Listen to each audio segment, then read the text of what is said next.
confidence to where she's seen white men in a lot of power that have passed their resources and put black women on insurance policies that they by default left up their companies, their businesses, their stocks. None of this. In fact, out of all the black women that are so-called missing this country, when it comes to the resource locating those black women, white men don't react. When it came to the Crown Act, white men did not vote in support of black women. The truth is, there is no large amount of white men actively seeking black women. It's a lie. It's not true. Yes, it happens here and there, but for the large point, you don't see white men on Saturday nights, on the weekends, say, hey, let's go get some black women. It does not happen. Usually this happens in a few instances when black women out-educate themselves outside of their dating market, and she becomes a professor in this, the leader of a hospital, and there's proximity to white men. That happens. But for the most part, white men are the face of patriarchy, and black women can't do none of this shit that they do with black men. They can't smack their teeth, their lips, do all this type of shit. In fact, she has to almost assimilate to being white if she's with a white man. The truth is this: for years, black men have been in proximity to black women, and they thought with all their dispelling of black men that this was it. But now, black men are slowly but surely moving up the social economic ladder, and they're having more access to everyday other women outside of black women every day. And while black women want to push this thing about all black men do this and black men do that, there's other women that are actively, in some instances, starting to rub shoulders more and more with everyday black men, white women, Asian women, Latino women, and all different kind of women. And this is just a fear rhetoric of black women, because if you look at, and I'm going to land here, the dynamics and the numbers alone, black women already, black men outnumber black women for the most part. So for now, if these men start to find anyone outside themselves, they try to come on social media and make it seem like, oh, nobody wants you. You guys are the lowest of the lows in the Vegas society. And it's really just not true. What are those numbers you just talked about? You just said something about some numbers. I'm talking about in relation to the amount of single black women that would need a black male counterpart as a mate. Those numbers are in an imbalance right now. If any black men start to go to white women, Asian women, or Latino women, it's going to further create an imbalance inside that checks and balance. Do you agree with her point though that white men do hold power? Yes, do. Hold on. All right, so cool. So you actually agree with her that white men hold power, right? Do you also agree with her that through marriage, that black women would inherit that same power through their husbands? Yes, they would. Okay, hold on, let's move. Yeah. So would you then, Rico, actually see the benefit in black women dating white men? It doesn't matter if I see the benefit. No. Rico, you're gonna answer the damn question, Rico. Is it yes or no? It's not a yes or no answer. It's not a yes or no answer. Yes or no? It's not a yes or no answer, brother. Okay. Because theoretically what you're saying is correct, but reality-wise, for what that woman would have to represent before that man, that's why I asked you, where can she point out black women that are married to powerful white men that have already put them in power based on virtue? Meghan Markle. Now they own companies. You don't see it. It's no. One of the black women that married someone in Walmart. When you have another speak. The only reason I say to my brother, let me say this to Brandon real quick. The only reason I would disagree with Meghan Markle is because he denounced his Yeah. You're right. I mean, You're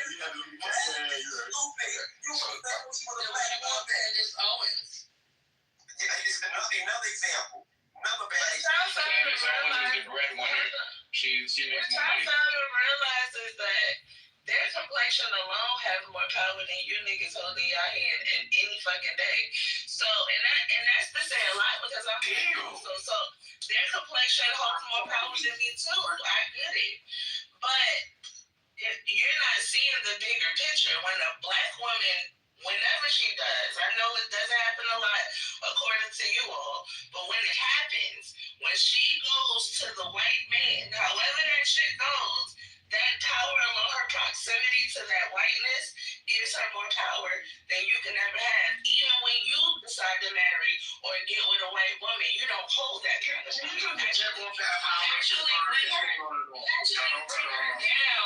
You actually bring her down, whereas a white understand? So it's a difference. Y'all can't compare. Y'all can't. What she's saying is 100% false. That shit is all untrue. No, don't attack her. Hold on, Mr. Brooks. Don't attack her. Attack the point. The baby nigga, he work at 10 different warehouses. No personal attack. Don't attack her. No, I'm just saying. To support his white wife. Brooklyn. Hold on. Submit to a black man. Hold on, fellas. Be composed. It's on dark next. Hold on. It's on dark. Brooklyn is being nice. Hold on, Brooklyn is being very nice. Land your plane, no Brooklyn, and then we're going to go to dark next. Fellas, be composed because we are black men. We are strong. We're very strong. No, yes, you can, brother. Can't shouldn't be in a man's vocabulary. I just want to use a nigga on the stage as an example. Baby, for example. Please don't use me as an example. He's probably married to a white. No. Don't get personal. Leave yourself out of that. It's not personal, but it's a good example. No, it's not. Let's try to shut the floor. 150 hours a week to support this white woman. 150 hours a week. When she could, a black woman marrying a white man and working 150 hours a week to support him. You see the difference? The power dynamic is bigger. Like, come on now. Like, I feel like this is Hold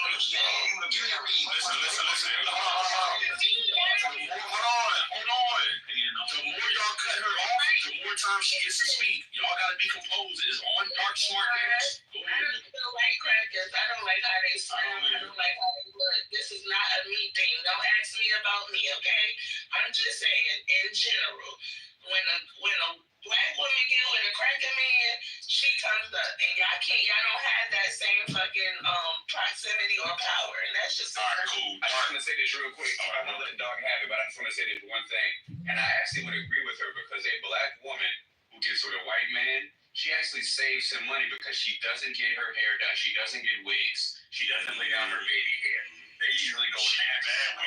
They usually have bad wigs or rock the natural. So I do want to point. All right, cool. Hold I on. think it's going over y'all heads though, because as a white black men don't want black women. It's on dark next.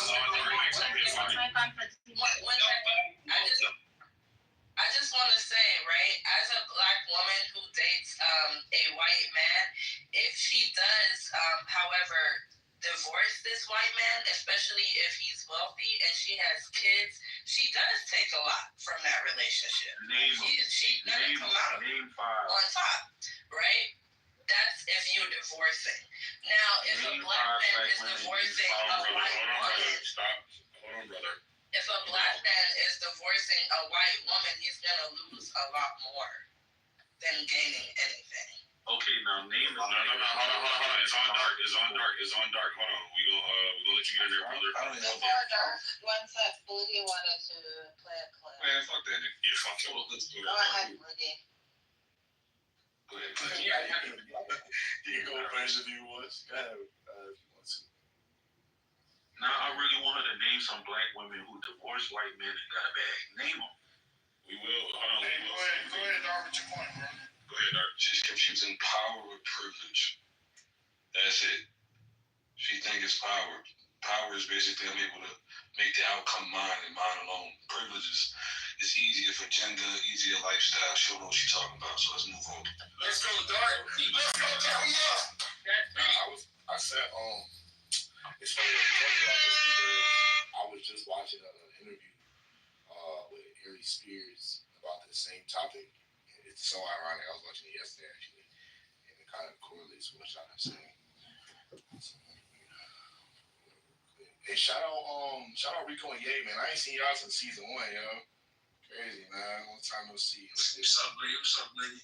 Yeah, it was the word. Play this real quick. You know this shit. I'm about to say what the fuck. You talked about how women like to say that black men who marry white women don't love their moms. Yeah, it's so ridiculous. You know, listen, love is love. You know, loyalty is hard to find. Trust is hard to find. Love is hard to find. Friendship And if you find all of those qualities in somebody that just is not the same pigmentation as you, who gives a fuck what other people think? Life is short, man. Do you? But I'm all for the love and the celebration of my sisters and my black queens. And I always said, for me personally, if I ever get married again, who I have my legacy with, a family with, it's going to be a black woman or a Hispanic woman. You know, my one baby mother black, the other Puerto Rican. That's my taste. But if it just so happens to not be a black women, stop. That's because you don't like your mother. What a ridiculous fucking thing to say. That you don't like your mother just because you choose to procreate and share a legacy with somebody who is not black? That is ridiculous. I don't love my mama. That is the most asinine thing to ever fucking say. That's crazy. Dion Cole said this in his stand-up. We talked about it in our last interview. Do you feel that black women give a harder time to black men who date outside the race as opposed to black men giving a hard time to black women who date outside the race? No, men don't give a fuck what pussy you get because we know it's pussy. You know, and black women only get upset when it's a black man of value.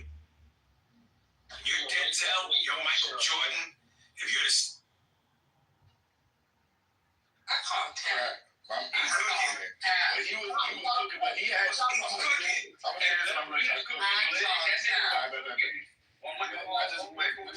keep playing the clip, but I just wanted to highlight that part. I wanted to highlight that part. Fuck what pussy you get, because we know it's pussy. You know, and black women only get upset when it's a black man of value. Oh, okay. This part right here. I'll let the clip be played. You know, and black women only get upset when it's a black man of value. When you're Denzel, when you're Michael Jordan, if you're the CEO of a Fortune 500 company, if you're in the 50% tax bracket, then it matters. Because it's like, you know, they look at it like almost if the shit hits the fan, then why put that money in another community? At least if it don't work with a black woman, you keep the money in the community. And as a man that is about to have half his shit taken, I could give a fuck about the community.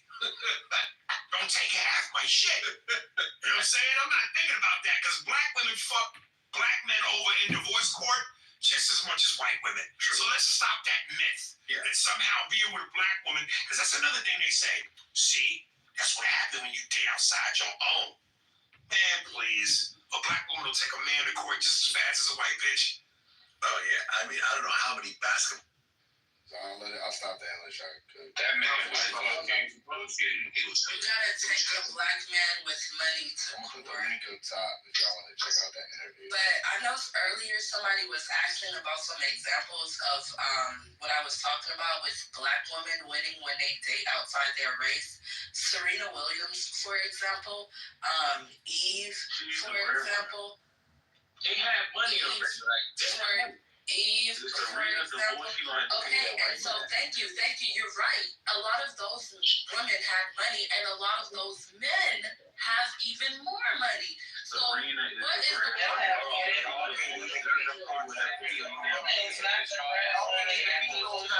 Wait a minute. Everybody chill out. Y'all relax, Brooke, relax. Y'all ask for examples. She's trying to give you some examples, and then once she's finished, then we can tell her that her example was whack. Let her finish. Then we also have, men that lost. O.J. Simpson, Tiger Woods. These men married outside their race and they lost big time. Another example, I know y'all hate this woman, but Kamala won big too. Like, what are we doing here?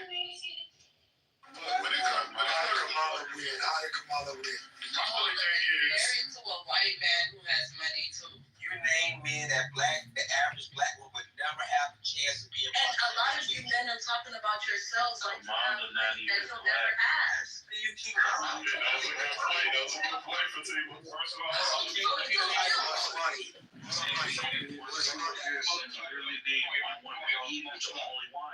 Serena is the breadwinner in her marriage. If Serena got a divorce, she would have to pay her husband. Y'all gotta chill out. And Kamala is the biggest loser. Kamala's husband is broke. I don't want to start shooting people. I'm not yelling with y'all, but look, Kamala got with that man and she lost the presidency. But when she was cheating with a black man, that's when she became the mayor of the governor of Cali. That's when she came up. Right on, brother. White men don't Kamala not even black. Tell them the truth. White men don't even I mean, no, the numbers aren't saying that, but go ahead, Dante Brooks. Yeah, Dante and let his art. I don't have nothing to say right now. I'm just listening to y'all. His art was trying to get my nigga Dante in the building was goody, my nigga. What's going on? All right, his art. What do you think about what's being said right now? And just hold on, real quick reset. Black men, I know this is a tough conversation, but listen, I trust all y'all men on stage, bro. I trust all y'all men on stage to actually be able to be composed and to have this conversation. No, absolutely, brother. And if there's a point that is made, I just ask that you do not attack the person that made the point. Attack the point itself. And I trust y'all, so let's get back to it. Go ahead, Miss Art. No, Dark, go ahead. We don't have to go down swinging, gentlemen. Black men, for the past 10 years, 1.79 millionaires and billionaires, and the numbers have substantially grown. There's only 3 black female billionaires in the U.S. I think we're coming up right now. So we're talking about power and influence. The women have to then define power, exactly what it means. If they can't define power, they don't know what they're talking about. Let's push on.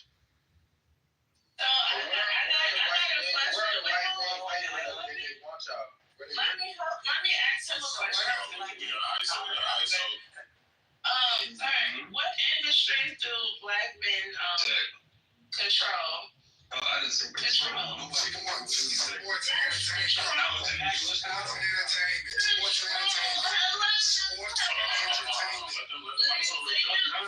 the question. I appreciate it. Wait. So you mean to tell me that black men or black people own NBA, NFL, NHL, private equity. the other one? They own these teams. They own Private equity. How many? Do you know what control means? I'm not talking about 1 or 2. Did you not just see LeBron get his son?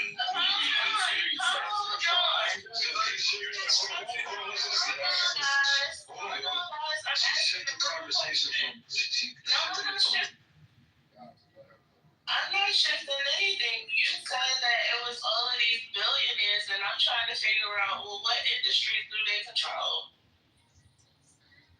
You said sports, but I'm trying to figure out what teams are owned by black people. Hold on. There's ice between her and Dark. Go ahead, Dark. Interesting. I'm not attacking you. I understand, Princess. Listen, we're talking about simply control, and black men don't control it, but we're talking about influential, powerful people that happen to be within those industries. Every time you want to I'm going to tell you, years, they just so happen to be black men. Athletes are the number one exploiter. I don't understand. But we shifted the conversation from power to control. You don't know this control because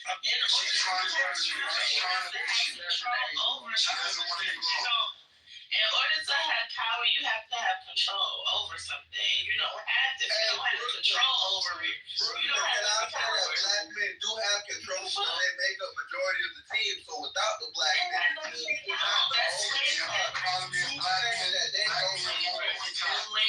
that black men don't control. Black men will not boycott the system that controls them.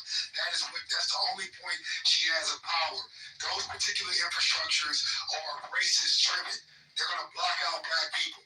There are a lot of black people that have enough money to own teams. They just blocked out. And blacks won't boycott these NFL NBA teams. Hold on. Can I come with Her point, hold on, really quick. Her point is still, I think, would still be valid, right? Because if, let's say, even with all the money in the world, they can still keep you out of ownership.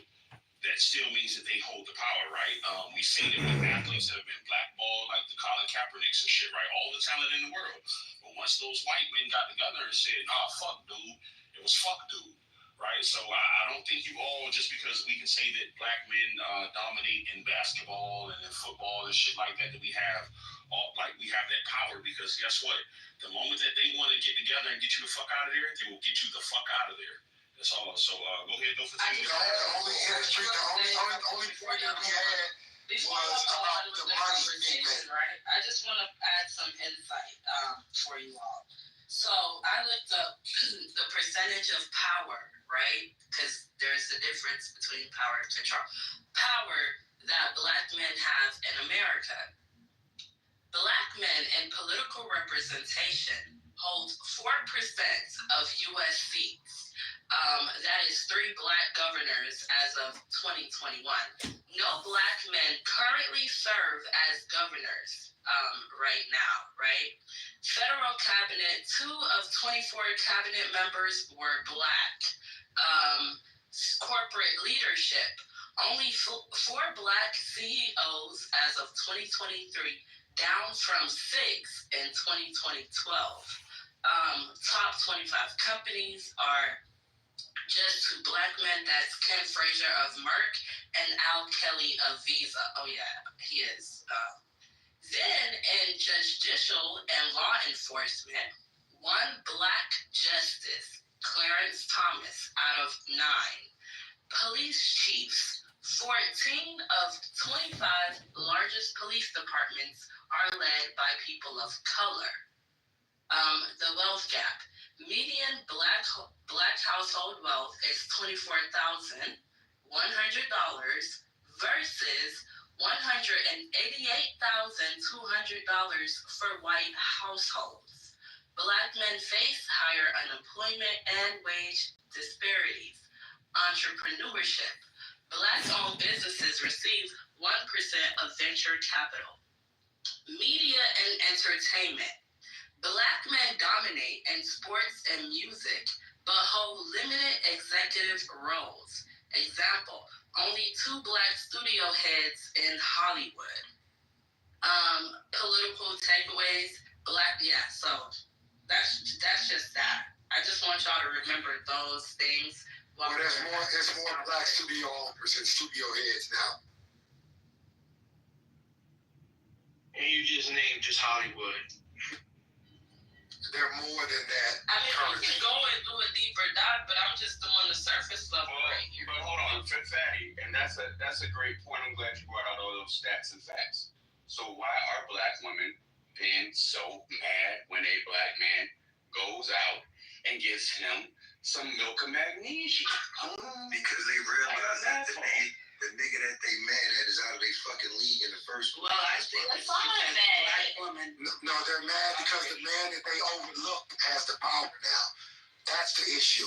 They overlooked that man. That's why they mad. Hey, don't attack me. Just talk to the point, like they said. Talk to the point. Talk to the point. You overlooked him, and now he's winning, and y'all mad. That's what it is. You've got to let him land. They not gonna let me land. It's the same talking. One second, right? According to the stats, Herm is right. Why are black women mad? But I do believe it's because black women want mediocrity, and so they want to choose these black men that are not worthy or of higher power. That's why they're mad. Define that. Because I don't understand. No, wait, one second. You're in the same place. You've got to let him land. Once Dante was speaking, can we let Dante finish his point and then Harm? Yeah, it's very simple. My point is, the women that y'all are referencing are women that are upset that they overlooked that man or they left that man in the middle of his transition to power. Period. So I just want to say that I love that Fatima takes every chance that she gets to be anti-black. And next time I say that you're not a black woman, I don't want you to say anything because you definitely just othered yourself. You said they and them when you were talking about black women. You did not include yourself. So So with that being said, I just want to attack the point of whoever said that the women are mad that they don't have access to the men that they desire. I think that that's actually the same thing. I think it goes both ways with the men. I think that the only reason why the men have these gripes is because you're telling women to lower their standards so that way you can have access to women that you normally wouldn't have access to. So what are we talking about here? I think that everybody just needs to humble themselves, be realistic about who you have access to, and then you won't have to try to convince people to lower their standard. Can somebody give me an example of what mad look like a mad angry black woman about? Y'all women keep changing the narrative. See, the problem is they like to only hear from certain particular types of men. Let's stay to the point that you guys made up. The reason why these women are upset at these men that cross over and date these Caucasian women is because they overlook those men. Let's talk to that point. But what are they overlooking though? They overlook what he does not have, what he did not have. So let's look at Childish Gambino. Why did y'all overlook him? Childish Gambino, he doesn't have enough power and status. The Russell Wilsons and shit. You're talking about Donald Glover. Nobody overlooked Donald Glover.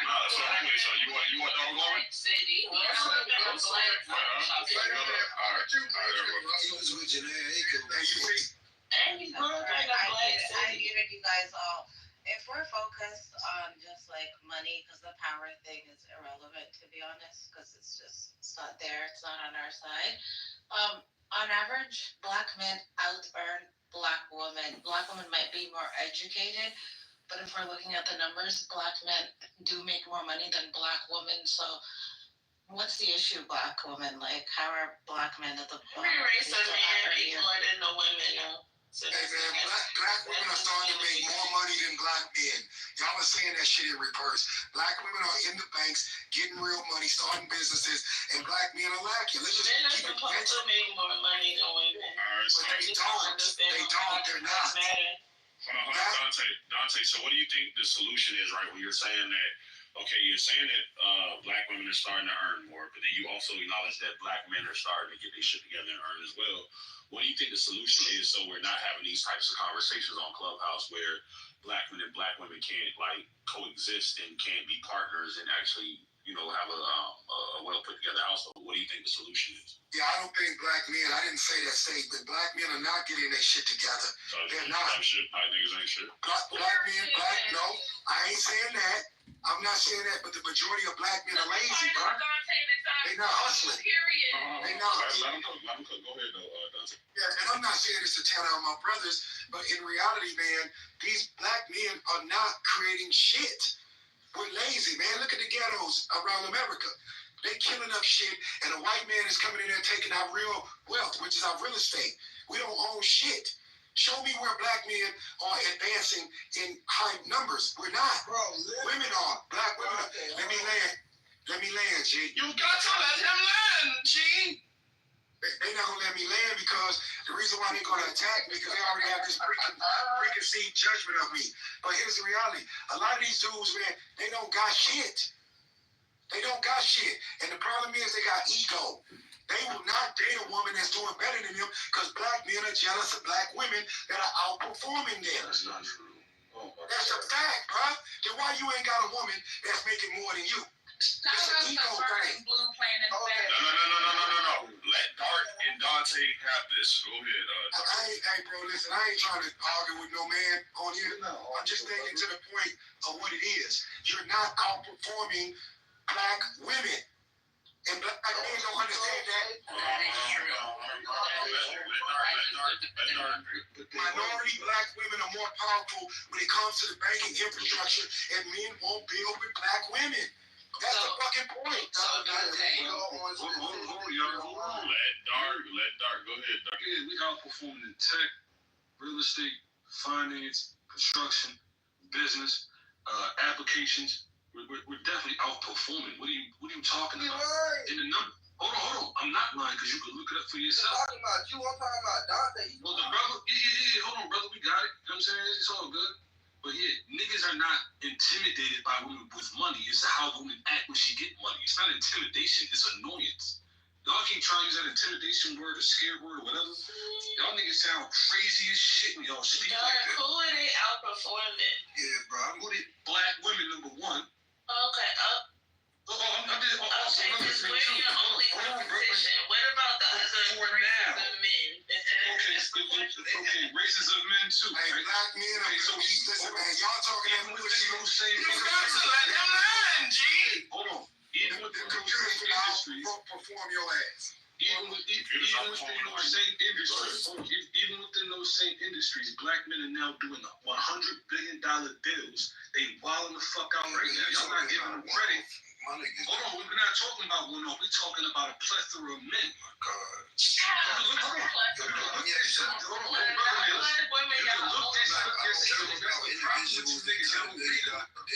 already in bed, like, bro.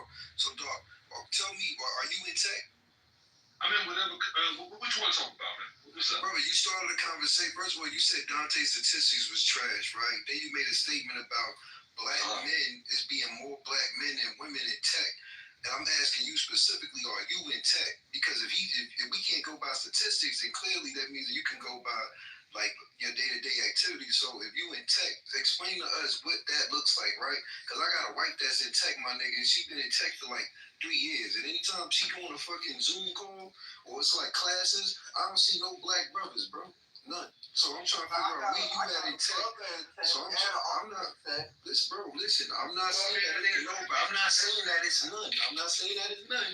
I'm just trying to figure out where he getting these statistics from that is more of them or more of us than it's more of us than black 100% of the black woman, correct. Well, if we look at the statistics, there has been a sharp decline in black men entering the tech and medical field. Now here we go. I got you. Black men don't even got jobs. Can I get Let me say one thing. Most of these black men ain't even got $20,000 right now. They ain't even got $20,000. And y'all talking about it. Black women save money better than black men. One of you guys argue they ain't even got $25,000. You don't even got $25,000 saved. Eviction rate will be low, nigga. Why are you guys over talking each other? Come on. Because they pull a testosterone. They not fucking because they want to sit up and play video games. Majority of these men is gonna argue with me. They don't even got $25,000. They don't even got $25,000. You don't got $25,000. They won't even let me talk. Hold on. Real quick, I just want to say that there's been more hateful rhetoric spewed against black men by black men today than black women and white men. So back to it. Go ahead, though, Dante. What were you saying, brother? Majority of the men. Listen, man, I'm not lying. I didn't say you, but here's the reality. I already know the broke niggas in this room because you're going to want to attack points that are irrelevant to what I'm saying. Majority of you guys that want to argue with me, I know for a fact you don't even got the bare minimum, which is $25,000 for a rainy day. So how can you say that you're outperforming black women when you don't even have the thing that makes you a man? $10,000. You couldn't even show it, bro. And I'm not even saying that can happen either. What are you talking about? Man, listen, but he's holding the men accountable, though, right? So if that's all I'm saying. Supposed to be the breadwinners, wouldn't he? Go ahead, bro. $10,000 before women, a lady. Where's all your clothes? Yo, this nigga, baby, he just like, first of all, he got a white wife. Let's make that. No, it's not your personal. It's not your personal. This nigga always on here caping. It's not your personal, fellas. He only in community with black people on this app. He don't know black people in real life. It's not your personal. He wake up to fake nipples every day.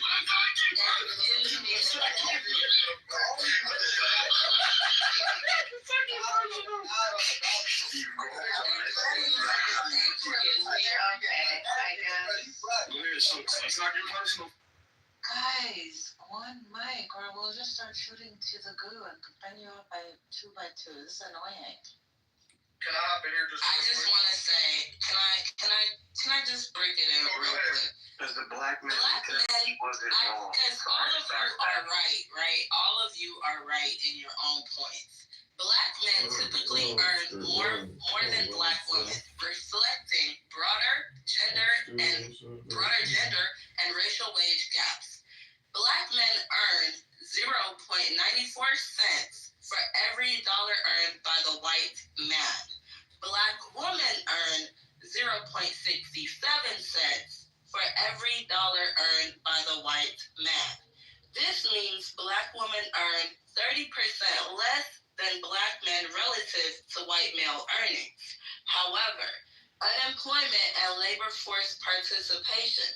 Black men unemployment rate 5.6% lower than black women 6.1%. Higher labor force participation 69.2% versus 61.2% for black women. Black women lost 304,000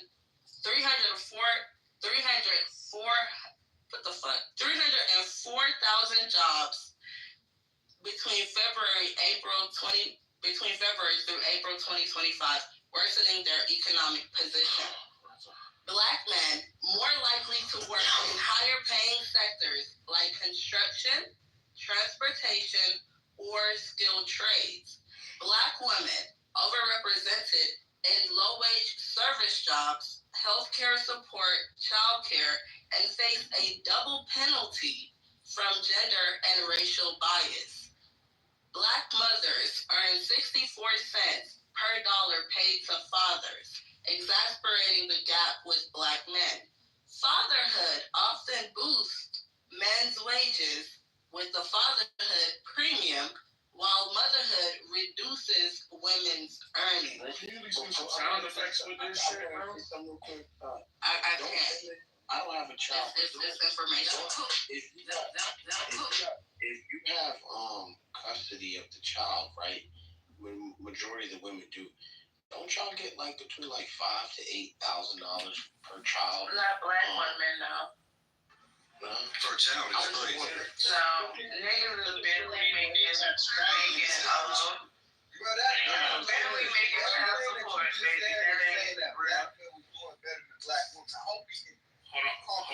Comprehend that, right? No.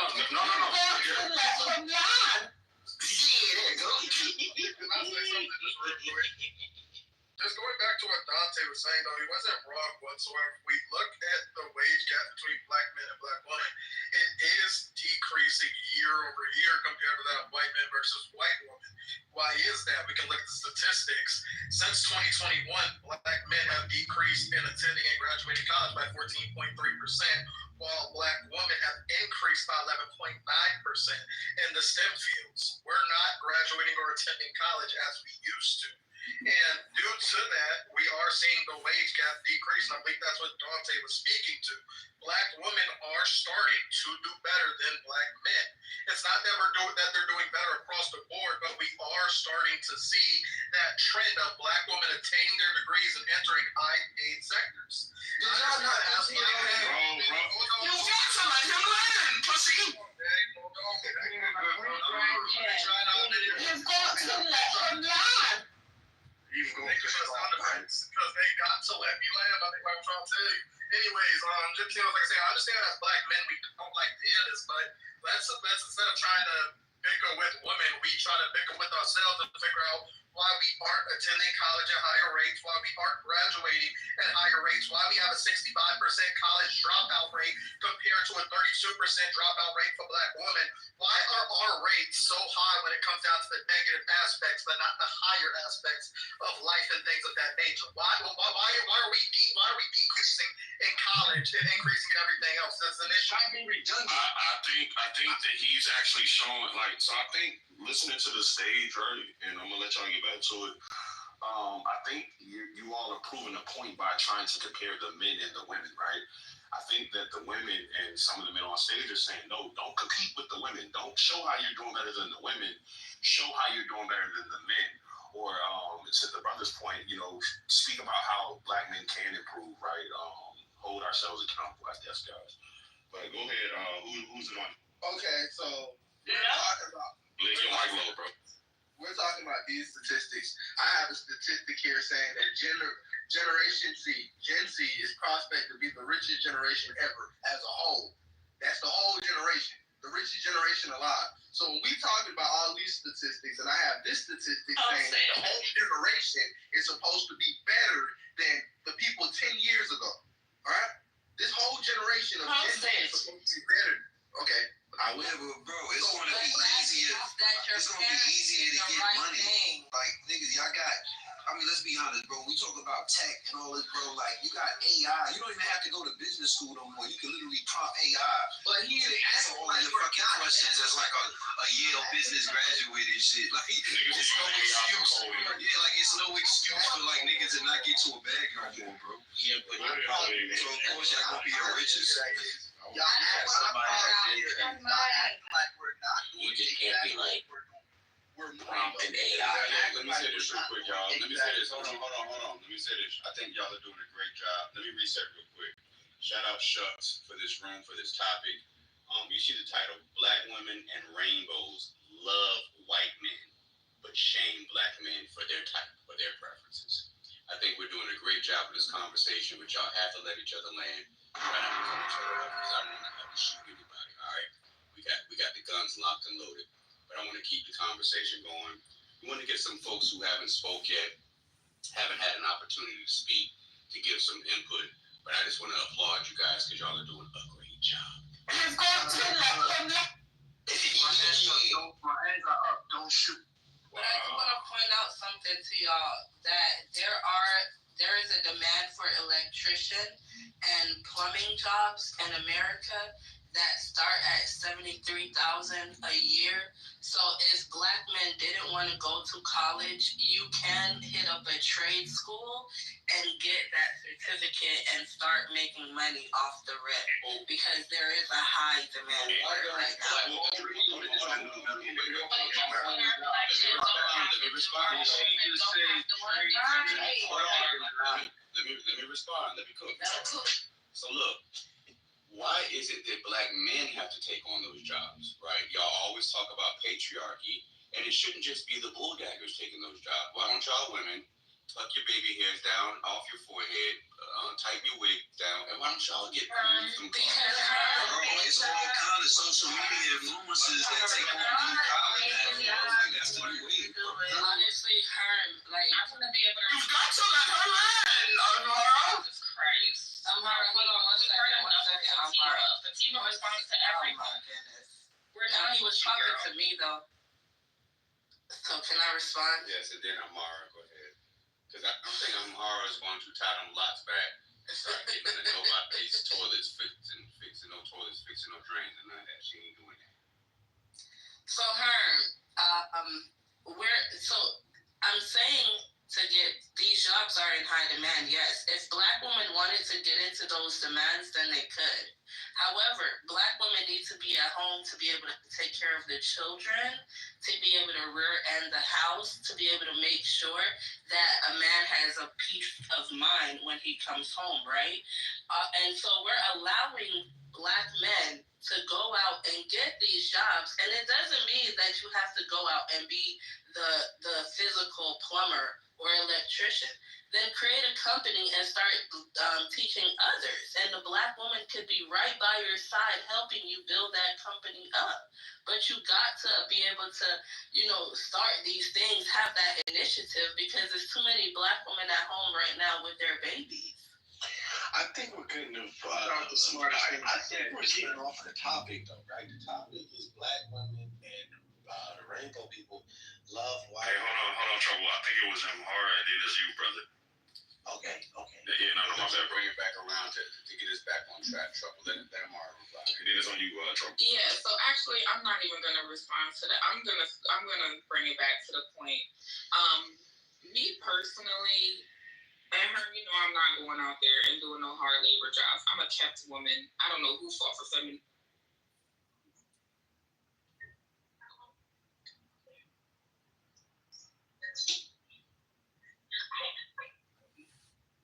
So why do you think?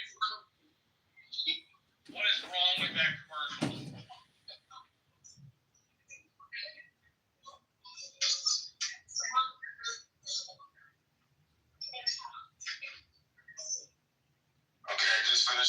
it. So what do you think? I think it bothers you.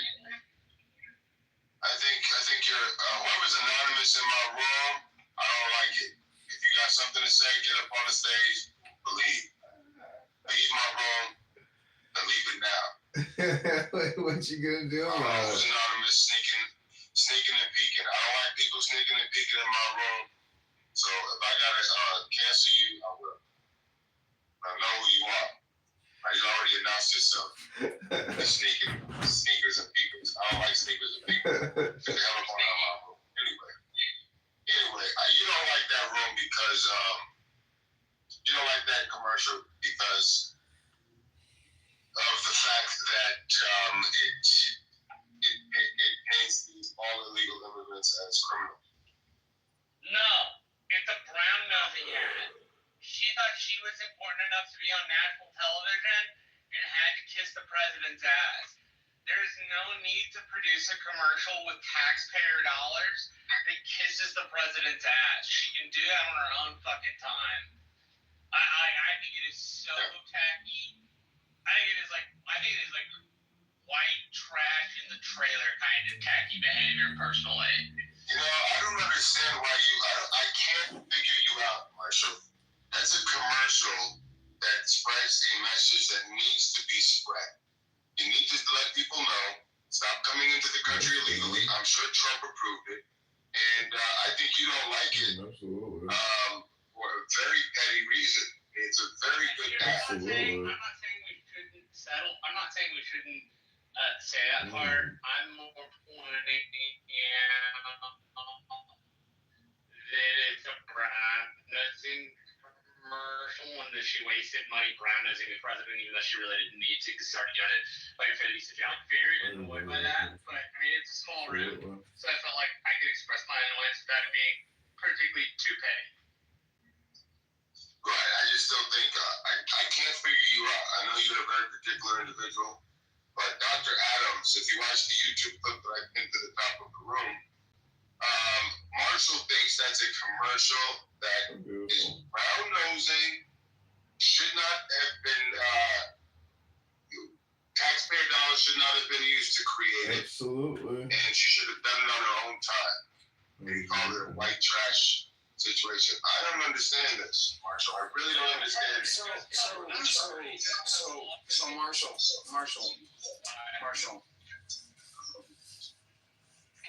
Can he hear me? Yes, he can. Okay. So Marshall, as you know, my mom is not a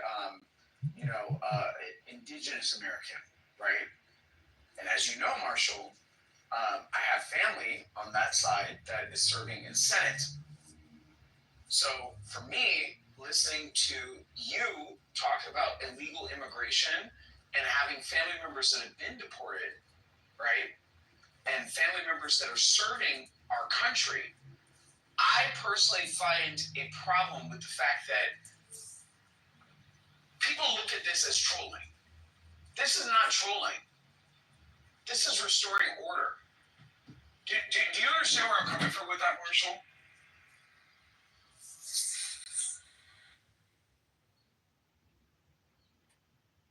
Marshall, are you there? Marshall going once. Marshall going twice. I'm here. I'm just trying to use the call right now, so sorry. But yes, Adam, that's what.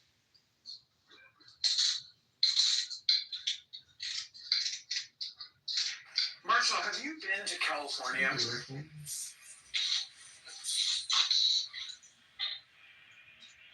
was a kid, I've been back since. Right. So, do you know that when you drive from Orange County down to Riverside, there's signs on the freeway that tell drivers to watch out for people that are, illegal and, could potentially run across the freeway? No, but I'm not surprised. Okay. We have a lot of persons back here. Right. So this is my point, Marshall. The illegal immigration situation looks a little bit different in Texas than it does in California. It looks a little bit different in California than it does in Arizona, right? So I feel like, again, the illegal immigration issue and the how should I say this? Like the symphony of people getting along is a little bit different in Texas than it is in California. Like Los Angeles is looking more and more like Tijuana every single day. Like, I'm not talking about the food, I'm not talking about the culture, I'm talking about the crime, the graffiti, the vandalism, and, the issues that come along with living in a third world country. This is now being imported into the United States.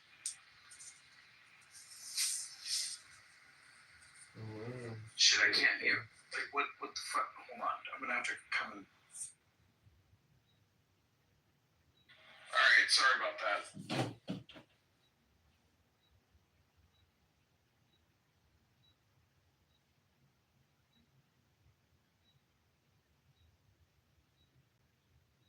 Hi, Isabella. It's John. Hope you had a lovely Sunday. I don't know if you're working tomorrow, but it's going to be almost 80 degrees and sunny. If you're free, we could go to Montrose Beach in my boat.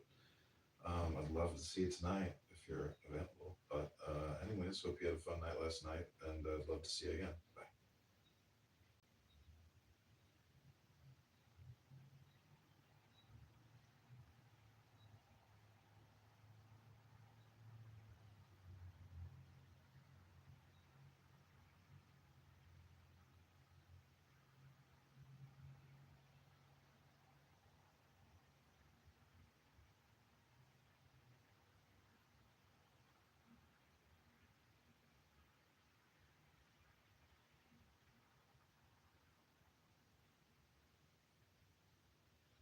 He's like fondling his balls really hard. Yeah. So I tried to watch like the 3-hour-long video that he did on the theory, and it was like the most like.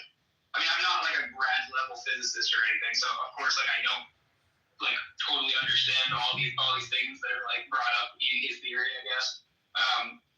But like he's acting as if the video is supposed to be like understandable to people, and it's just like fucking completely indecipherable. It's like one of the most like incoherent things I've ever watched in my life. And so the funny thing is, post the Piers Morgan thing, right? Kurt Jaimungal has a video on his channel that's like geometric unity 30 years in the making, but it's behind a paywall, right? So it's like after he gets this little feature on Piers Morgan, right? He uploads a video with Eric in the thumbnail about his theory that's like behind a fucking paywall. That's the craziest shit I've ever seen in my life, dude. They are such shills. They're such scumbag people. No, I think Sean Carroll's the douchebag. Miller, why did you want to go back over? So like, I don't know, just a lot of what you said didn't make sense to me. What part of it?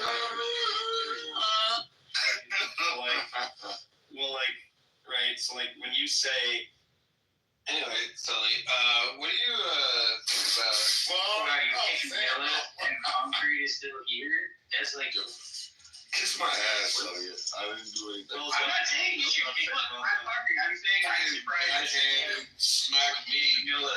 Sam smacks Millet doesn't mean you should smack me. What the fuck? I'm not saying you shouldn't. I'm saying I'm surprised at Sam. I didn't do anything. Instead of you. I didn't. What did I do? Hey guys. I'm making fun of Sam. Yeah. So are we in agreement that it's NOI divided by market value? Miller, do you think the sales price is the same thing as the market value? Yeah, the sales price, that's if it's sold at a price, right? But sales, like as in revenue, right, isn't the same thing as sales price. Yeah, so what did you hear me? So you're saying, like, a lot of the time things aren't sold at a price, like it hasn't been determined, right? So, like, another thing is that, like, the types of loans that, like, Recharge ask, right, are, like, over $500 million. Can I just go back and beat up on Sully for using you So what?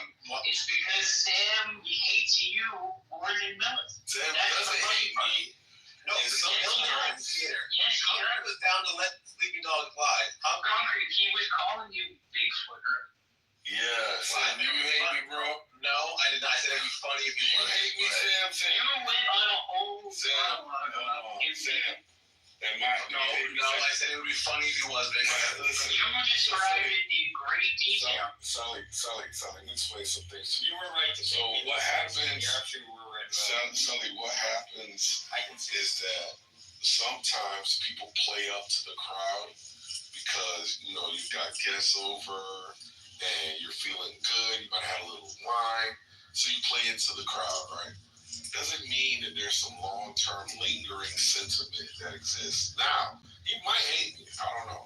But he does. All right, fine, Sam. That's fine. But I don't. Now, that's the funny thing, Concrete. You're just like you're misinterpreting I am Concrete. I just know what you said. Can you let me finish?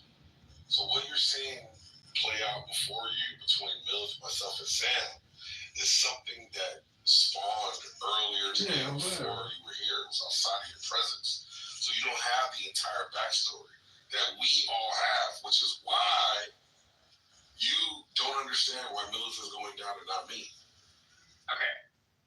But don't use me to try to figure it out. Just say, hey Sam, why are you kicking Mills down? That would have Concrete, you're missing your answer. Point, man. Oh my gosh, bro. So it's like he flew over your head, dude. Concrete. So it's because I kept saying, Millis, stop bringing this up, and he kept going in berserker mode, like get the eye of the Jew. Look, I just think it's funny, but if you take down Millis, and not fucking sling King-David sling. It's fucking the Uzi, and he was just like, and I was like, yo, I don't want to talk about banking. You were just calling Concrete a conversational terrorist, earlier. Let it go. Look, Concrete, it's just funny, and you don't get it. Okay, what Sully's doing is that he's obviously trying to cause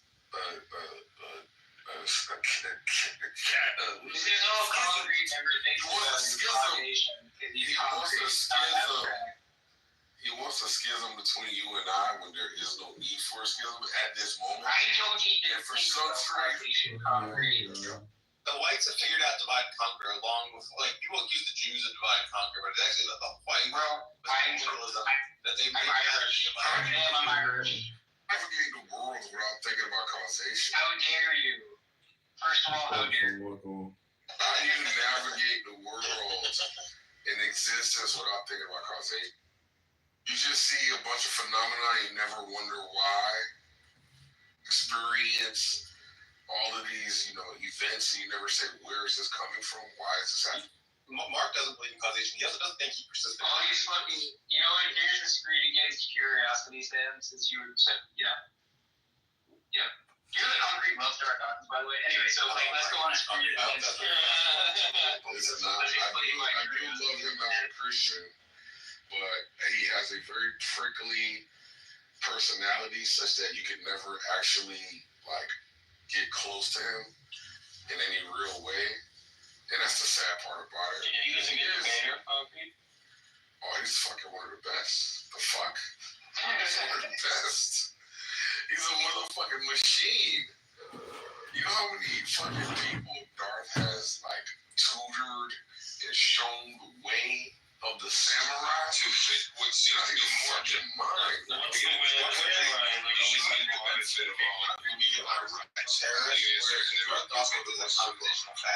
has to have complete control at all times. If he doesn't have complete control, like a conversational Floyd Mayweather.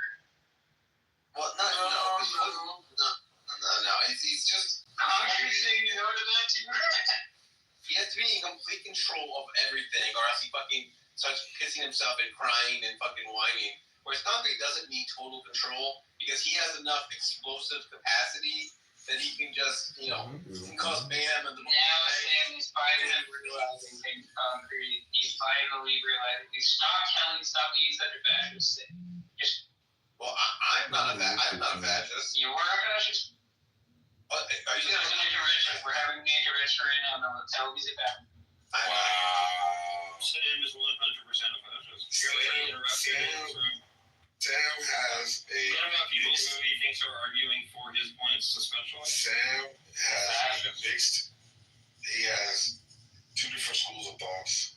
He's got a laissez-faire, and he does advocate for government control at certain times in certain areas, but he does have a laissez-faire attitude or aspects of the laissez-faire attitude.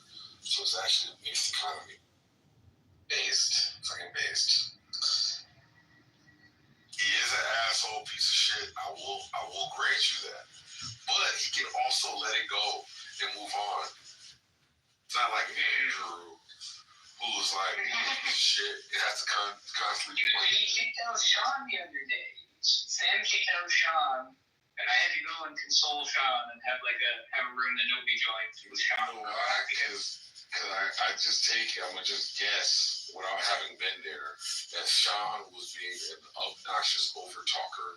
He got warned. It was hilarious. He got warned to not overtalk, and fucking Sam fucking made good on his promise. No, Sean's interruptions were really funny, and there was actually There it is. Thank you. I knew it. Sam is lying right now.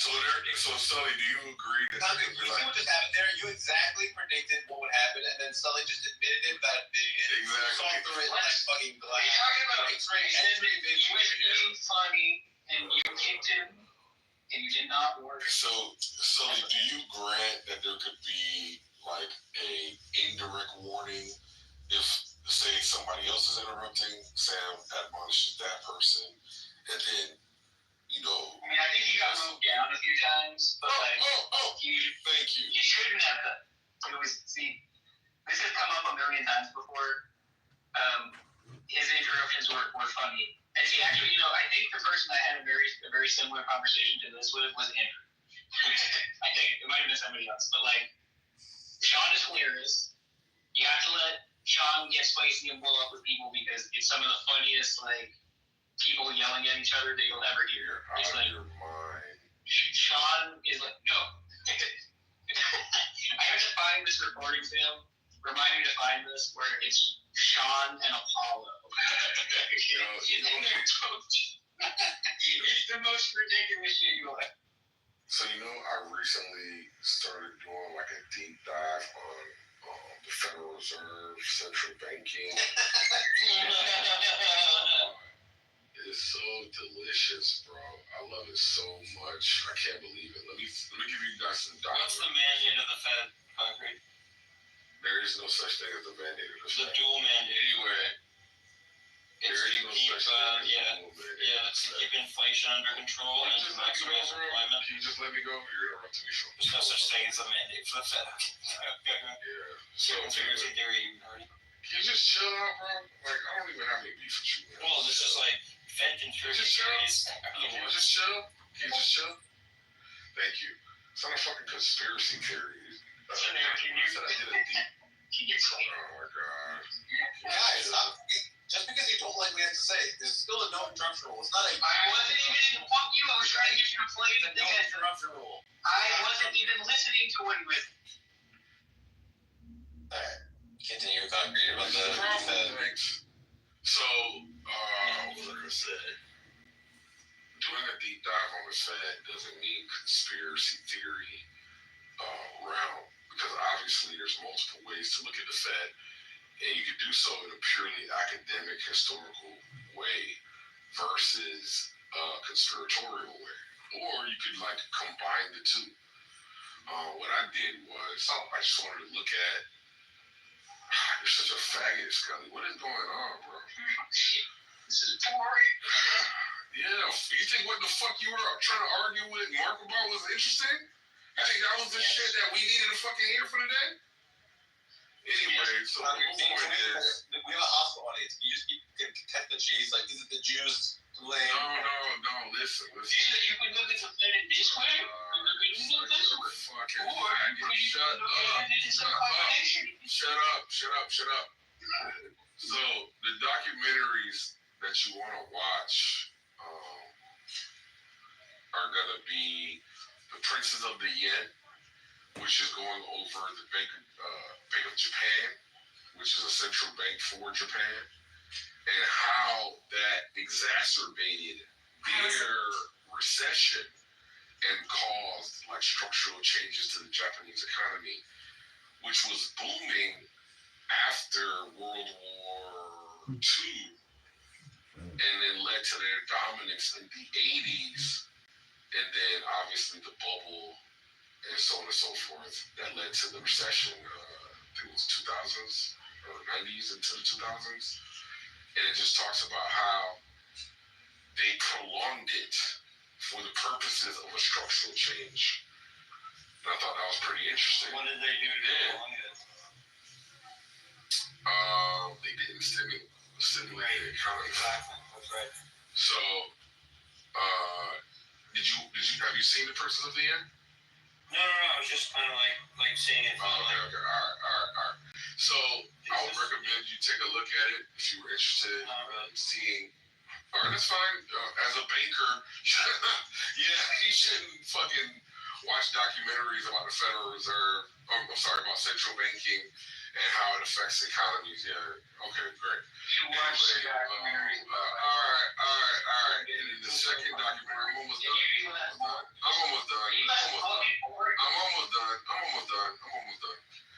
Second documentary is called The Money Masters, and they go over banking in America from the inception of the country and until like 1907, the crash or stock market drop, 07, which led to bringing about the Federal Reserve Bank in 1913, and then it talks about the Great Depression, 29, and how initially that was just wiping out the speculators, but how again the Federal Reserve prolonged it and then again caused structural.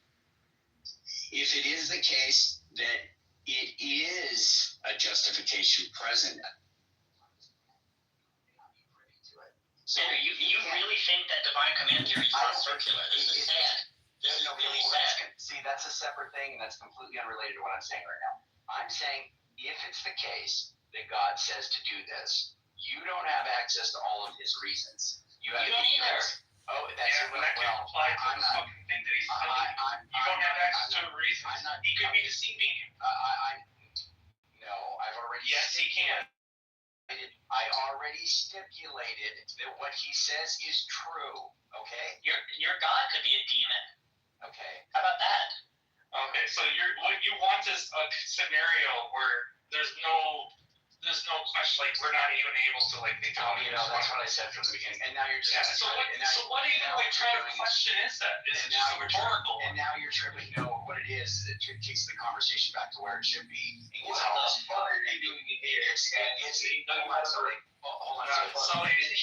Sully, Andrew's losing his mind because people think you can deny that it does. No, don't try. Then you should do it. Don't try. He thinks that divine command theory is like this ironclad reasoning that I have to just accept that everybody disagreed with him, and now he's losing his fucking mind. MJ's speech was in the mic. Sully, please hold on. Cloud, quit trying to preemptively recruit Sully and do this nonsense. He's already on my side. No, I'm on your side. He's already on your side. He's already going to be on your side from the get-go, so don't worry about that. Now, if God exists, then objective moral values and duties exist. Period. But they don't, so that's not real. No, that's the argument. Okay, so Abe, go ahead and go. And Cloud, I love how you characterize what Sasha and Bob said. Everybody agrees. They do agree with me. Yeah, oh yeah, they do agree with you. They just said that. They agree. Bob just said that he agrees that trivially it would be true, or it would be true in the circumstance where he says X to do X, you're probably the weakest link. It makes sense to say, well, if you should do X, if God said you ought to do X, then you ought to do X. Yeah, but that's not what I said. So you're That is what I said, because when I very first said it, why did you? You're not even listening to me. You're talking now. I'm just going to talk over you now at this point. I didn't say that's what you said. I said that's not what I said. Cloud, at the beginning when I was talking to Abe, you came in and said, no, Abe, if you weren't saying, oh, it's some, philosophically, distant thing, you can try to do that. You said Abe is correct in what he's saying. Abe is not correct. It's fine for him to say that. Yeah, it is not fun. That's not all you said. That's correct. That's not all I said. Yeah, I asked you, I said that is not right. And you said, yes, it is. It is not right. What did you say? You think it always is the case, and I said, yeah, that came later. Yes, I'm right. At the beginning, you said that he was right. He is not right. No, he said he's right. Okay, so if God says the right thing for you to do is X, is it the right thing to do? And you're saying when he says it doesn't have to be. Yeah. No, I didn't say that it doesn't. We're not talking about whether it has to be right now. Yeah, he gave the scenario where he thinks it's wrong. Yeah, he may think it's wrong, but he's wrong. If God says that guess what? In your scenario where you're positing, you think it's wrong. No, in my scenario, no. In my scenario, what if God could always say true things that we do? Yeah, what if it's one of the true things and the false thing? Andrew but albedo, if we're reasoning classically albedo, okay, and he can't tell lies, he can only say true stuff, and he tells you should do X, then you should do X. No, think about the conditional, Sully. No, just I'll lay it out. If God says you should do X, then you should do X. If you think the antecedent is true, you can think the consequence is true. No, I said if he commands you to do X, ought you do X. That's what I said. Yeah, then you ought to do X. Dude, what are you? You initially gave it as a question. Cloud. Is it the case that you ought to do X if God commands you? Let's just simplify it to he tells you should do X. I did say that, and the whole point was let's just simplify it to God tells you should do X. Should you do X, albedo, if he can't lie? No, I don't think you always have to. And he's all knowing and stuff? Yeah, right. I don't think you always have to. You should, because it's true. This was true. You don't. Not in every case should you do it. But that would mean what he said wasn't true. No, it means that he never lies. He always tells you the truth every time. No, listen. It can be true that he says it, and it can be true that I shouldn't do it. No, I'm saying he tells you should do X. Okay. And then it's like, is it true that you should do X? Yeah, it's on. Sully, you're getting promoted because you're doing good. I want to give positive reinforcement. Go ahead. Oh, come on, Andrew, give me positive reinforcement. There's two different propositions there, Sully. No, he says, this is what he says. He says, you should do X. Let me aim. Yeah, but God said. And the question is, should you do X? Listen to the proposition. God says you should do X is different from you should do X. Yeah, that's obvious. But right. The point is so that, in the conditional, I'm just saying, look, I just see how you remember how I fixed that he always says true things? Yeah. Okay. So that means that God says, right, we can just drop that. Right? Because if God said it, then it's true, right? Well, that's building into the proposition, right? He's trying to look. So whatever God says is true, and of course it is. Right. Whatever he says is true, and this is one of the things. Right. And this is another proposition that can be either true or false, correct? He says you should do X, right? That's the thing he says, and we're saying everything he says is true, right? And then saying, okay, given that, that's another proposition. Is it true that you should do X? That's another proposition, correct? That can be true or false. Wait, guys, can I just talk for 60 seconds? Yeah, Just make sure. I gotta go to bed too, man. You're probably gonna be up the next 6 hours. Okay, So Alito, premise 1, God says P. Premise 2, if God said something is true, conclusion P, right? Yeah, and premise 2 is false. Wait, but then you're saying God can say false things. Well, look, however we're structuring this, I laid out how I'm denying it. Just did it just now. Stick with what you just said, Cloud. You said premise 2 is false, and then you said you're just saying that God can. Yeah. Okay. Yeah, because ultimately, if you're committed to two things that are in tension with each other, what you should do is hold on to the thing you're more committed to. Right, silly? Wait, if you're saying that you don't know if what God says is true, and I'm not holding that things, and you're just saying somebody tells me something that I think is false, right? Should you think that then everything they say is true, right? And the answer is no. Well, right. I mean, if they say something that you think is false, right? Rather than I don't want to do stipulations here because you're right, though. Not in you're not using your brain here. You're committed to the truth of a few things. There is a God, and we're going to build on all the things that Andrew said. Okay, but that's what we mean by God. And He says to do something. Okay, but one of the things He says to do is something that you think is not something that can be justified. And He says you ought to do it. Keep in mind, you. Okay. But do I know that this is what I want you to assess. Do I know that God said it, and do I know that when God says something, it's true? What do I know those things? There are things that you think you have reasons to believe, and there are things that you think, there are things that you have reasons to believe is occurring, and like I said, the other thing is something you also have reasons to believe is true. They're both things you have reasons to believe are true. Are you just telling me that I come in with a really, really low prior on the thing God says is true? Maybe. I mean, look, there can be someone who thinks, okay, there was a God who exists, and if He says something to me, I should do it. Someone could hold that true. Then they could also have a second belief that you really can't justify things like rape, right? Maybe that's another belief that they have. And then God says, go do this rape. Now, if that happens, what I think that person should do is hold on, because they can't hold both. That they should eject the one that they're less committed to, whether it's the totality of God or aspects of God.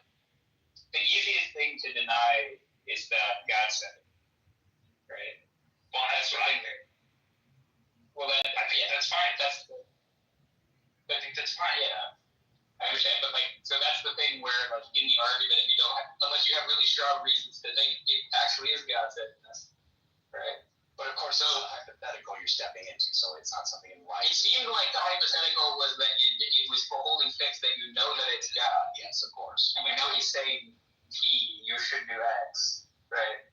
You know He's saying that, and you know that God only says true things.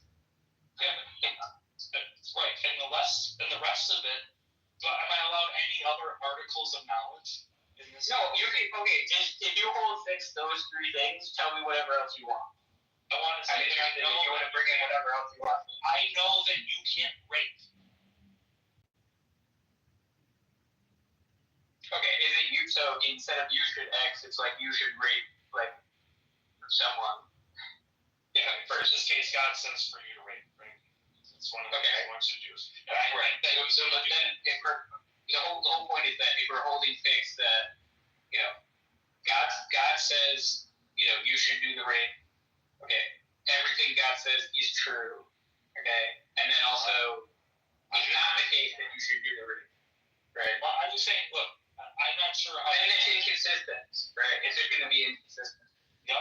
Right. You got an inconsistent pair. And now when you add in, that's because of where you added it. Right. Well, I mean, I'm just saying I come to evaluating things, I can't just like leave all my knowledge behind. See, this is why people don't answer hypotheticals, and this is the thing. Look, even when you guys give me a hypothetical and I do my famous "is counter possible," I'll still answer it. And I am answering it. Yeah, no. Is it the case that when God says you ought to do X, ought you do X? So God commands. The answer is no. Not in every case. Maybe some cases, yes. Really, and by God here, He never lies and He's always right. Yep, that's right. So God's always right, and you're just saying no. He's not always right. I can tell you the way that you're evaluating it. It's obvious to some extent. It's obvious that He's so strongly committed to the truth of those things that God exists and all those qualities. It's stipulated. It's irrelevant. Just He's so strongly committed to that it doesn't really matter what the inconsistency on the other side is. He will inject that side.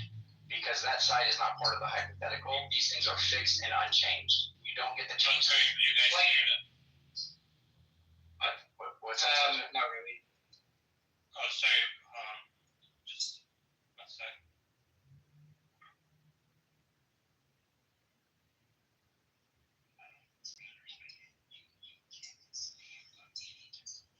It's really quiet, Sasha.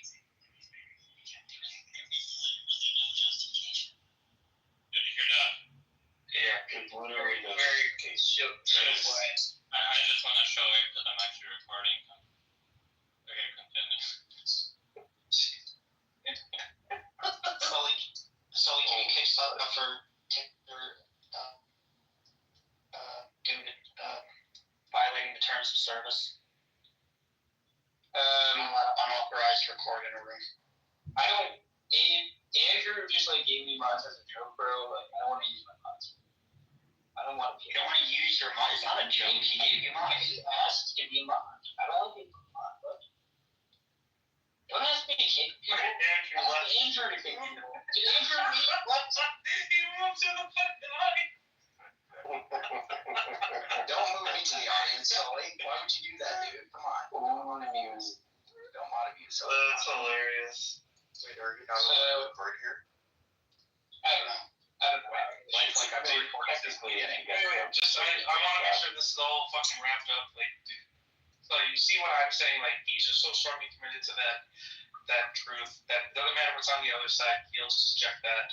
And for someone who comes into like this like hypothetical, even though it's being quote unquote stipulated, that doesn't mean that they should just stop using their brain about it. They can think that it like you could say, oh, it's true, but the truth is stuff like you can come in and say, well, I think this thing's true. I think you should wait. And if God says it, even though you say that's true too, that's just attention. Yeah, you can worship, but like for the sake of a hypothetical, if I just say, hey, imagine a hypothetical like alethiometer that in every possible world, like everything it ever says is true. It only says true things, right? And I'm like, and it says P, and it doesn't really matter what P is, And I say like, is P true? And then you go like, no, because I don't like what it says in my hypothetical. But it's like, I don't know, it's just kind of silly. If it says that it's like that the alethiometer is false, or if it says that. Yeah, well then it's like a liar sentence. Sure, you can have like a dilethia. Yeah, that's not what Andrew's hypothetical is. So well, it can be. It's like not clear that it is. No, it's not. It's clearly. I think it's clear that if you have to introduce another proposition to have the set be inconsistent, that his starting set is not inconsistent. Yeah, well, maybe not his starting set. I'm saying that the pair. It's if you give a liar sentence and you say that like the thing that always tells the truth says that what it says is false or something. And you said that's a liar sentence. Yeah. It's a no. The Grim Reaper paradox has the unsatisfiable pair like built into the hypothetical. Right. Like Andrew's hypothetical doesn't have that. It's just saying like, okay, suppose God tells you something, and suppose anything he says is true. Is what he said true? Yes. What he wants you to do is say, okay, I should be skeptical of any of my thoughts that disagree with God. something he wants built into that. No, what? Yes. Because what he's saying is just trivial. No, it's not. It's either, well, if it is trivial, then what the fuck is the point of asking it? Well, it's Andrew saying. Yeah, I didn't understand. Wrap your mind around that. He's saying that, look, if God says something and God is always truth speaking, it's going to be true, right? Right. And since that's the case, then it would apply in this case as long as I can show that that being exists. That's where the conversation should turn. Now, if you just deny this, then you're just not stepping into the hypothetical. And I think that that's something you guys don't want people to It's an impossible hypothetical. What's wrong with saying that? You can say it's an impossible hypothetical, but you can still answer it. Yeah, it's an impossible hypothetical where it's false. No, it's not false. Yes. Yeah, but because impossible situations are false. No. Okay. In the hypothetical. Logically? Yes, logically. But it's logically impossible in this circumstance. Listen to what I said. If it is a contradiction, then it's a fault. Then it's false, and that is true under logic. What is logically impossible? That's not making us that work. All right, well, we're gonna wait a second on that. We'll explain it to you. It's good to have you, brother. You did say it was impossible, Albedo, and I think Daniel just wants to know what the modality is. Yeah, in this case, it's like a metaphysical one because we're obviously saying that like God exists, but yeah, I mean like you have two things that you hold and they're inconsistent, and you have to reject one of them unless you think that you can have two inconsistent things be true. Yeah, but you're like, okay, look, he's not. Andrew did okay. If God says P, and then it's if God says P, then P is true. Then it's like P is true. It's just like modus ponens there. Yeah, you can think that's false. Like the conditional is false. What's that called when you can have two opposing thoughts? What's it called? Look, again, that was the thing we were on like 20 minutes ago, where the idea is that if the conditional is false, then if the conditional is false, then you're saying like. Then it's true. He could be wrong. God said something, and he said something false. Yeah. What's wrong with that? Like that's why I'm just trying to say. Look, Sully, I know what you're trying to get at, and in that way, maybe I'm not disagreeing, but I was very specific about the way that I disagreed with Andrew. No. Yes, I was, and I'll tell you. Look, that room wasn't, as far as I know, wasn't recorded, but I specifically said, go talk to Andre. And Andre said, you shouldn't do that. Yes, I said, I don't care what Andre says. Here's what happened. I said, if it's the case that this being exists, and this being cannot lie, okay? The being that has all the attributes that we're talking, hold on. It's the we being can call that God. Can we just call that thing God? Yeah, sure. Just for those that haven't heard. The being that cannot lie knows all things and is morally perfect, without fail, without flaw, okay? And it is the case that this being said, you ought to do X. Is it the case that you ought to do X? And you said that it doesn't have to be. Oh, yeah. So then you're just not stepping into the hypothetical. You're literally just not giving an answer. It's false. It's false. Wow. Yes, I can. There's nothing wrong with saying that. Okay, so Sully. That's what makes it counterpossible. So from now on, when you guys give me hypotheticals, I want to set the precedent here so everybody's on the same page. From here on out, if you guys give me a hypothetical where I have a commitment that is in conflict with one of the things that you're stipulating in the hypothetical, I can just say, not only is it impossible, it's false, and not provide you an answer. Is that right? Yes, you can do that. So where do you go from there? Like, talk to Andrew. I don't know if you know this. This is like the whole point I said to go talk to Andre. Is he was trying to talk to Andre. Okay, then listen to what I'm saying, so I'll just repeat what I'm saying. Yes, please quit. Please quit quoting Andre. Because he's a Christian brother, Sully. Yes, and I he doesn't hold necessarily. And I feel like I missed a lot of stuff. Yeah, you did a little bit, but I don't have much time, just let me explain. Saying just for you. I have shit after you leave out here, so try to like really Iron Man yourself. No, please wait. So no, please wait, bro. Andre was trying to say that you can have semantics, in which case far away possible worlds, conditions like that don't hold, but there can be conditions where it still does hold.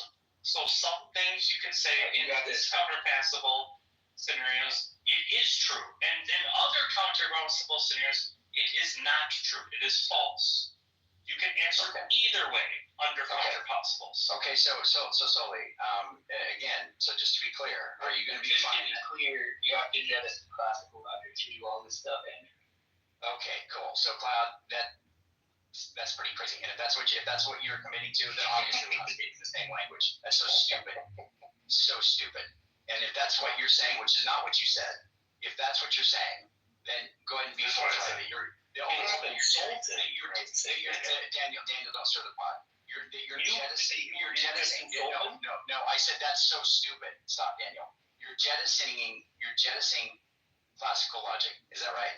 Well, when you're I don't believe in classical logic anyways, but like that's not even the point here, is that no. It is required to do this.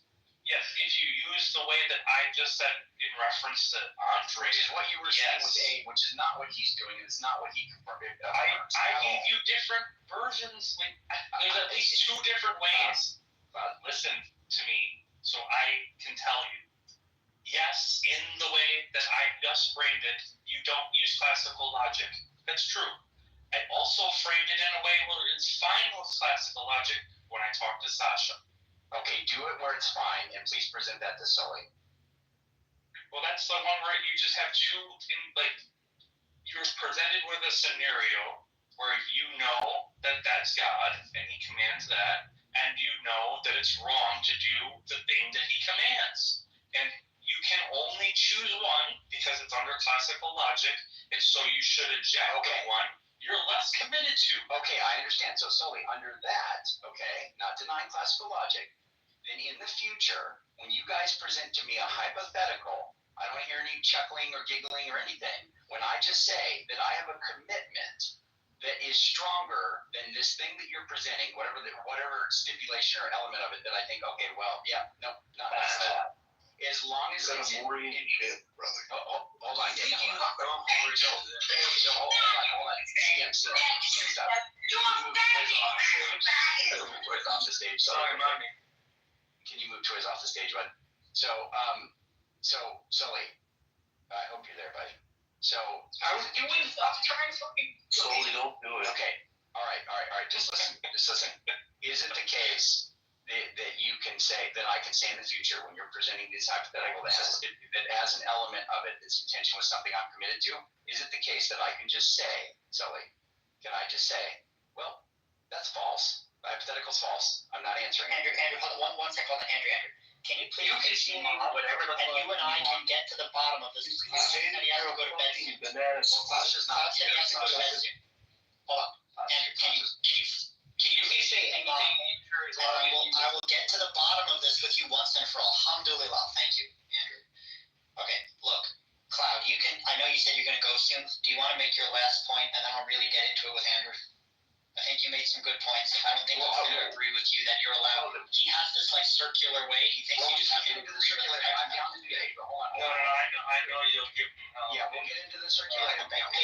Hold on, wait, let me just hold up. If I gave you the geometer case, and I'm just like, hey, look, this screen, right, in the hypothetical, right, it's just a screen where every time it says something, it's true. Okay? And then I just tell you, the screen said that you should do whatever. Okay? If the screen told me to kill Malachi babies, I would think it's malfunctioning. Yeah, I would too. But the point is this: we're just gonna hold fixed that it's a magic screen and it only says true stuff. Yeah, I don't believe in magic. See, that's why we're arguing. Yeah, me neither. I don't believe in the screen. Do you think I believe in the screen? No, of course not. No, but I'm talking to him. Okay, right. I know, but I would say if the screen that always said true things said to kill a Malachi baby, then that would be true in the hypothetical. Right, so not even interesting. There is nothing at all interesting about it. The argument against that is that it's circular. The argument against that is circular logic. It's just trivial. It's not trivial. Nothing. It's not substantive at all. Right? right? And so he doesn't do anything to convince you of any fucking point of any kind.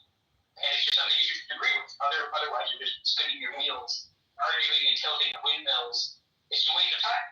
Really, what I'm trying to do is Abe, screen always say true. Screen said say X. Thank you for having your head screwed. Thank you. Hello. Thank you for having your head screwed on. Screen always say true. Thank you. Premise 2. Screen say X. Conclusion. X true. Yeah, well, premise 1 can be false, Daniel. That's the problem. Yes, it can. It's a conditional, but if it were, then it would be true. But it isn't. But it could be, and if it was, then it would be true. Oh, yeah, then you got back to you. Oh, but then what if it was? Correct. Okay, look. Hold on. Daniel, let me make my last. Yeah. Cloud, don't ever do that again, please. That's so stupid. What you just. I don't believe in this like thing that you're doing right now, which is like it's the team game, and because you just. No, it's not a team game. No, I care about the truth. I care about the truth too. Okay, Cloud, if you care about the truth, then why is it that you're telling Abe that it's a reasonable answer for him to say if something that always tells the truth tells you something is true, that you can say it's false? Wait. You already do think someone can think that I'm talking to you. You already talking to me. Give me that right now, Sully. Give me mine right now. The next person who interrupts me is just going to get moved down. I'm leaving right after this. Just shut up. Andrew? I do think someone can reasonably say what you say. I think someone can give both answers reasonably given the commitments that they might have.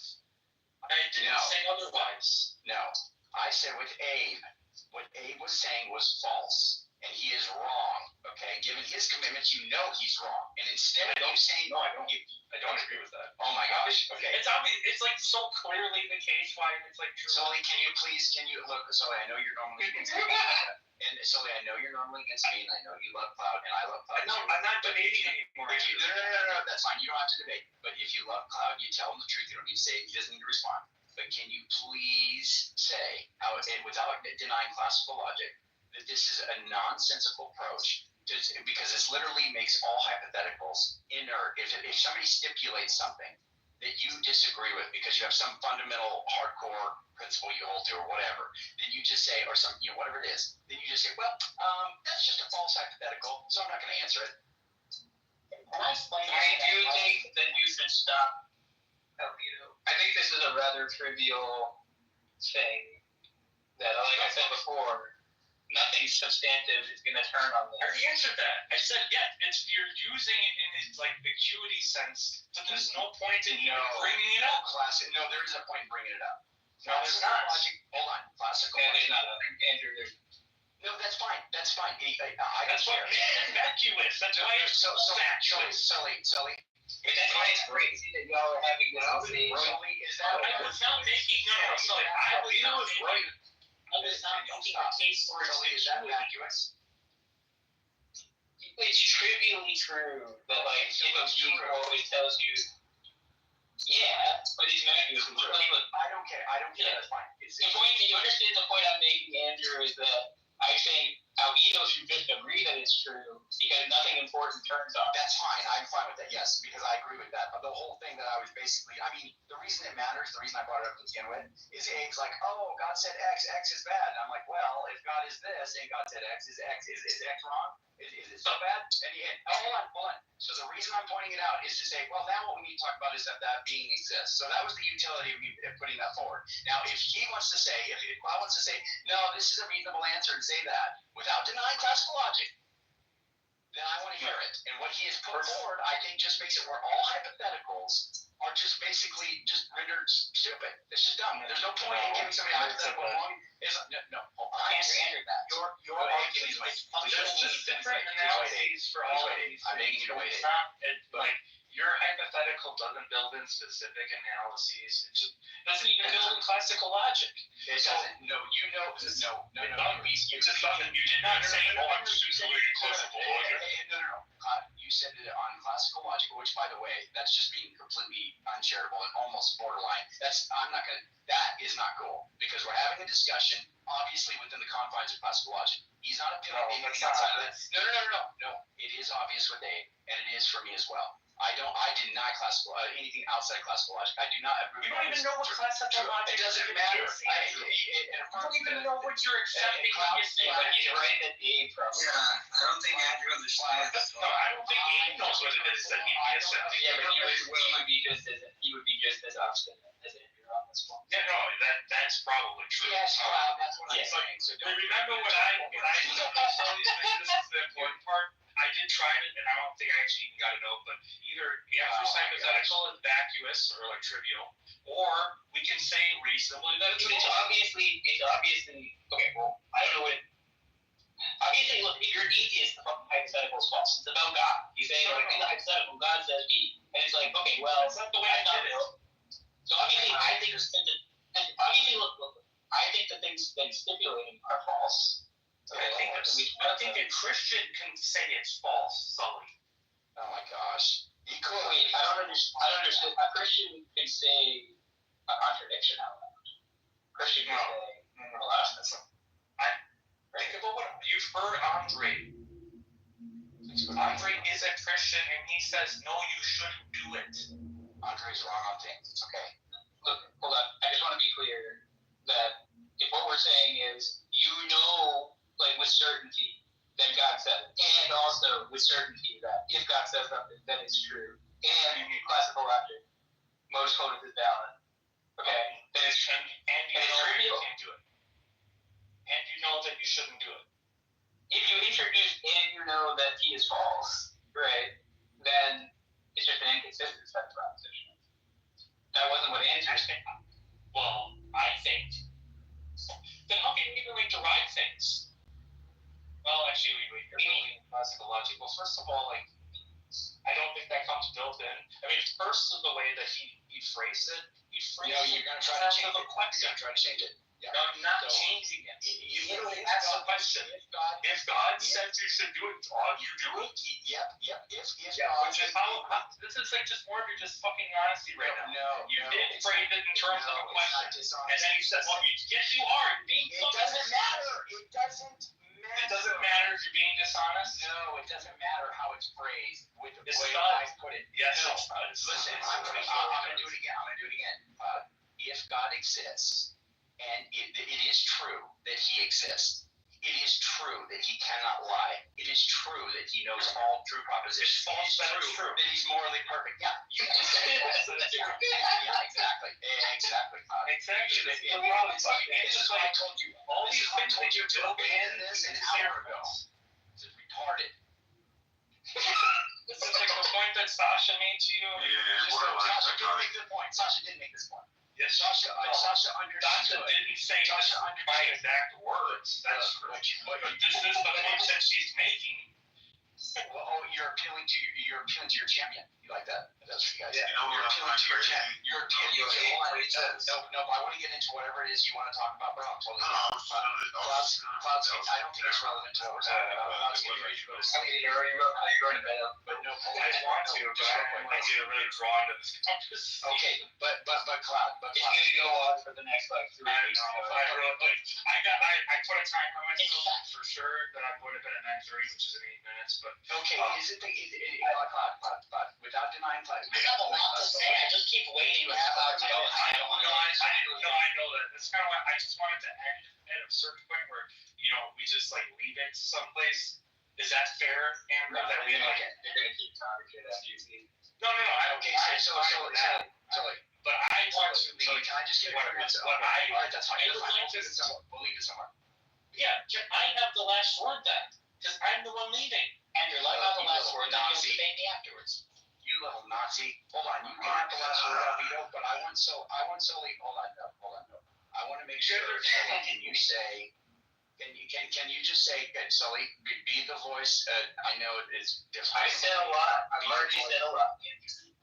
I know you're an arms dealer, but can you just put it on the record? Let Albedo finish his closing statement. You guys are going to talk about it after I leave anyway. I'm not going to talk about this. This pisses me off. Go. So he really wants me to say something to you, Alfredo. That's fine. I mean, I've got 7 minutes, so I mean, if you really want to say something to me, you're being a silly boy, Alfredo. You're a silly boy, Alfredo. I'm not. Look, I just. All right. Nope. I want to hear what you're going to say. I lost my train of thought. It was a question, but I forgot. Nope. Are you an atheist? Nope. Are you an atheist? Nah.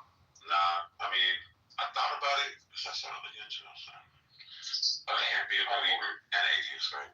Okay, we'll come back to that. Okay, we'll come back to that. Go ahead, Claude. Go ahead and say what you're going to say. Andrew's launching. Well, I made a very specific point that someone reasonably can say no to the hypothetical because no matter how much you try to build in, that they can think, like, especially the way that you phrase it, you didn't say, oh, I'm building in classical logic. Obviously, that might be reasonable. Let's just assume that. I thought I was getting a ending statement. You are, but please don't. Okay, go ahead. Whether it's not us, I'm just saying, it's reasonable to expect someone, they are using that. I didn't say otherwise, that's why you should just listen to me. But it's not part of your hypothetical. Okay? And then, because it's not part of your hypothetical, someone can say, I think it's still wrong because here's like a non-classical logic where it's not built in. Okay? That's the first way. The second thing I said was, or this whole thing is just trivial, in which case there's no point in even bringing it up. That's like the two main points that I made. The thing that I talked to Sasha about was about whether or not you have two inconsistent things, that if you did, you probably should just reject one of them. The scenario in which, especially the way that Sasha thinks is closer to the way I think, at least in terms of this, is that the scenario is just purporting something that you believe is true and you have a justification for its truth. And in the other scenarios, you also have that belief about what is like moral here. And in both cases, you'd say you know it, you know both. And then the question is, well, like, if you think that you can't have both, you need to reject one of them, because that's like what you would do under classical logic. And the way that you figure that out is by finding out which one you have more reasons to believe. And maybe for some people, that's God. Like, in this case, you should be skeptical of, like, your own beliefs and do what God says. I think that's fine. But I also think it's fine for someone to say, well, I'm not as committed to God, or maybe, like, certain aspects of God, that I shouldn't do what he says. So I shouldn't do it. I think that's also reasonable. It's reasonable to say either one, depending on their commitments. That's okay. Thank you, Cloud. Let me say something before you go again. So the only project is no. The only project. I thought we were gonna end it. That way you are ending it. That's fine. I thought like we're gonna. Now we say thank you, Albedo. Good night. Tomorrow. You kiss in the morning. First thing in the morning. We'll get right back in. You gotta kiss there, okay? So I did hear that. I'm very surprised. Yeah, that was for you because I want you to page. I love you, buddy. I still like you, Andrew. All right. Well, I like you. Just don't be a Malachite Cloud. I think Cloud. I think you might want to hear this though. Just ponder on it, okay? Will you let me say my statement before you go? You have to go to sleep now. Andrew, I definitely want you to, but I think that we should just save it for another day. I'm happy I'll probably say that after you leave, but I'm just saying I don't want to hear it.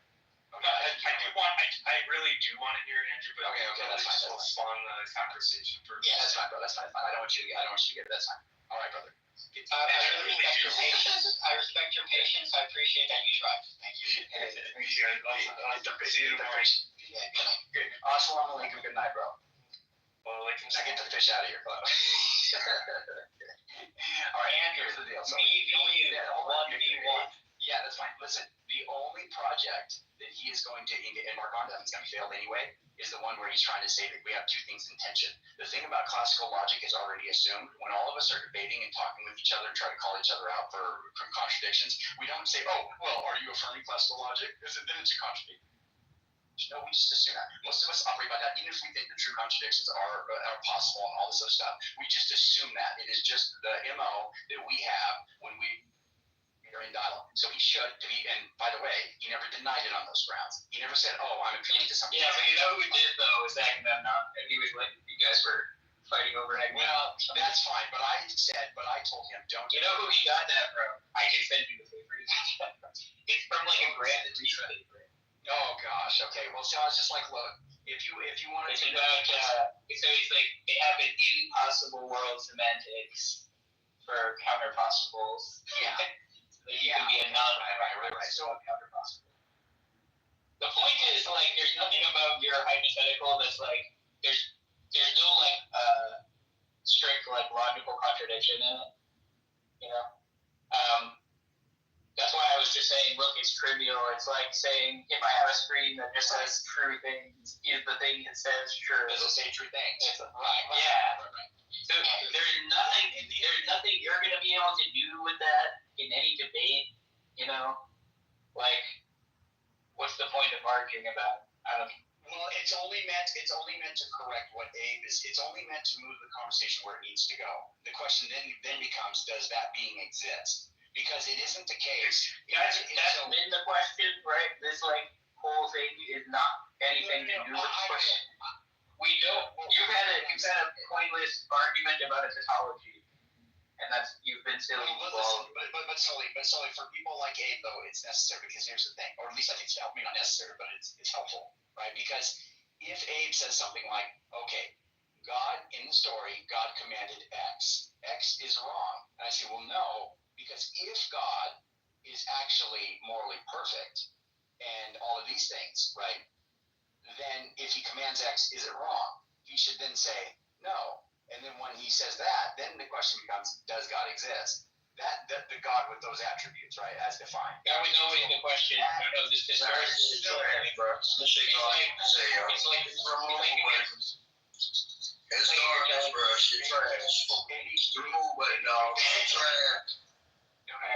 Hold on. Okay. Anyway, what I'm saying is, he said that God commanded the Amalekites land, and that was immoral. And I'm saying, well, if God is morally perfect and knows all things, he cannot say something that's a lie, then it wouldn't be immoral. Right? Yeah, I know, but this is like a silly. That's true. Like a silly point to say, right? It's saying that like in the book, it's because the point is it's just a tautology. Like you're saying, like, well, if it's true that he said that and it's true, then it's true, right? It's like, well, yeah, but you saying, hey, I'm reading the book and it says this thing that I think is false, and then you tell me that it's from a being that always tells the truth, right? Now I'm judging the claim, right? Look, anybody could walk up to me with a bunch of bullshit and say, hey, this is from a being who never lies. Anybody can do that. Right, and what I would say is, okay. Now, if they could say what you're saying, which is bringing up this tautology, and say, but wait, did you consider that if I was correct about them never lying, that these things would be true? And I'd be like, obviously. Okay, but then they would just say, okay, well, I think they're wrong on all these claims, so now you're just going to have to convince me that this being exists that has these attributes. Yeah, but that was always the question, and so this whole thing is like a meandering discourses about nothing. Well, actually, let me add one thing here. Okay. Let me add one thing here. I just think it's good to know that follows. I agree with Sully that the question about God independent, we could just talk about whether God exists. But the reason we were going into this is because you are convinced, Andrew, you are mightily convinced that you're not engaging in circular reasoning, okay? And when it literally says, when you say like, okay, God is morally perfect, how do we know this? Because he only does what's morally perfect. And what's morally perfect? Whatever God does. No, that's not what I said. By definition, this is circular reasoning. When I told you said God is morally perfect, and then I pointed to your story. Does not understand this. The blood is the knife in the Old Testament. I pointed out that according to your story, blood in the New Testament. Okay, it's reconciled. All right, we'll move you down, brother, if we have to. Move you. Hold on, brother. I don't know if we can move on. The point is this. I don't say circular reasoning, so I don't know why you're saying okay, it's circular because of this, right? Look, I gave you an example where it is an immoral action being committed. Murdering children, infants. That's not murder. Right? It is murder by definition. They are completely innocent. They don't know what the blood. It is unjustified. Yes. How do you know that it's unjustified? Okay, Andrew, you are embarrassing yourself. You are He's a regarding coward. Hold on, last. Did you get banned, J4? New account is actually forward then. Oh my god. Yeah. He's subscribed to control. So look, the point is this. Let's do 4, but yeah. We are in a room, Andrew. You're a grown adult in 2025, right? You don't need to do the rhetoric, brother. And I'm just putting it in context.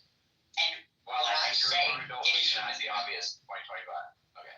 I don't deny the obvious. I deny bullshit. Yeah, God exists. That's obvious. Okay. Right. It is not obvious. So we're just gonna argue that's all bluster. The point is this. The point is this. Bring it on that. You are claiming when I bring down from your Bible a story that is obviously immoral, instead of pumping the brakes and saying, let me revise my argument. You don't. You charge ahead, both feet on the gas pedal, the brake, and you're going to be like, God is all moral. He's perfect. Right. And when he said to kill the Amalekite babies, I have to find it into existence that he's all perfect. No. That is called circular reasoning. No. You're not revising your definition based on data that contradicts your initial definition. This is the problem. Please stick with your claim, babe. Please stick with your claim. Don't lose it, okay? You're claiming that I am employing circular reasoning. No. Yes. I believe circular reasoning. Hold on. Tell me how this is circular. I think I have evidence that God exists, overwhelming evidence, okay? I believe that I'm in a relationship with that being. That being has revealed to me the truth of the scripture. Hold on, that's fine. But just let me finish. That being has revealed to me the truth of the scriptures. The scriptures say that God is morally perfect, cannot lie, etc.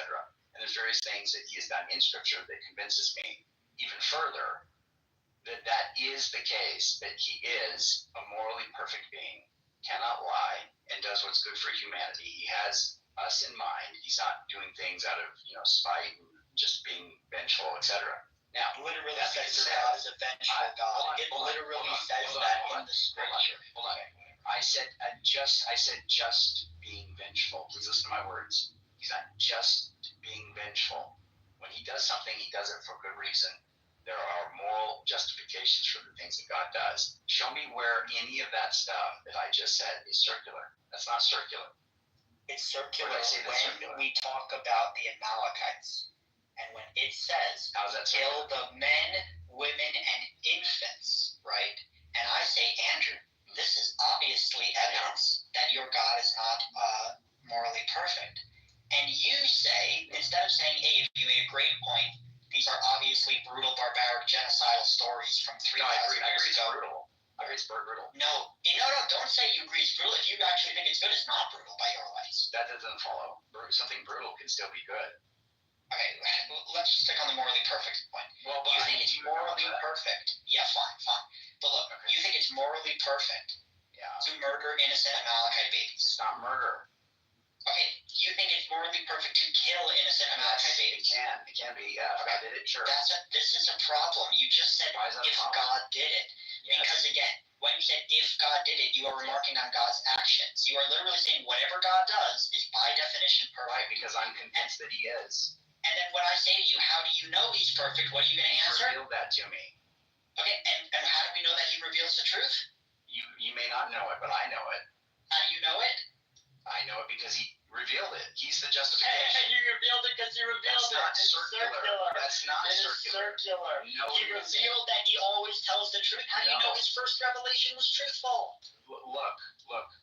Regardless of how, no, that's not circular. Regardless of how. If I say to you, how do you know? Listen to me. And you say because he revealed it, and I say, how do you know his revelation is true? And you say because he revealed it, that's circular. No, the mechanism by way of which God convinces me that he is who he is not something I need to be able to describe to you for it to be the case that it's true that he has done that. Okay, so if God has done that, of course it is. That's the very thing that we're arguing about. No, you think his revelation is perfect and good. I don't. You think I need to hold on. So again, let's do another hypothetical, Abe. If God exists, which yes he does, but if God exists and he wants to reveal something to me in a way that I don't understand how he reveals it to me, can he do that? Andrew. Can you please answer? Can you please just answer me? Can you what? Can he reveal to me information about himself, who he is, whatever, in ways that I don't know how he revealed it to me, but he did? Can you do that? Is that possible? I don't. Maybe I don't. But look. Okay. But here's the problem. Here's the problem. Even if he could, then you can't fucking believe. You're literally. You have. What do you mean I can't revelation believe it? that you can't explain to me. I obviously don't believe it. No, you can't expect me to believe it. You cannot convince me. That's different. So you can't convince me. Well, whether I can or can't is a different question. I think it's no. We're having a conversation between. Yeah, I know. I think it's possible. If your whole argument is that he reveals it to you in a way that you can't explain to other people, then the conversation is over. No. He revealed. I can't explain the mechanism in which he revealed it to me.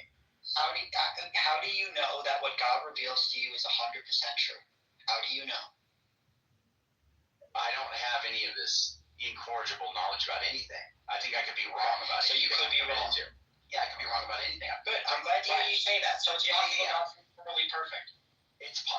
Now I think it's impossible, but it's possible that I'm wrong about that. Okay, good. Thank you.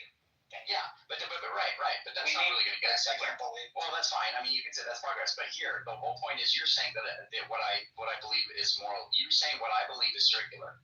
That is not circular.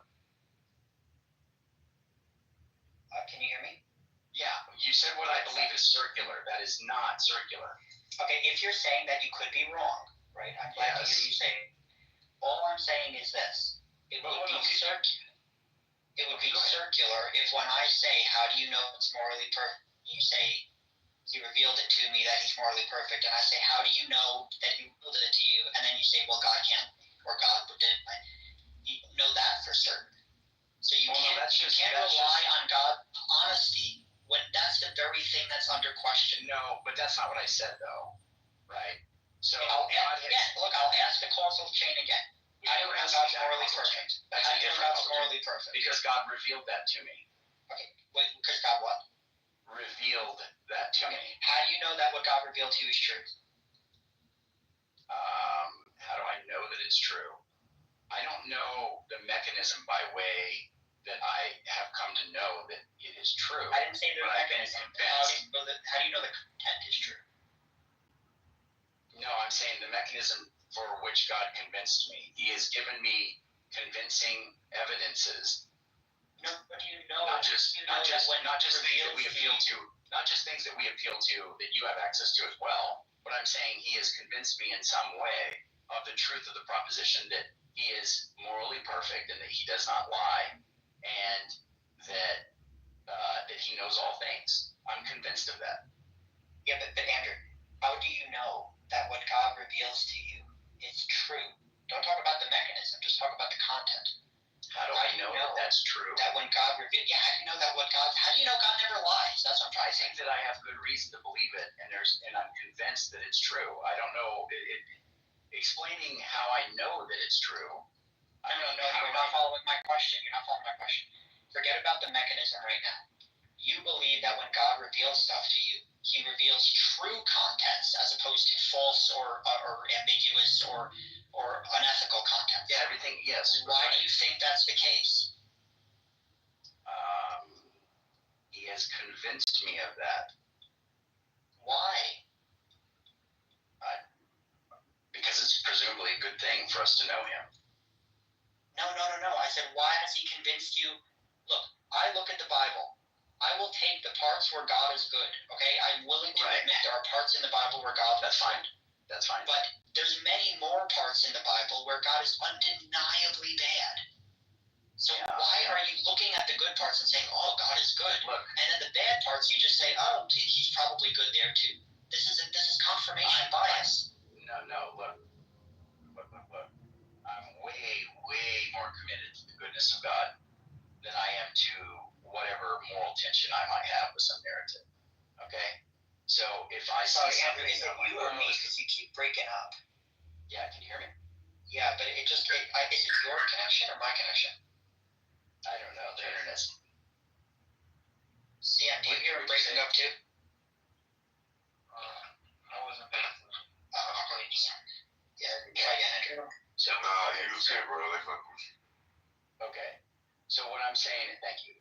So what I'm saying is that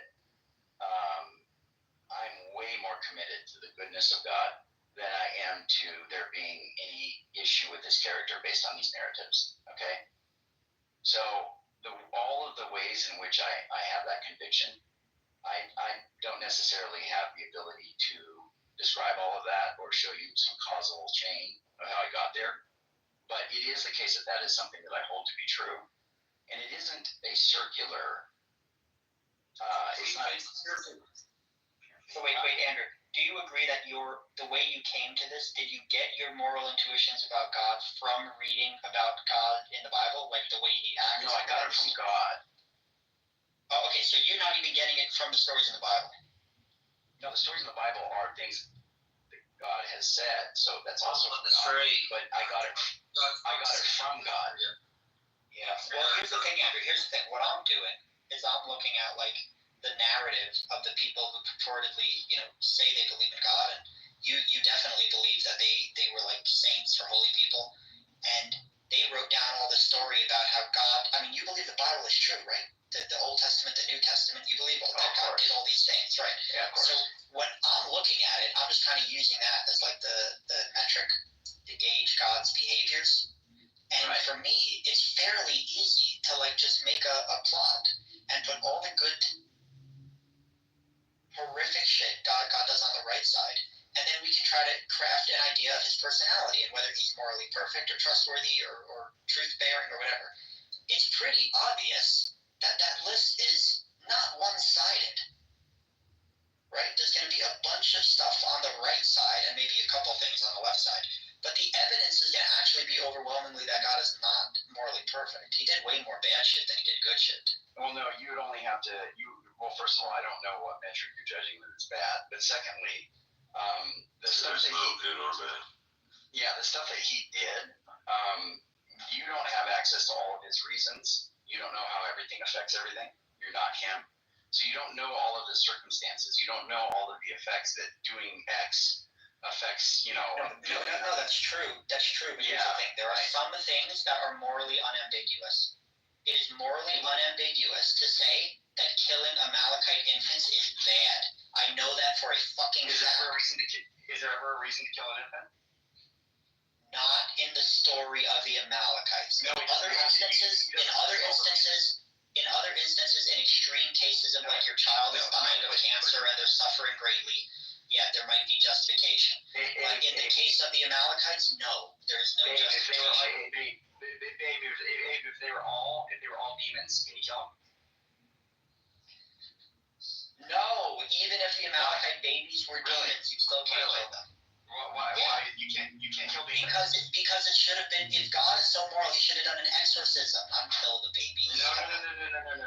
It's just part of their nature. It's who they are.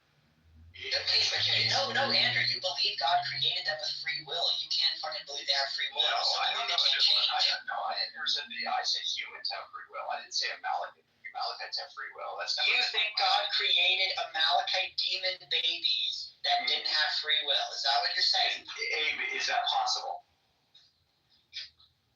And this line of reasoning is really sad. Please answer me. No, brother. In the story, okay, hold on. I know the Bible.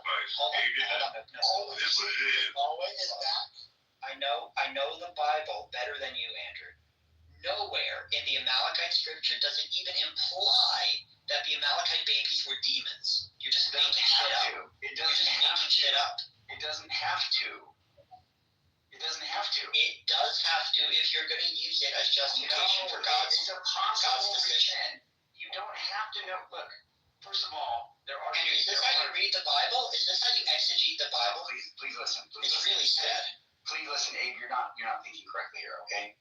There are demons in the Bible. There are six-fingered giants in the Bible. There are polluted bloodlines in the Bible. God floods the earth. And the Amalekites were none of those. They were just people. No, actually, you don't know that.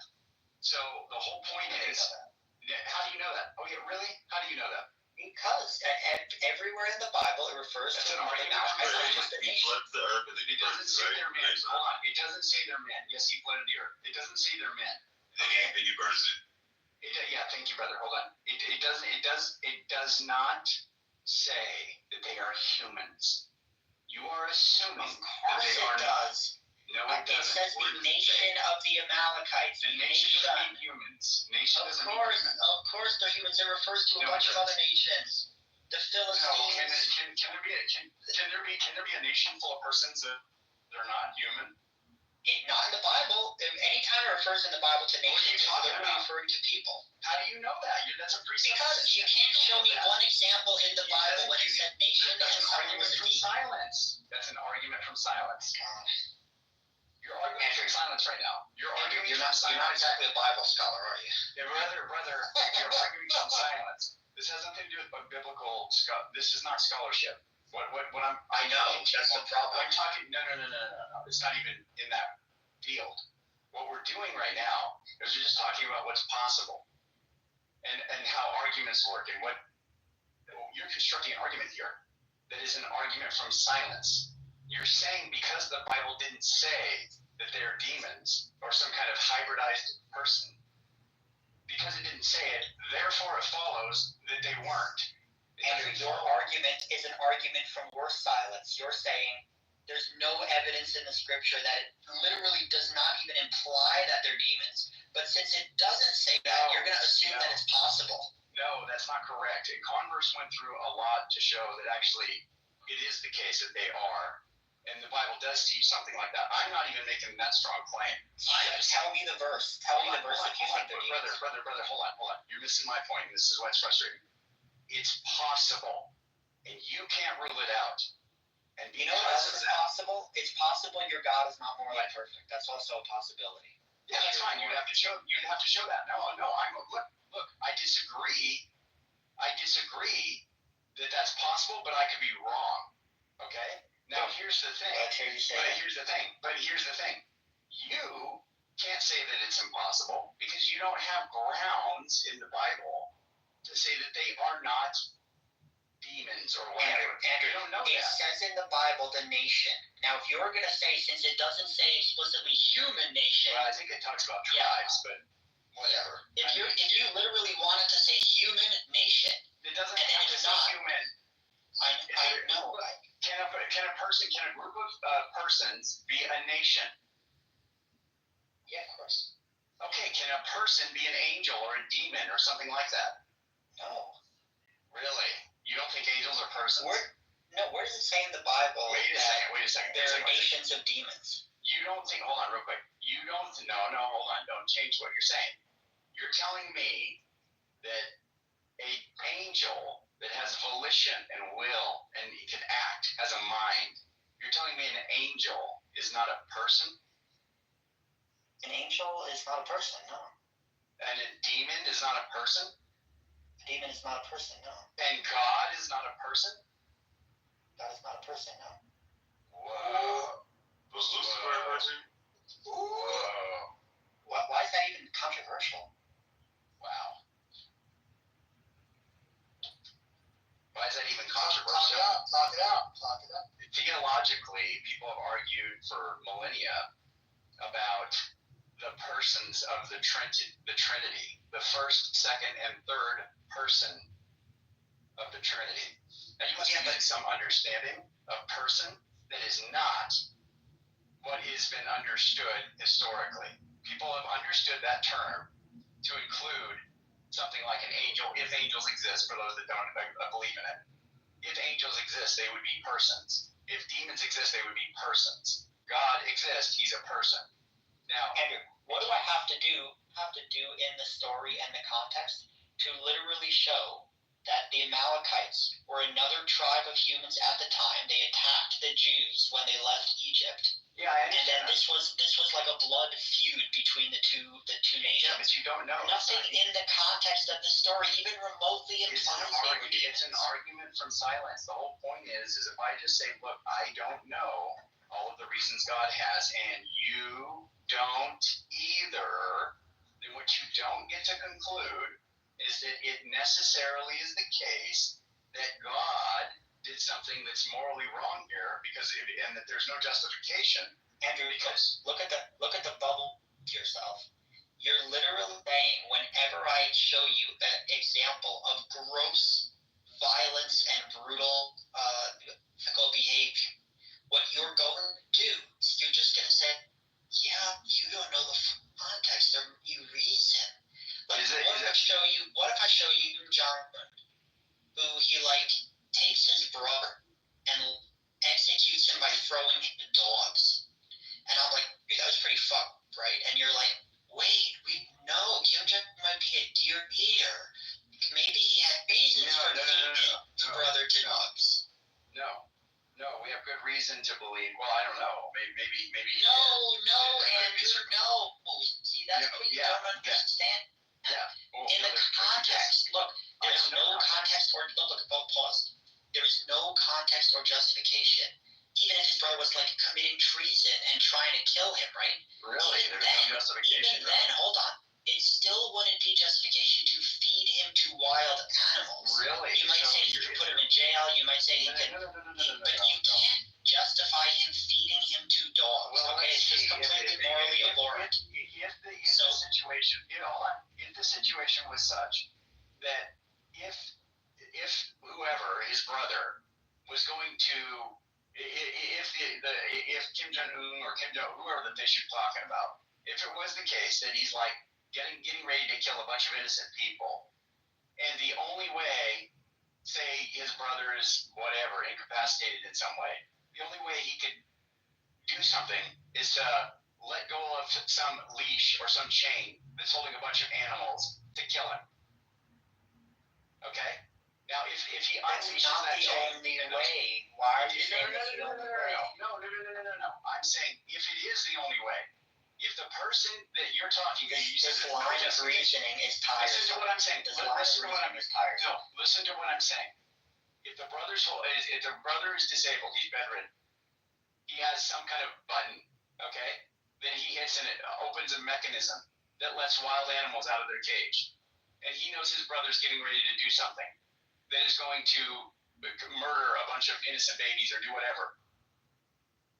If it's the case that he hits that button and those wild animals go free and eat him, he just fed his brother to the wild animals. Was that morally justified? So look, let me just say, if this is your argument, then not only is it truly it's stupid, like Sully said, it would be true because it's true. No, the argument is this. The argument is this. The argument is this. In the same way that you're saying there's a space for you to be right, that same exact space is there for you to be wrong. So in the same way when you say it's possible. You are heavily leaning on this idea that it's possible, that there's at least one scenario obviously that it's okay for God to murder babies. So if you're going to say that, Andrew, so in the words of Hitchens, just like that which can be asserted without evidence can be dismissed without evidence. The fact that you think it's possible, okay, well, I'm just going to say, okay, yeah, but it's also possible it's not. So now we're at a standstill. Right. So that's fine. So what you don't get to say then is that it's wrong. That's good. That's fine. I get to say it's wrong for the following reason, right? No, you think it's possible that it's wrong. I know it's possible that it's wrong. I know that for sure. But I'm going to take the that's right. And now, how do we adjudicate between both of us? How do we do it? We're going to just have to talk. We'll probably have to do something that's more fruitful, which is deal with the existence of this being. If the being exists... Look.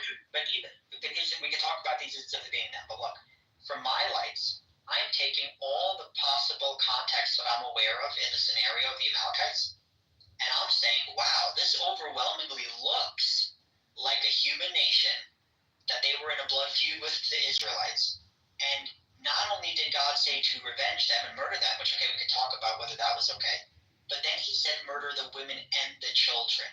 And that is morally abhorrent, given the circumstances of those crimes. You're saying given the context. That's all I need to know. Hold on, you're not taking all the context, because the context, including the text surrounding before and after, says that God is upright in all of his ways. Abe, are you accepting that?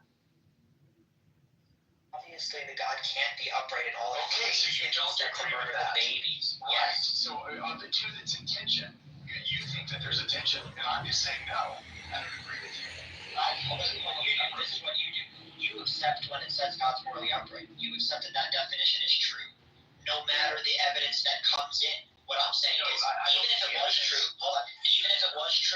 beginning. The fact that new evidence came in makes me reassess the definition. Oh no, and it's after. It's before and after. Yeah, but I would reassess the definition after. And you can, and people do that, and that's fine, and they come to those conclusions. I'm just telling you that I think the fact that God is morally perfect is more, it's something that is more evident to me than any moral tension I might have reading some of those narratives. Yeah, but look at the way you've trapped yourself. You stuck yourself in a bubble where no matter the things you read, no matter the things you read, even if it literally says kill. No, I think it's less expected. Well, no, you're gonna say there might be reasons why this is okay. So you never can get out of it. You have to agree with that. No, you have to agree with that. There may be reasons. You already acknowledged that. My point is this: I'm leaning on the skepticism of that because I have stronger independent reasons to believe not only that God exists, but that He's morally perfect. And so I accept the other parts of the narrative that say that God is morally perfect. And that has been made very clear to me that that's true. So if I read something that's less expected, given a world with a good God, I'm going to hold to what I'm already committed to because it's strongly evidenced by my experience, more so than any doubt that I might have about God's goodness when I read these narratives. That doesn't compel me as much because there are reasons that God could have for killing infants. There are reasons for that. And because there are possible reasons, it is the case that I'm going to be skeptical of my ability to assess why it is that God did it. And I'm going to accept Him at His word when He says that He is morally perfect. I agree with that. That's all I'm saying. Can I ask a question? So if come on in, guys. Whoever come in, I appreciate it. Bear with me, brother. I'll be here. Just bear with me. Come on in, guys. If you were God, right, and you was dealing with somebody, like one of your creations, and the creation loved you, and you was having a relationship with it, and you knew that God had told you, no problem. You knew that God, basically, you knew that these people that you was talking with, that they were going up against this other group, like you said, nation against nation, human versus human. And the other group would always try to kill you, no matter what. And the other group is going to try to destroy you. So, and God, would it be moral for you to tell the people, hey, don't let any of these people survive because they're going to come back and try to kill you, which they did. They did come back and try to kill you, the Amalekites. So they came back. Did not. The babies did not. To get the. So you say the babies did not, but the babies that were babies grew old and did. So with you having that knowledge that the babies that were babies will grow old and did, like they did. Okay, this is actually what happened in the story. No, hold on. No, stop. In the time when God purportedly said, go kill the Amalekites, the time when He said to wipe them out from under the heavens and erase their memory forever, that time, there were babies in the tribe, in the Amalekite tribe. And God didn't say, kill all the guys who attacked you, the adults who attacked you, but let the babies live. God said, kill men, women, and infant child in the Amalekites. So there were babies there who never grew up yet and never did anything wrong. They were just existing. That's it. Okay, so now, this is what I'm talking about, those babies that they let live, right? They didn't listen to God. Remember, they didn't listen to this moral God. So they were like you.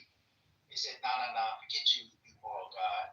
So in 1 Samuel 30, 1 and 2, says now in David. First of all, I'm not like the Amalekites because I'm an atheist. The Amalekites probably still believed in God. They believed in Yahweh, the Jewish God. That's all.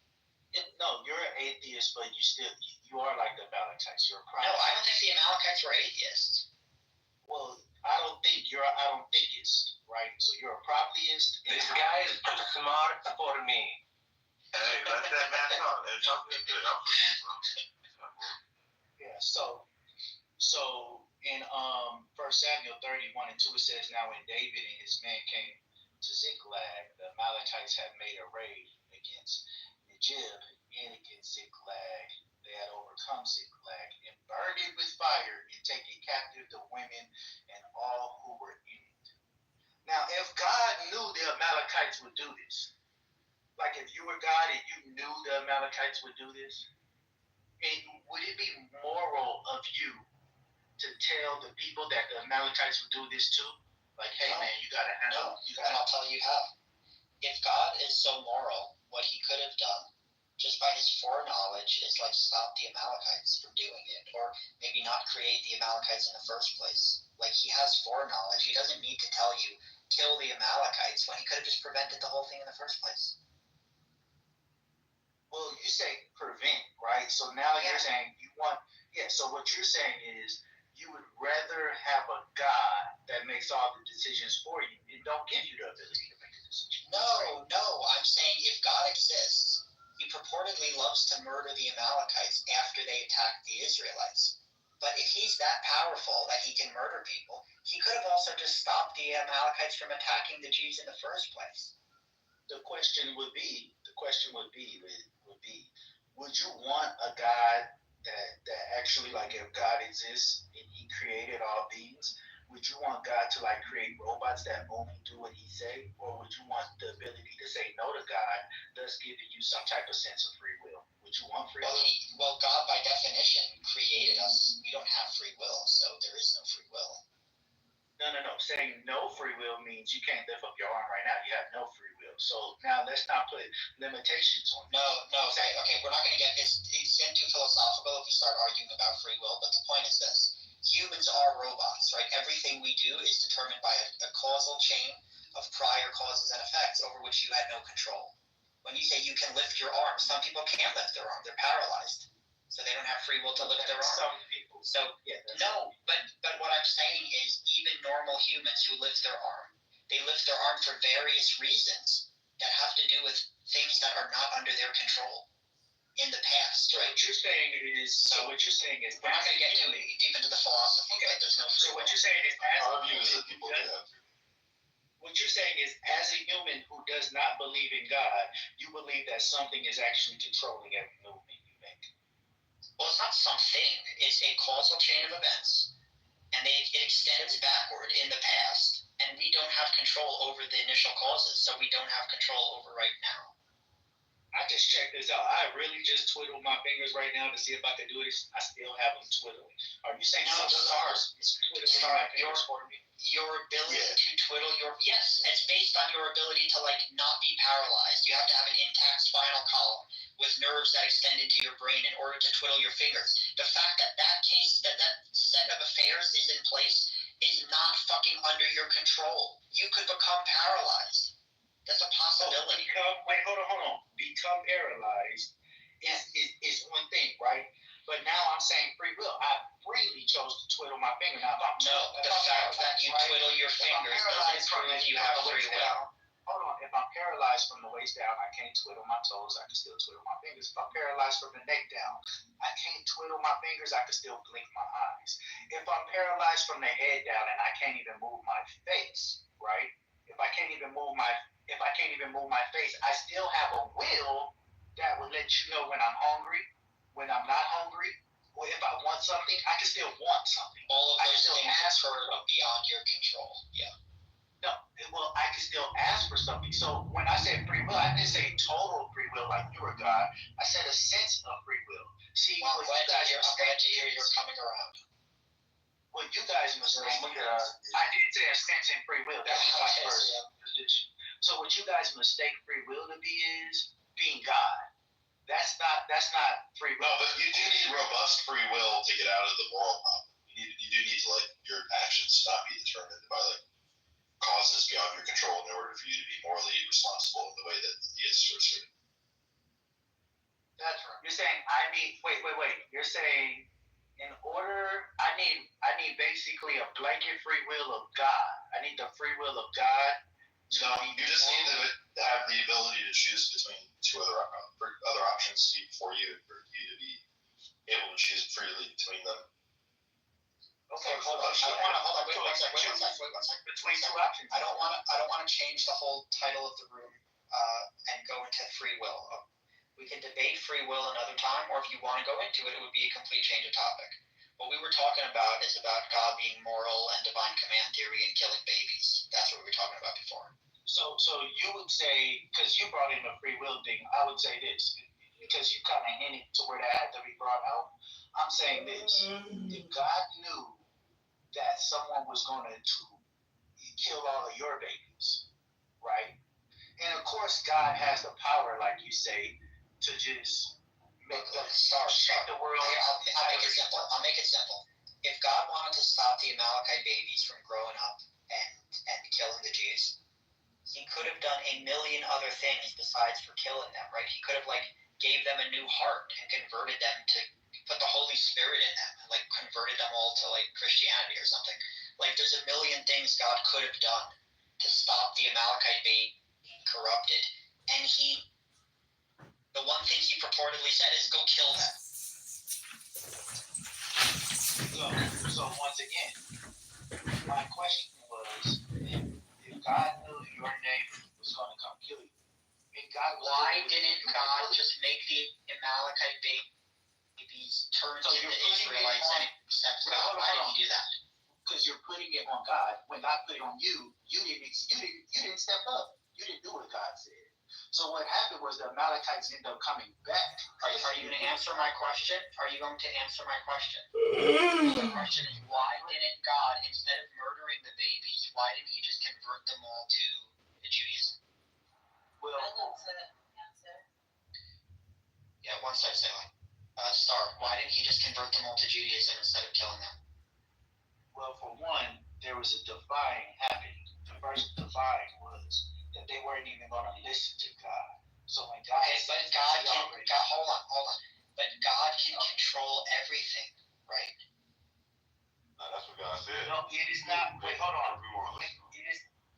It is not morally conscious to do what you're saying. That's unmoral. You would have no morals if you did that. If you were God and you were God, you would have no morals because you would just be everybody would be your robot. You would so by your life, you'd rather God murder the babies than to forcibly change them. I'm done with this conversation. Thank you. No, I'd rather do. Go ahead, Salah. Well, wait, Star Power is a logician, right? Hi, Abe, by the way. Hey, Sarah, how are you? Hello. Look, I just wish you wouldn't have kicked my friend CM before. He was in your room. He was making good points. Come on.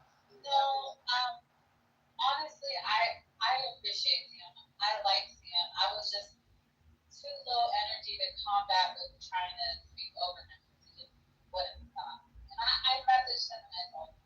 Yeah. Okay. So, anyways, let me ask you this, Abe. Is there any... Do I need to have background? Jessica, leave one room in the past. Please. Let the past be the past. Okay. Alright.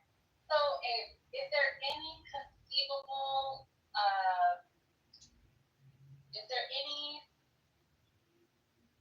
anything that you can conceive, any scenario possibly that you can conceive that it would be justifiable to kill the Amalekite baby? In the story as it's presented, in the Amalekite story, no. Is there any scenario that you can see that it is warranted? No, not in the way that the story is told. Okay. Well, I'm not just talking about the way the story is told. I'm saying, can you, is there any predicament, is there any scenario that you found that you say is morally justified? Just remember, he's arguing for silence. I know, hold on. I just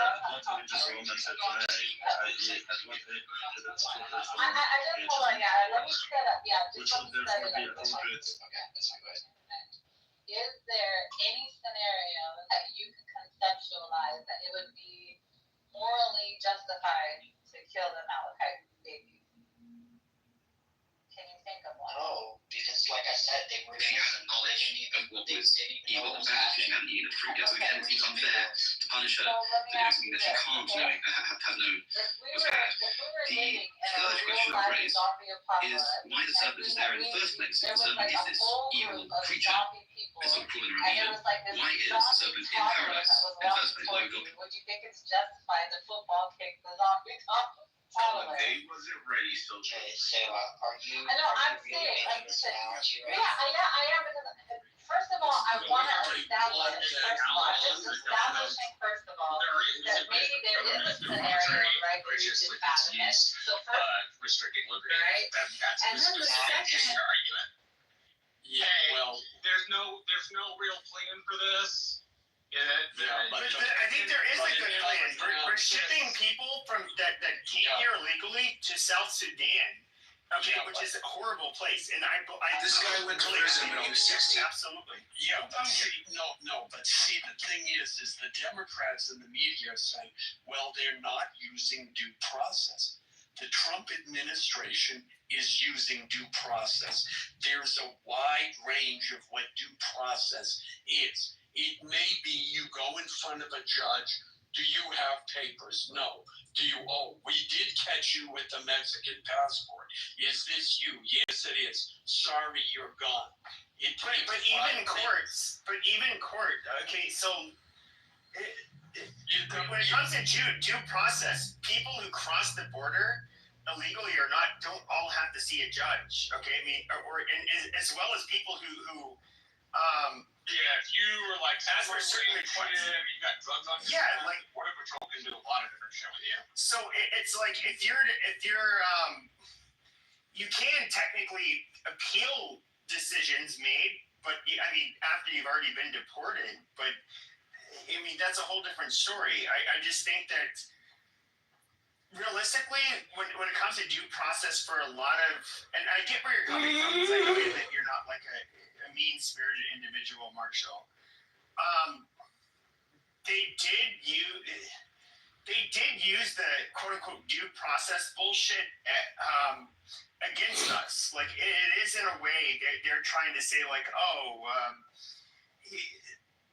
for humanitarian reasons, we must put all of these loopholes in place, not for them to come over here illegally, but for them to not get deported.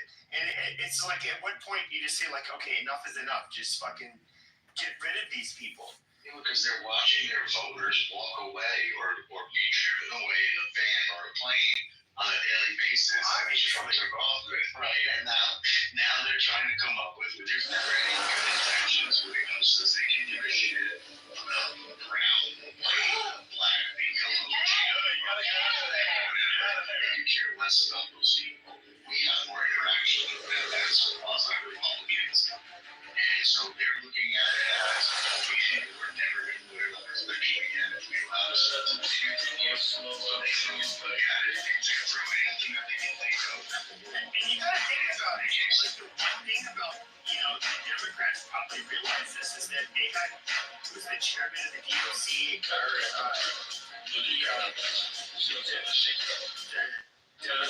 Party. This white faggot, this fucking piece of shit that like says he's a school shooting survivor. He wasn't even there when it happened.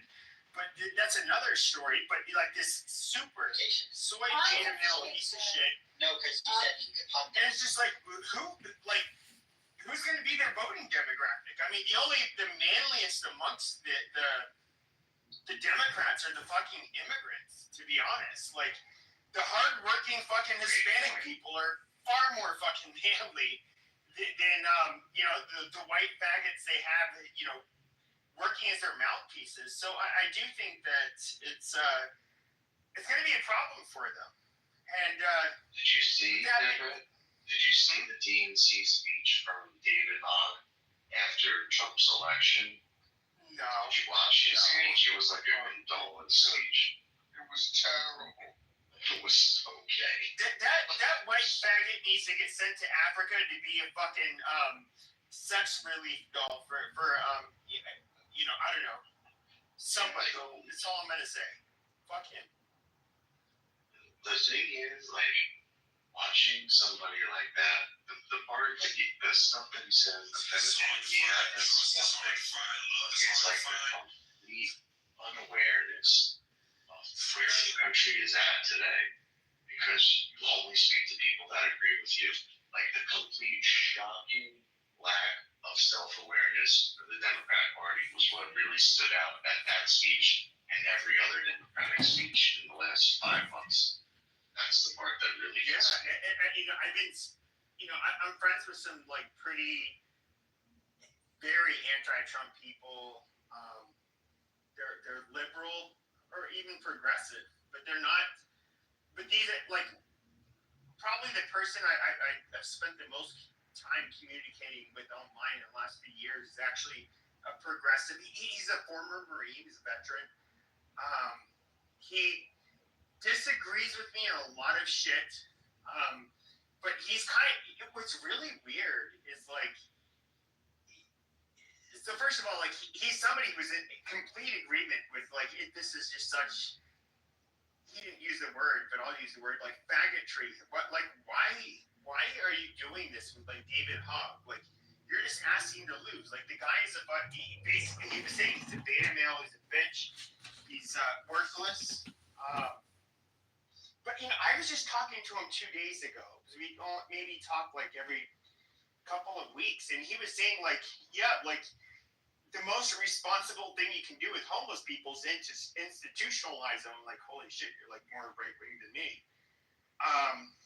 And what's really funny is that as progressive as he is, and like this slipped out several months ago, he was saying how like he owns a lot of properties that are rented out to Section 8 people in the southeast. And he said what he basically does is he just doesn't like rent. He literally doesn't rent to black people. He hires Spanish staff because he doesn't want to quote unquote put up with the hood rats. And he was saying like the by far the most dependable poor people are going to be like Hispanic immigrants. It's common, right? I'm from Los Angeles, and some, like you go to Koreatown, the signs are all in Korean, the messages are in Korean. If you're not a Korean, they're not calling you back. It's common. I mean, I'm not going to say if it's right or wrong, but it's the truth. You don't want to rent to people who are going to tear up your property. That's just how it is. Well, I would just say this, like the one thing that I wish black people could understand, maybe, but they probably don't. We look at it as hazardous to live around black people, and it's not because of any kind of like prejudice we were born with. It's because of reality. Every other race in the world looks at living around black people as hazardous. All of it. Wait a minute. Even other black people. That's why as soon as you make some money as a black person, you move right the hell out of the hood. Exactly. Look, let's get some numbers right out in the open here now. Black people are arrested for 80% of the violent crime, 50% of the murders, 90% of murders go unsolved. We don't know how many of these brothers and sisters are out here shooting people up and rolling off. Straight out. And this idea that the Democrats are representing these people is repugnant to the American people. Now, look, I don't care what color you are. I only care if you share my values. Straight out. But it's the reality. And you see it in California. And in California, now, I left. But before I left, they were trying to tell me I didn't have to pay my rent. Now, keep in mind, they were sending me money to pay my rent. So what happened? 2 or 3 years go by, all of the mom and pop homeowners, they go belly up because people are not paying their rent. So now you want to rent in California, you have to show $60,000, $70,000 in income or you can't even get a single apartment. I mean, it's just how it is. And no, it doesn't have anything to do with color of skin. Nobody gets to choose color of skin, but you get to choose. You get to decide if you're going to be a righteous man or a wicked man. And unfortunately, we have a lot of wickedness going on in this country. Thank you for listening. Is that statistic right? That 80% of crimes have black people arrested for them? Violent crime. It could be for violent crime. So like he said 50% for murder. Especially post George Floyd, that went up to about 60% of the homicide in America.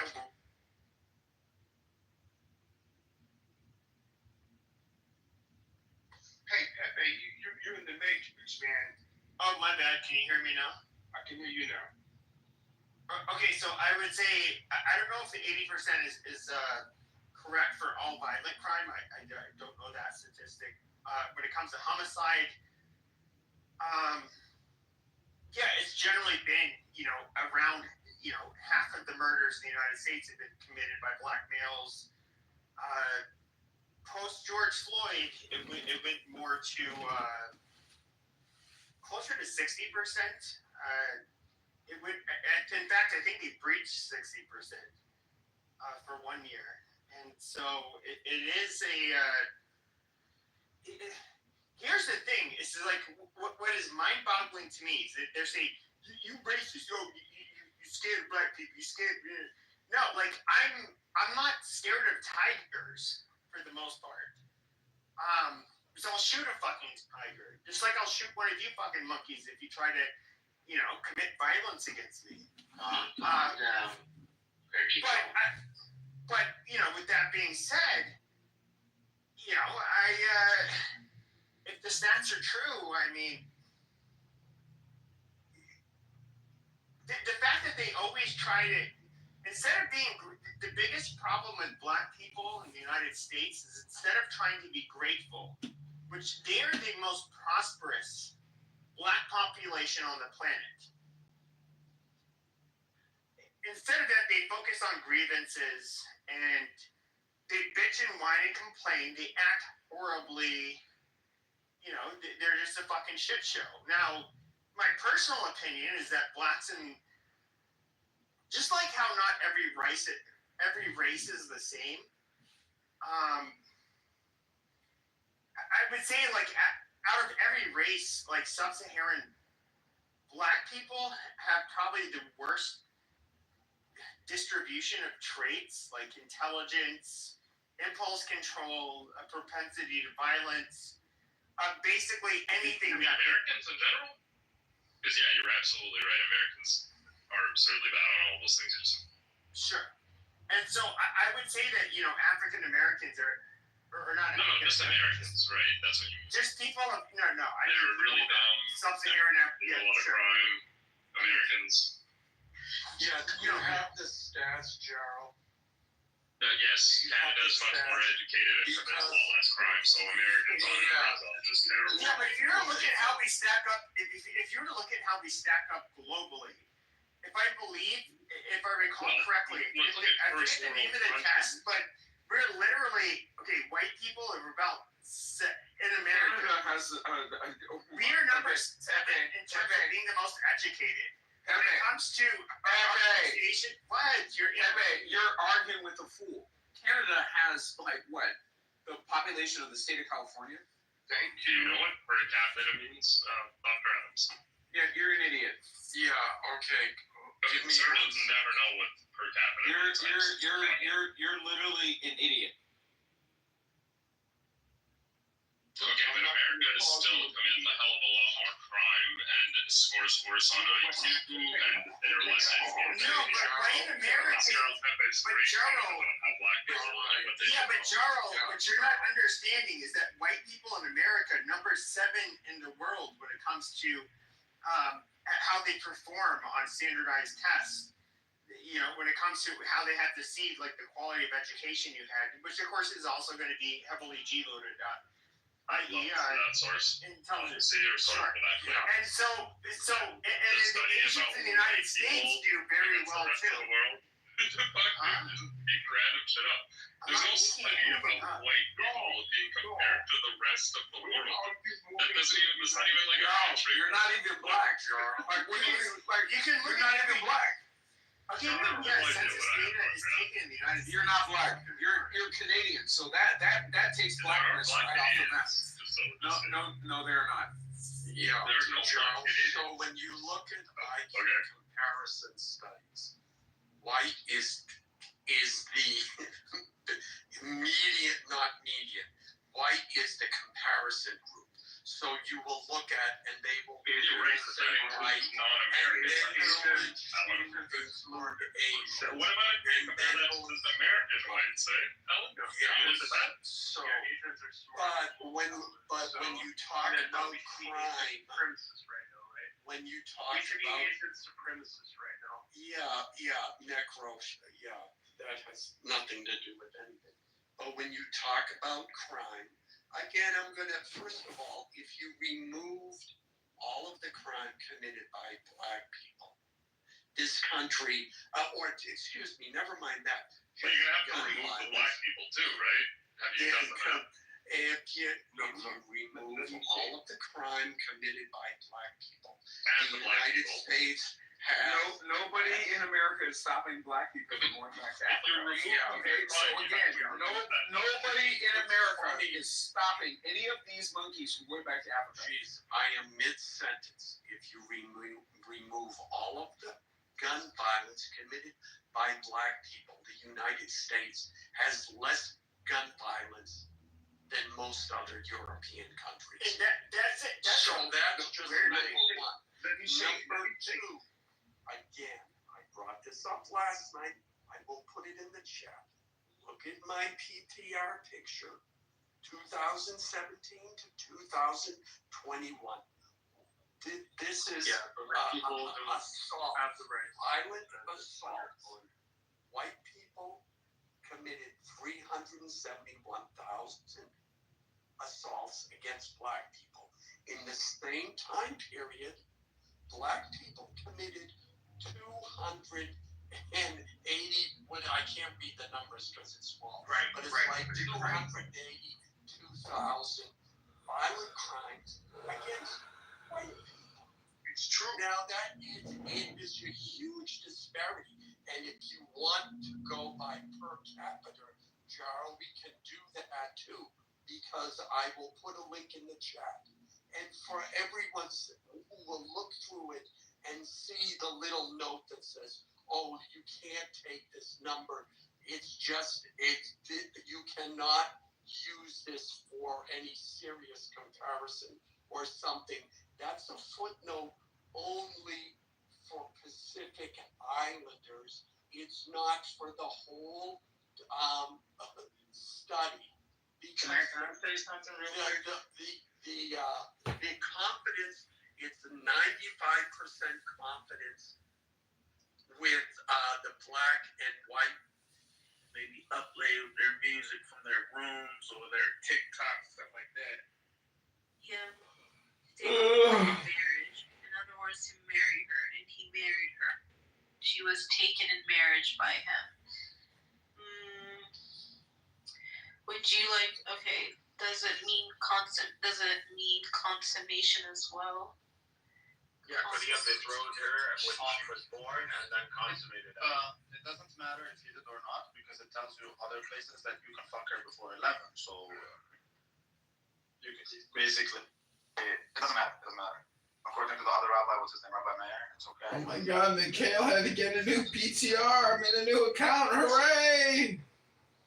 Are you gonna report him, John? He did. He called me a faggot kike. I reported him. So you're the reason he lost his account? I don't know. Oh, not him. You report everybody. It wasn't Nah, I'm fucking with him. Probably wasn't me. Yeah, he does.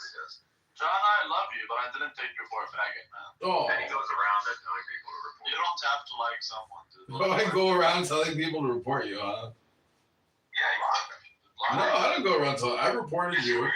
I reported you once, but I doubt that it was even me. People People told you. Yeah. He made it his PTR and he was telling everybody report. No, I wasn't telling everybody report. I reported. He's gay. He's definitely. Why do you report? Projection! I mean, you look like a faggot anyways. Like, I don't have to lie. I know, you called me a faggot kike. You're a faggot kike. Oh my god, I'm gonna report you again. I just wanted to literally. As someone who has had to create 50 accounts, I hope you enjoy creating accounts. You literally coming from the guy who has 20 accounts. There's no reason to report people, but that's okay. Yeah, I know it's Take good. a report away. Okay, let's find out. Let's see You're what happens. proving the point, though. You're a So faggot. John, we're exploring the Talmudic age of Rebecca. You have to admit that this guy, dude, super guy. So Rabbi, do you now agree that the Jews believe she was free? Yeah. It's crazy. Yeah. But that doesn't mean he fucked her. However, according to them, there's nothing against that, since we read that in the other part. 45b, verse 19. You can fuck her before 11. So basically, you can fuck her anytime you want. I hope they didn't have sex. That would be awful. Well, he didn't really marry her. What I think is that 3 wasn't really 3 for them. No, it was. Like, they weren't counting every year as one age. Of course it was. They knew how to count. Come on, they're lunar people. It was, but You're just projecting, Princessia. it didn't matter. Shut the fuck up. What do you know? That was against the words of the prophet. I'm telling you, she said she didn't give it up with Diego in Vegas.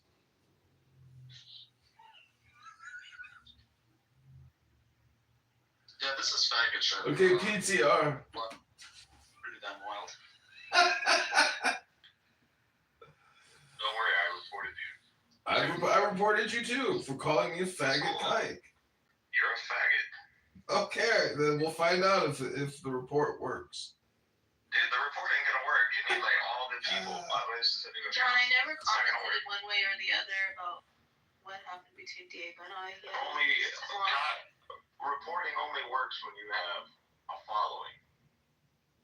Well, we're gonna find out. We're gonna find out, but you're gonna report it on your 20 accounts. I know. No, I just reported it once. That was it. I'm surprised you have to have a new account, but it's it's all for the best. We're gonna have a test. I promise you, nothing is gonna happen, and you'll see that you're just a waste of time. You're wasting. It is a waste of time. 100%, it's a waste of time. The only reason is when a lot of people report you, and when you have a following, that's when it clips you. Oh, okay. I don't know why you guys report. Why do you do that?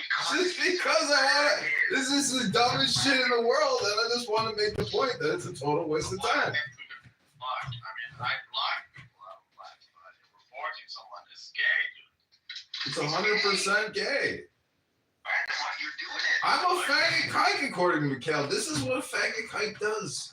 You're right. There you go. But it is gay. But it is gay that you reported that. No, I want the best for Mikhail. I want him to stop using the app. It's a waste of his time. But I'm just saying, I'm not gonna stop you. Yeah, it's a waste of time. I thought this was a waste of your time. It is a waste of my time.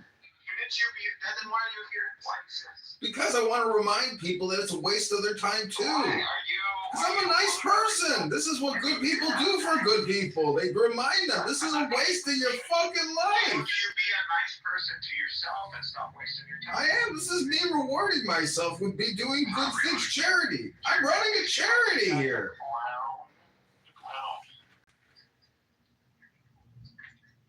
Why you gotta talk in a high-pitched voice? Why you gotta talk the way you talk? You sound nasally too. No, not at all. No, you don't have a nasal overtone? You're talking in a high-pitched voice. What? I don't know. I can't even do it. Well, you and Rabbi both have canopy nose, so it's called an overtone nose. Well, that's because I'm a Jew. Well, what's Mikhail's excuse? I'm sorry. We sound much more manly than you. You sound more manly than me?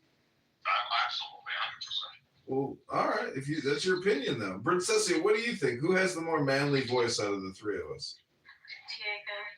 No, Diego's not here. I'm talking about Rabbi, Mikhail, and myself. All right, that's the cringiest answer you can give. Cringiest answer. Somewhere right now, Diego's. That it bothers you so much. It's just cringe. One day you'll have a girl obsessed over you too. Dude, that's just not. I hope to God I don't have this shit. Yeah. No, thank you, nigga. No, thank you. Yeah, I don't know if. What do you think? Do you think Diego reciprocates your love? In my heart. But just not in the real world, in your imaginary heart world? Maybe. Oh, that's Maybe delusional. didn't make me go viral. Hey, you made yourself go viral. Everybody here was like, couldn't even believe it was you because you catfished us all. So we were like, that's Princessia? No way. Oh my God. Oh, you got a cold flu too, huh? No. She didn't do anything crazier. Nothing that's gonna get her any trouble. No legal trouble. Oh, really? No legal trouble? You got court coming up. That kike in Florida that went and shot his own people when he would fucking thought they were Palestinian.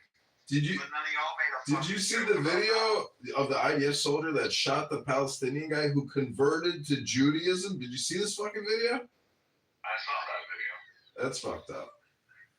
Yeah, because Jews are fucked up people. I don't understand why he shot him. Like the guy, they claim he had a knife in his bag or something. You're part of this satanic cult. Oh yeah, it's the cult theory again. It is a cult. It's what is it? The Hebrew speaking cult? You call us Jews? Most Jews don't speak Hebrew. What are you talking about? What the fuck do you think they speak? Fuck. Oh man, it's all. This is all. You're not even a race.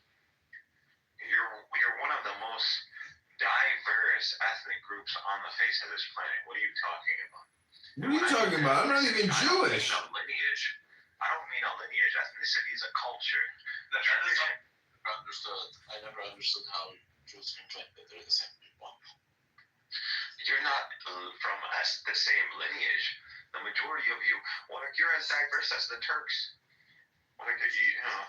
It doesn't make a difference. The language is the common factor. It's for every ethnicity. For the most of like 1,400 years, I want to say, Jews did not speak Hebrew.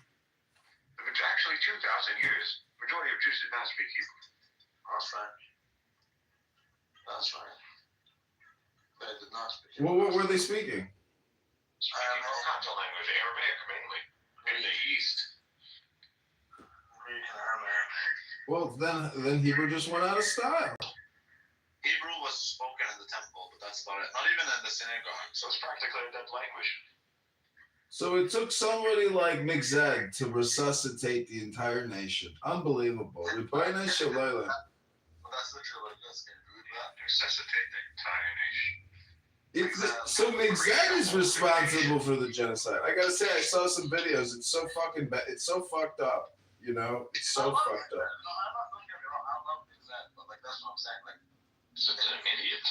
Migzed, I know. But if I love him, that doesn't mean I can't love him. Why is he an idiot? He doesn't even know doctrine. He doesn't know the difference between Rambam and Rambam. He doesn't know anything. He doesn't know history. He doesn't know anything. I know more about Judaism. He thinks Black Hebrew Israelites are accepted as Jews, and at the same time, he doesn't believe in the afterlife. Yes, he does. I asked him. What? He believes in an afterlife. I had an entire fight with him over the afterlife. No, he doesn't believe in it. He doesn't. He's an atheist. He's practically an atheist. He doesn't believe in it, and I told him you're going against all the rabbis, dude. And like he insists that that's not the case. It's like, dude, the Sadducees are known for not believing in the afterlife. The Pharisees, who are the like parent group of the fucking rabbis today, they believe in the afterlife. Dude. They do believe. The whole fight between the Pharisees and the Sadducees is over eschatology and the afterlife. And the Pharisees were killed in the thousands before the Common Era because of this. The Sadducees persecuted them. And when the Pharisees saw an opportunity to switch up the authority and get rid of the Sadducees, they did. And that's why they adhered to Roman authority. They wanted the Romans. The Pharisees wanted the Romans. So it makes sense. I love him, but he's retarded. And, you know, They don't know shit, man. that's just what it is. But no hard feelings. I mean, I would even invite the Big Zed over for, I will do the best B'chaim. I invite him for some, I even invite him to do real teshuva in my yeshiva. But he, gets to fix that shit. You know who I like among the Yiddish guys? I like Nathan. Nathan is someone I enjoy talking to. Nathan was good because he adhered to religious orthodoxy. Who's Nathan? Nathan Eck. He's the Toronto Jew. I had a lot of beautiful discussions with him. We did the Torah studies together. We did a lot of beautiful things. See, I mean, you guys act like it's not 2025, and you're sitting there criticizing the Pharisees. Like, what fucking kind of time machine do you guys own? I'm not criticizing the Pharisees. I'm saying that modern Jews follow rabbinical Judaism based on Pharisees, and the Pharisees do believe in the afterlife. So if you like reincarnation? You're literally going in every rabbi. That's nonsense reincarnation. No, I'm saying when you say they believe, That's a cult that came out in the 17th, 18th century, started talking about reincarnation. No, but when you say afterlife, is that reincarnation or like afterlife as in like a Christian retirement center? Forget what the afterlife is. It exists. They believe in the afterlife. They believe in hell. They believe in heaven. They believe in an eternal dwelling place. They hold to eternal damnation. It's in the Talmud. But it doesn't matter what the If afterlife you do usury against Jews, if you perform usury against Jews, you will end up in eternal hellfire. In the Talmud. Why is that so something? You don't think that that's just like a metaphor? Why can't you understand that they believe in an afterlife? It doesn't matter what it looks like. No, I agree, but I'm just saying like it's such a ridiculous concept. That's my only point. Is that Mixed doesn't. So that's the problem. Like he can't handle it when I tell him no, that there is an afterlife. Well, clearly neither does John. John doesn't know what he is. He doesn't know what he is. I'm just a Mishling. I'm just a Mishling here to record, observe, and just go have a hot dog. I don't know. You guys are the subject matter experts here. You claim you read to Kabbalah. What do you understand from the Kabbalah? I don't know. There's a lot of information in the Kabbalah. You don't know anything about an afterlife from the Kabbalah? No, it's all about the now. John's a convert. He is converted to Judaism, but regardless, I'm just telling you, man. Mixed just doesn't know what's up. Like he's not. If you ask Nathan is much more in line with the Jewish beliefs, which are an humble opinion, but he is not retarded. He just subscribes to retarded. Well, what do you think about those ridiculous Jews that are like pro-Palestine and side with Iran? What are they called? I don't care about Palestine or Israel. Do you have Those are real Jews. Those Jews, they are willing to adhere to an authority, just like the Pharisees with the Romans. They are willing to adhere to an authority that allows them to practice their way of life. I know, but I was wondering if Rabbi thinks that they're cucks. No, I think I don't care. Because they Jews. See, you have to understand what you're talking. I'm more in line with the Natura Carta. I believe that Zionism is a direct attack on Judaism, and there's a lot of Jews who believe that. Yeah, but then there's the opposite who think that Zionism is what's preserving it. Dude, I get that, but I'm telling you, I'm not troll. I always troll about these things, but right now, I'm being super honest with you. My perspective is that Zionism is a hijack of the Jewish identity. I do believe that. I get it, but I mean, the soldiers who look at these Orthodox who think they're cucks because they're siding with Iran and Palestine. Yeah, I know. If you check the writings of the early Zionists, they said the same thing about the disgusting Jews who are so weak and pathetic. Like that's the most anti-Semitic people are the Zionist writers. Just read what they say, dude. Right. I mean, they're nationalists. They're nationalists. But the problem is Jews are not a nation in the modern nation sense. Like the Jews are the people who accepted the Torah and the Old Covenant with Moses. They're not people who are belonging to a certain nation of sort. They don't belong to a certain country. They don't belong to any of that stuff. I know, but a lot of countries are artificial. So what's your point though? They still have the principles of a modern country, even if you think they're artificially constructed.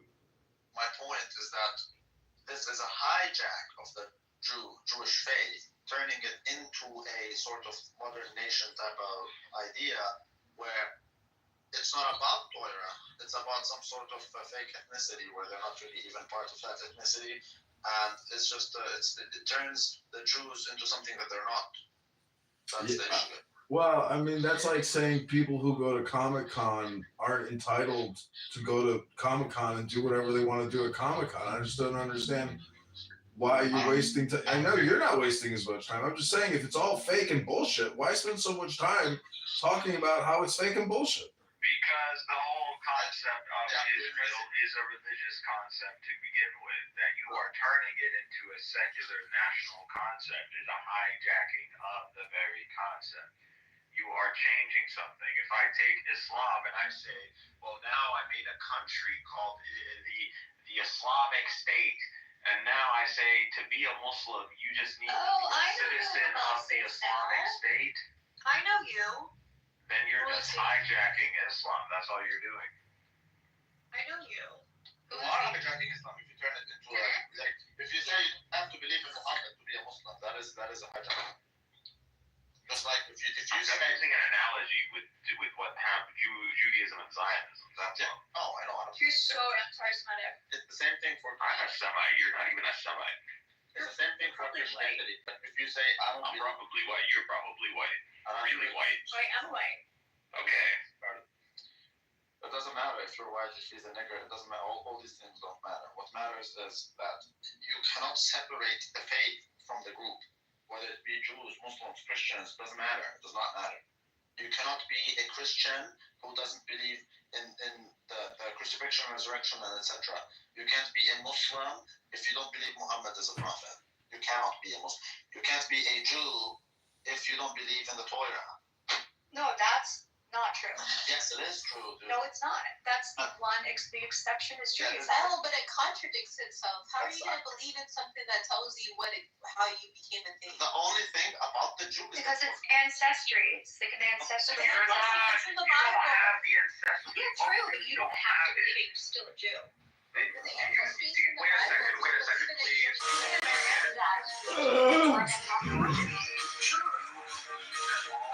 You're a common lineage. Yeah. That's your You're insane, and you haven't looked up. As long as food was contributed to the Irish leprechaun, Ash always got what he wanted. The young master even made a promise to marry Ash. However, the mistress of the house did not care about his promise, and the young master was very cowardly. Ash is sentenced to exile for. If you are watching this, tomorrow your auntie will talk all day. And you can ask the flowers. I sit for hours, telling all the bluebirds, the billy cougars. You can ask the flowers. I sit for hours. And the culture. It's that away. And the culture. Away with the Torah. Away with, you don't need the Torah. You are a group of people You guys are not. you talk about the culture. Dude, what culture? What culture? What culture? What culture? I don't need anti-Semitic assholes on Clubhouse to tell me Tell me what culture first. What culture, dude? What is the Jewish culture? The Torah. Culture? Culture. The That's Torah. insane. Oh, there's like so many different types of Jews. Different types of Jewish cultures, but there are things that bind all Jews together, which What is that? things. It's the Torah. And other things too. Do your lips show which country you're from? Is rebar necessary for every concrete project?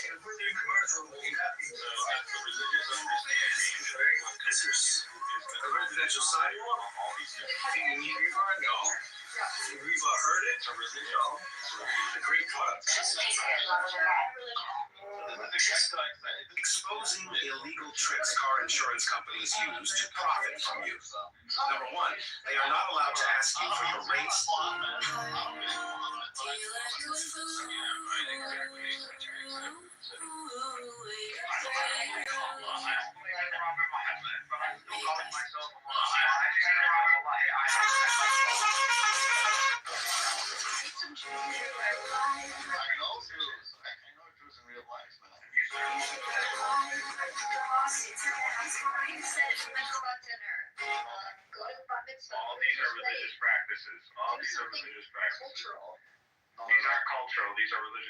rest is not cultural. There's activities. You can do that. You can do that. Yet you still cannot take the Torah out of it. You can hate Jews all you want. You can't say that Jews don't have a culture. But That's just something. It's a religion. It's not a culture. There is a culture. Jewish people have a culture. Yes, you can't say that. Their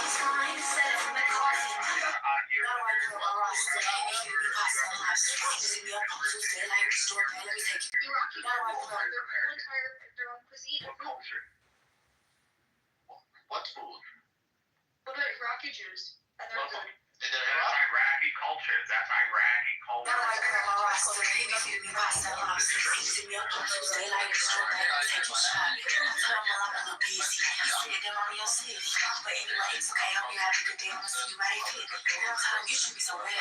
However, these differences are, that's more in terms of values and beliefs. But there is to eat the same food, for example. Jewish foods amongst these other cultures. Okay, and so you can't deny that. That's just like what? Well, we also have distinct foods as Christians. What does that mean? Christians have specific foods amongst. Okay, so what names that? It depends where you're from. I'm Greek. Like in Iraq. I'm Greek. It's not about Iraq. What you keep saying Iraq. What Iraqi Jew is exclusive to Jews? What Iraqi food? Tibet, I think it's called. I don't know how to pronounce it. Okay, but that doesn't mean anything because that applies also to the Christians. Yet we don't make these arguments. Look up Jewish foods and you'll see. But what Jewish foods? I mean, shawarma and falafel and hummus. That's what I'm saying. Wrong. Look up Jewish foods. Distinct Jewish foods. Is that what you're saying? I'm telling you, you are saying applies also to the Christians.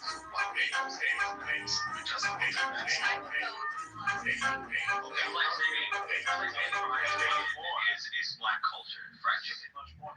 Look at the foods, for example, that the Greek Orthodox do versus the food that the Orthodox do. So there are differences even between each other in terms of food customs and whatnot. So I'm just trying to prove. I don't know why I'm trying to prove to you that Jews have a culture. I don't need to prove it. I'm trying to. What about Jewish music? But you're just blocking. You're blocking them coming in thought. That's all. What about Yiddish? What about that's not in the Torah. What about the way Yiddish is spoken by Jews all over the world?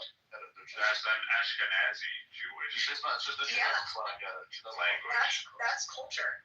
Which they took from German, which is practically German. So what? It's still part of Jewish culture. But that's still it's not in the Torah. So food, language, music, art, Jewish art. Jewish art. Jewish art. Jewish family values are not related to the Torah.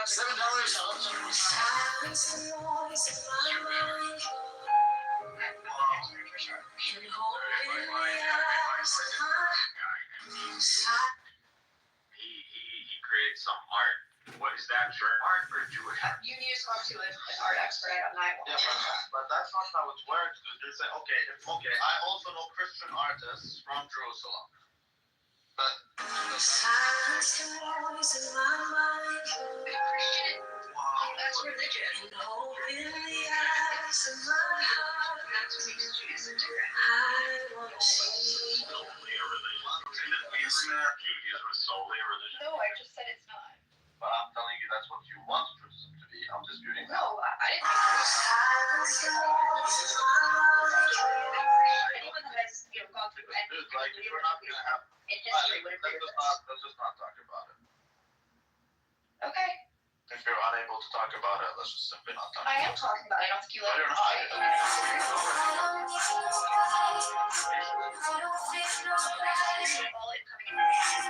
Said one thing that I would be like, maybe you're right. You're more than welcome to disagree with it, dude. There's nothing wrong with you disagreeing with it. Okay, I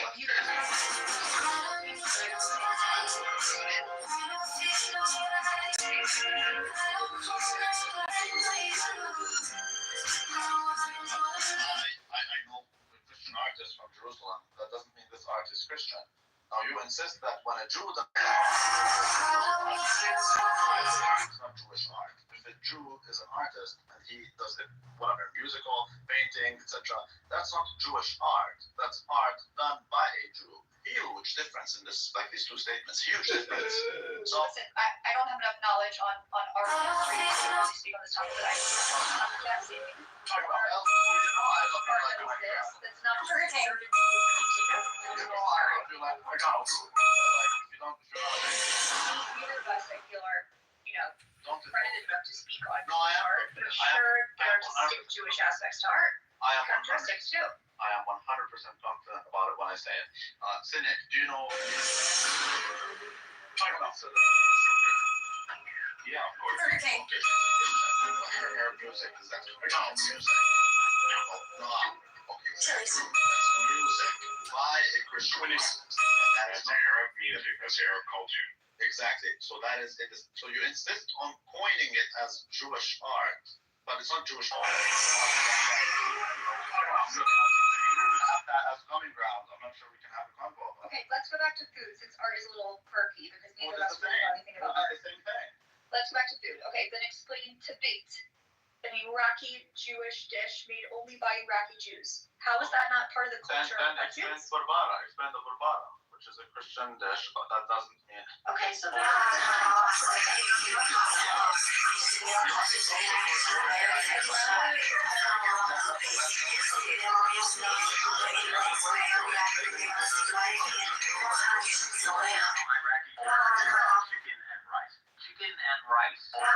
Chicken and fucking rice. Are you telling me? because two ingredients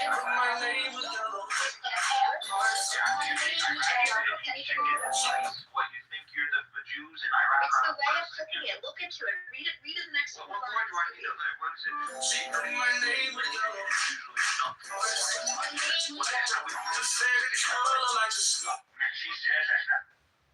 Commonalities amongst dishes. This is just Iraqi culture. That's the whole. No, it's an Iraqi Jewish dish. You Did have you to tell me Iraqis be did an not expert stuff to chicken? discuss how it's actually cooked, but it's Jewish. How is it Jewish? It's not exclusively Jewish. It is. This dish is Wow. Jewish and it's different. Chicken beans is a whole dish.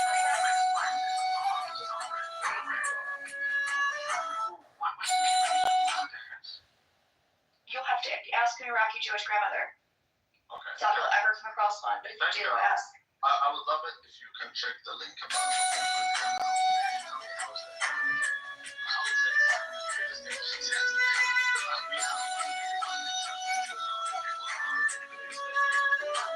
We still wouldn't go as far as to say these statements that you say. Check this thing in the link about. Muslim law. I'm not checking it right now. Hold on. Well, it's just a dish called durban, for the saint called durban.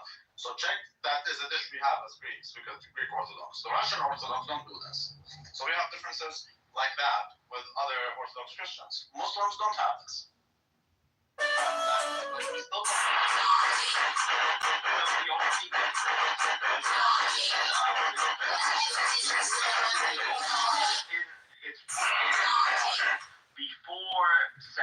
Before the Sabbath, so on Friday, and it's low, and so it continues to cook until Saturday. So because they're not allowed.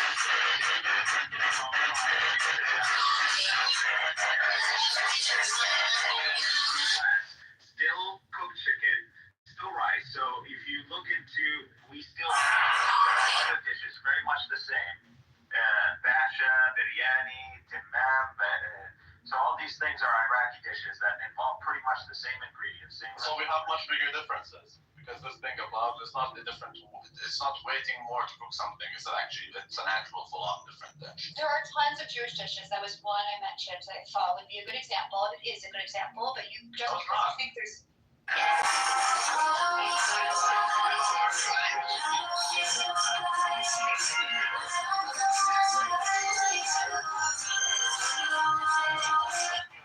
Some things that they have that they have their own customs. What I'm telling you is the biggest difference you find that they have relative to the other communities they live with will be smaller than the differences we have with those communities we live with.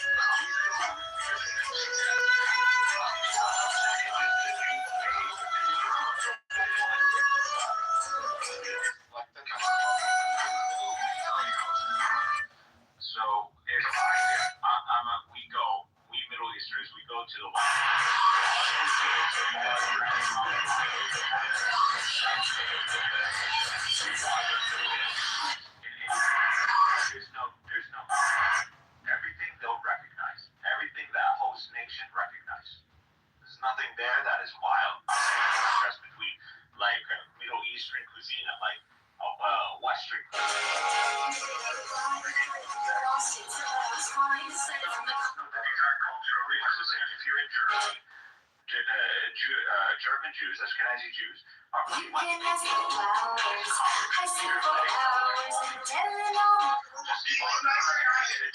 because you're trying to deal with your law or deal with the Sabbath. But that's it.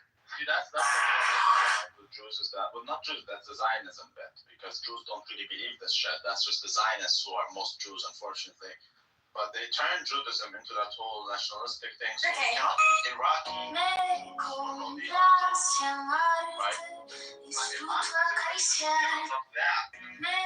I would say I'm Palestinian. I would say I'm Christian, as if that is a... And they do that in Israel. They do that. They say I'm Christian Arab. I'm a Christian Israeli. They do that. They do it in Gaza. Amongst other things,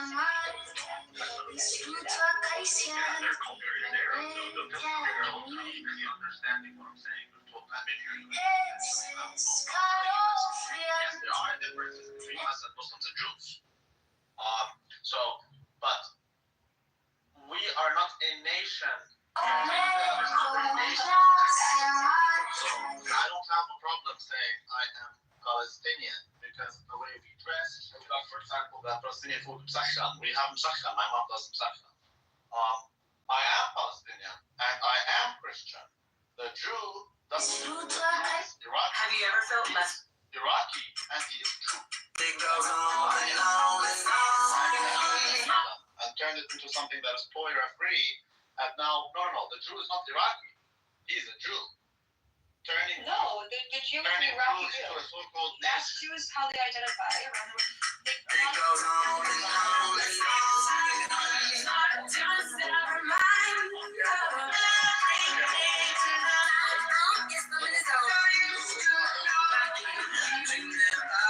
Considered Iraqi Jews and not just Iraqi because they've lived in their own societies with their own cultures and their own ways of life and their own practices. They identify, and therefore they don't want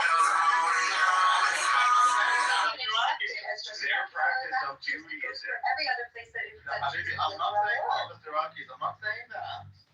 I'm telling you, they are Iraqi Jews. Just like I'm a Palestinian Christian. Exactly. But Zionism it changes things here. You can found it on the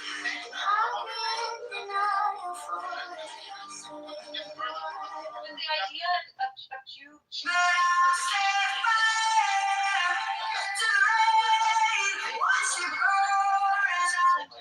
part of the I love you so much. I don't want to call you a nigger. Can you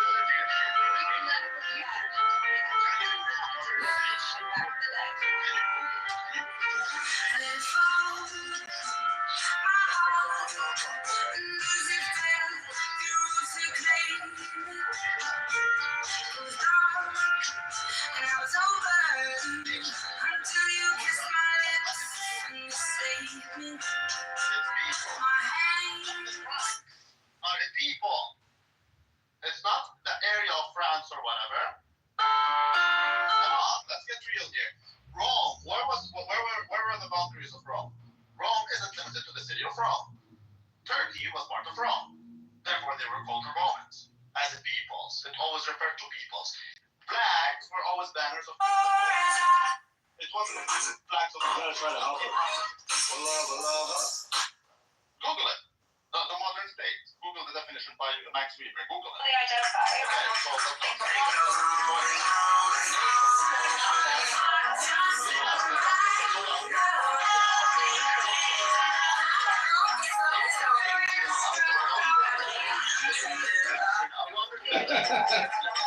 The word nation today is not the same as the word nation back then. There is no nation. The word nation in the Torah is in Hebrew. Yes. They identify. I'm not able to sit here and discuss the intricacies of the Torah with you, but I know that the concept of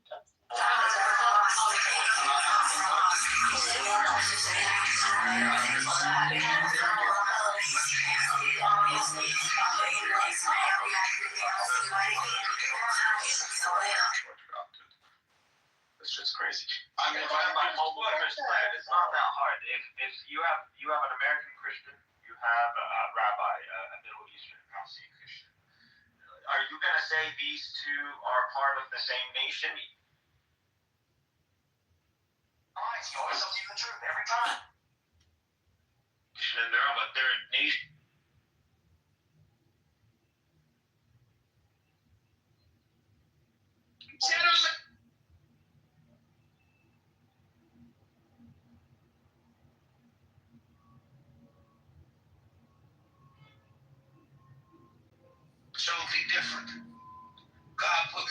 situations and put me in rooms that provided different things for me. And I know, and that's why I continue to do this. And I'm going to continue to do it. I'm going to continue to reach out and touch youth and let them know you're allowed to go through bumps. It's about how you get up. You're going to always fall, but it's about to come up. It's about to get up.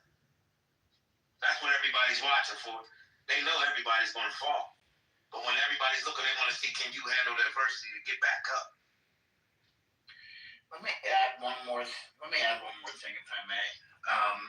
Because what I've noticed from listening to the kids or the young adults, I should say, and also the volunteers and the staff, is a lack of bitterness about what is happening. It may be frustration, but there are adults that come in here every single day, and they are so bitter at people who are trying to do good, at people who are trying to show empathy for others, whether they're being stripped away from their families, losing health care, whatever it is. They are bitter against those people. But the people here tonight, the young adults, they're not bitter. They're more hopeful. And that gives me hope for this country, too. So thank you, Ronnie. Thank you, guys. Well, thank you for saying that. That's quite a compliment. I really appreciate that. Thank you. He kicks me from the room. He's sitting there telling how everybody comes in there, they're all better. I'm like, you fucking Scotty, you're better.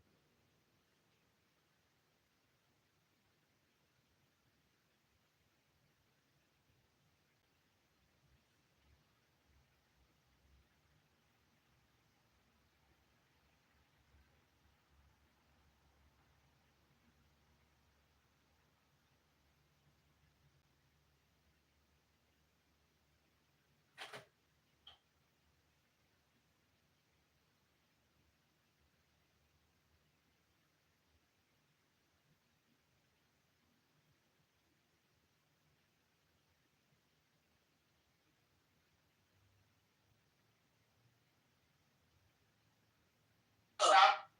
You can say something that I said. So again, I said if you don't like being in America, then go back to Africa. Tell United States and all them other Europeans to get the fuck out of Africa and I'll go back. Okay, and the reason Clockwork Orange, Alexander, I forget his name, and Helen Mirren, and it was about the reign of the Roman Emperor Caligula, and it featured massive amounts of little people's text, X-rated, intercut with drama. Yeah. Nice.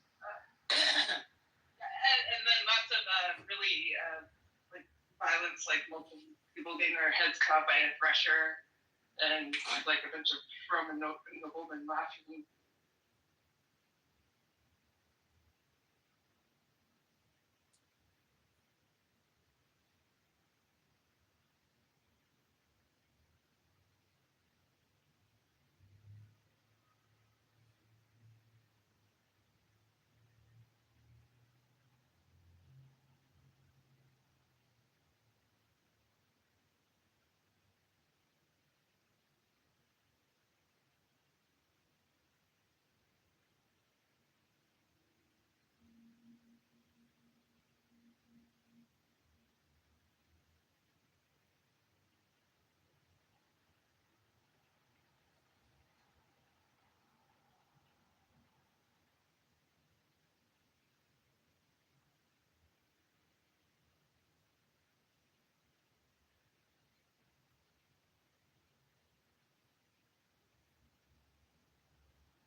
So again, you guys want? No. What I'm saying is, if the God that all of you want to, all of you, to posit a God for a reason for anything existing. If there is a God that is a reason for anything existing, and you want to call that God all good, then it is not possible for anything to be not good, to exist, if that God exists. Yeah, that doesn't follow. Wait. How? That doesn't follow. Wait. Concrete. How? If God were to make something corruptible, then obviously it could be degraded over time, such that it is not the same quality as God. Let me ask you guys this: is it true? Wait, hold on. Is it true that if God creates a being, is it true that if God is good and He creates something, right, that is good, that it cannot be perfect as God is? It cannot display perfect goodness as God. Okay, so if it cannot display perfect goodness as God is, no matter what He creates, it's not going to be the level of good that you guys are putting on God to His creations. You can't say God is good and everything He makes is good. No, He would have to make God to make something that is perfect and goodness. Otherwise, it can be good in one thing and bad in another thing. The argument is even more powerful than that. The argument is even more powerful than that. The argument is the God that we are talking about is the originator of all possible conceptual content. Some of y'all, right? Some of y'all. Right. So if everything, there's a common theme, and I don't know what it is. I'm figuring it out. If everything. No solutions. They're only here constipated, and they want to make us all constipated. But revenge is cool. Right.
Hold on. Thank you. Go on, you. Thank you. Go ahead. Aren't fine to 400 years anymore. And I've said this before. Carmelo Anthony raised, what, $550,000? That was a lynching. That was a lynching. Yeah. Austin Metcalf, that was a modern lynching. And Shiloh. Grab me a fucking river, white man. Yeah, well, Grab me a river. Fucking fool. I'm not buying it. You're white here. Get the fuck out of here. Not buying that shit. Get the fuck out of here. It was a lynching. Okay, but done what you need to pay attention to is Shiloh Hendricks has raised over almost $800,000.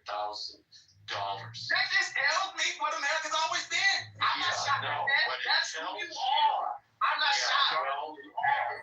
Well, Why are you allowing these racist what They're not running our stage. We're listening to dissenting opinions. Well, if it tells you what America is,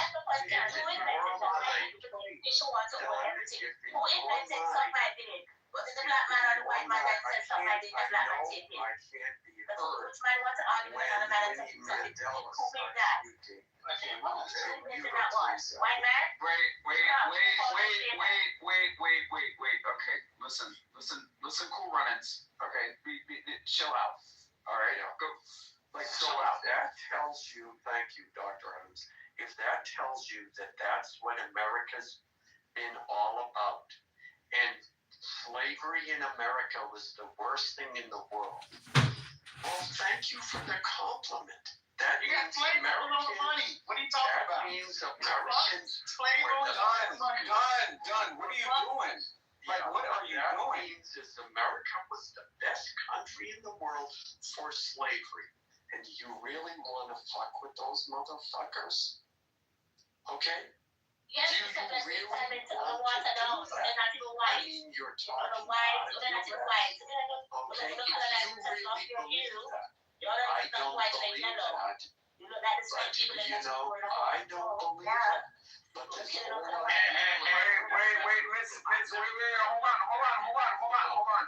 on. Alan, pause for a second. Miss Cleo, okay? You need to go on mute, okay? You need to stop interrupting these people on stage. You're going to call me Willie Mandela. I'm not no Cleo, because if I was All right. Listen, Miss Cleo, okay? You can call me now. Okay, but again, you're not going to interrupt. Right. You're not going to interrupt people on my stage. Otherwise, you can sit in it. Okay. When can Nathan go? Go ahead, Nathan. Yeah, I mean, all right, Adam. I just came to a few minutes ago. Yeah, what were you talking about? 400 years of what slavery, right? How America used to pay it? That's the topic, right? Correct me if I'm wrong. I mean, what's the argument? Of course, they owe money to slaves, Jim Crow people who've been in Jim Crow, right? Am I like the only person who think that? Well, let me ask you a question. Where is this money coming from? Where did the money come from? We sent money to Ukraine.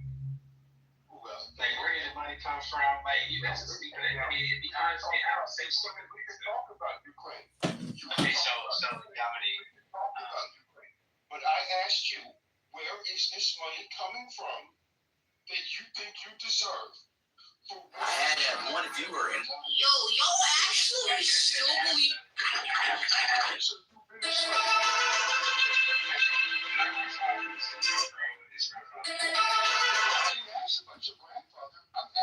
you, where is this money coming from? So let me help you. If I'm driving down the street, right, and I run the insurance money pays for the next pay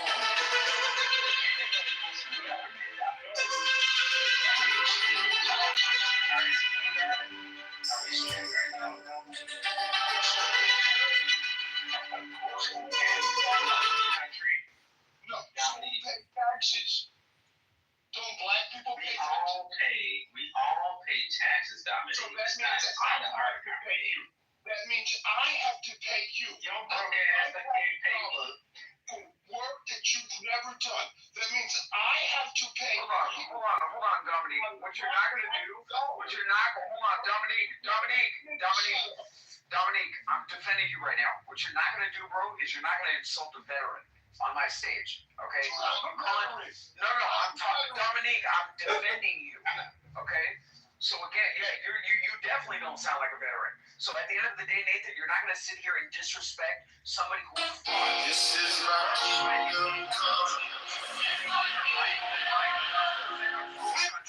This is. What did you do for the band that came back?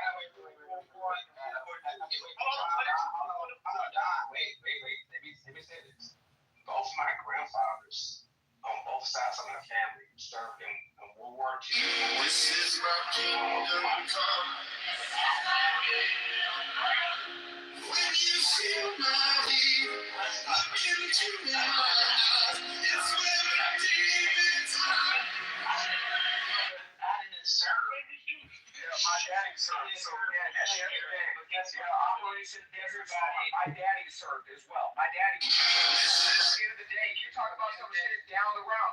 You're talking about some shit down the fucking road. So at the end of the day, and my daddy served, and again, at the end of the day, I have family that's still serving, both in the military and in Congress. So you're not going to sit there and disrespect a fucking veteran on my stage. You're not going to do it. You're not going to do it. Wait, you call it? Get the fuck out of here. You as a specific monkey did not fight for this country. Let me finish.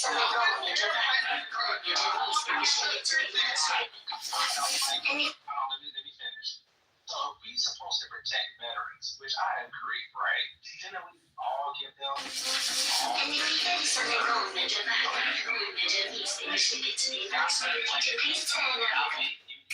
up the mic. If any veterans and their families didn't get full benefits, shouldn't we pay those men the full benefits that they're due? Yeah, we should stop giving to DEI projects.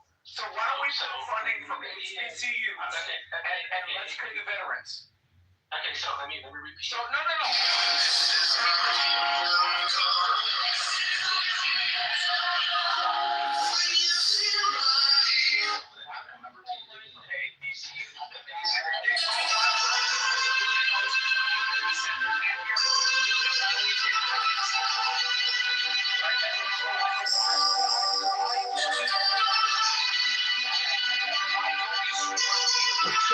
Cut down legal expenses and pay the veterans.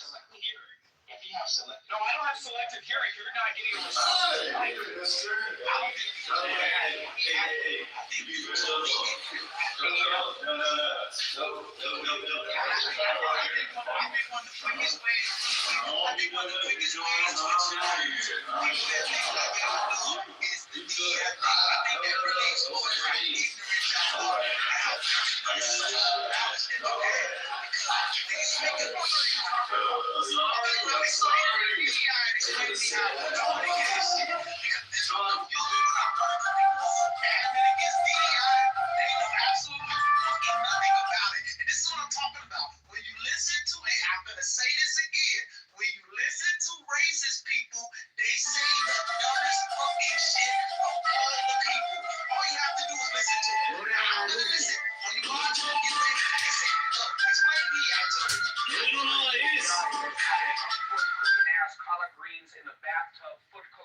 checking a box and telling Black America that we need to accept this person as a precedent for Black excellence. I'm done. There is somebody who thinks like him. Hold on, can we get a serious? Hold on for a second. Can we get a serious response from somebody that actually thinks the way he does, but wants to offer up a more serious response? They're going to give you the same answer. I don't think anybody's disagreeing with that. It's done. And just that's not what I responded to, man. I'm not responding. I looked up this whole issue of Black vets being denied. And first I looked up the percentages, and it said 61 versus 71. That's the difference between Black and white vets. So then I looked up the total number of Black veterans who were denied. And it came back saying, well, we can't really determine the total number of vets, Black vets, that were denied compared to the total number of whites. So then I asked, well, how can you calculate a percentage if you don't have the actual numbers? And they said, well, it's speculation. So that whole line of narrative that Black vets were denied is speculation. World War II, was your grandfather in World War II, Alan? I don't know. We're talking about the statistics. We're talking about the Can I break it down? That's like I'll break it down. There's no actual number. Whether my racial background or if I had someone in the family who was in World War II is irrelevant to the numbers. We're talking about mathematics here. We're talking about statistics. Yes. So whether you had a grandfather in it or not. Listen. This is not the conversation that I'm used to having at the country club. Okay, allow a person to finish speaking, and then you can respond behind them. Right? This is not World Star Radio. Go ahead, Alan. Well, that's the whole point. I mean, you bring up a thing about that Dominique fought, is a veteran and fought for this country. And instead of saying, oh, yes, you're right, I won't disparage him because he is a vet and he made a sacrifice, it immediately pivots to, oh, well, but black people were denied benefits. It has, how about, I won't disrespect him, I won't attack him personally, and I'll go back to addressing the actual point of the debate. How about we do that? That's the point. Okay, let me say this, right, so you can comprehend it. It's just like when Nazi Germany was fighting the war. Hold on, let me ask a question. Why are black people...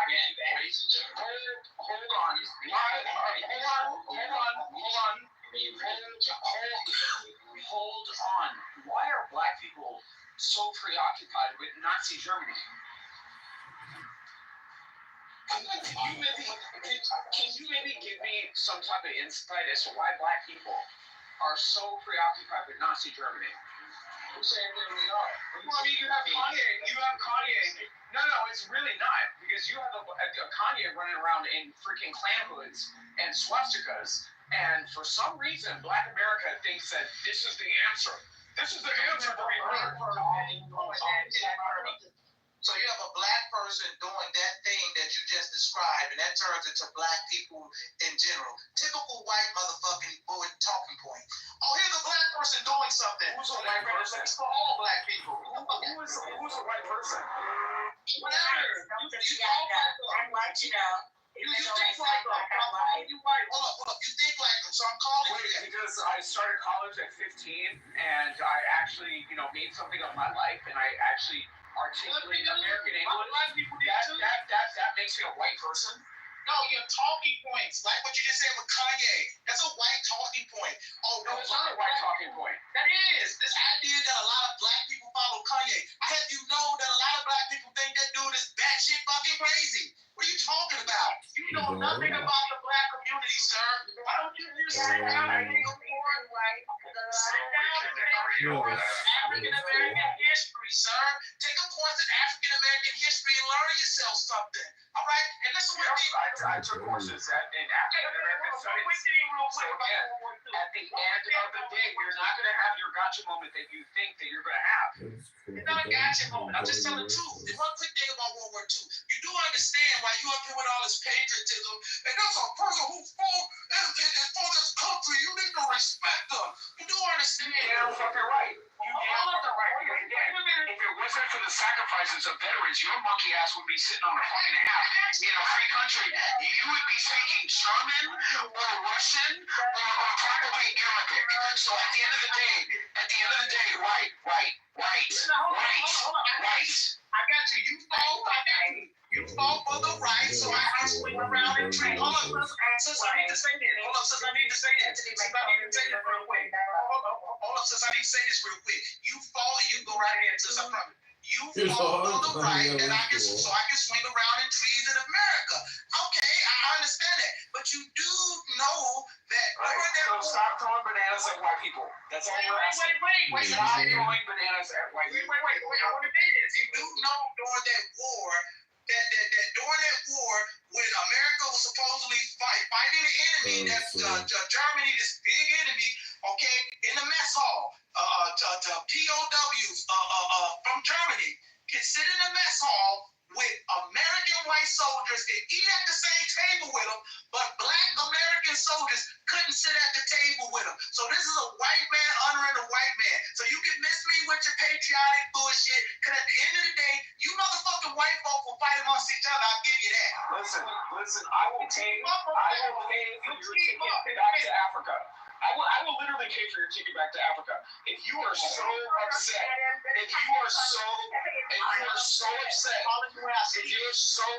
then go back to Africa. Ask them where your grandparents from, Adam, so we can understand where your grandparents from.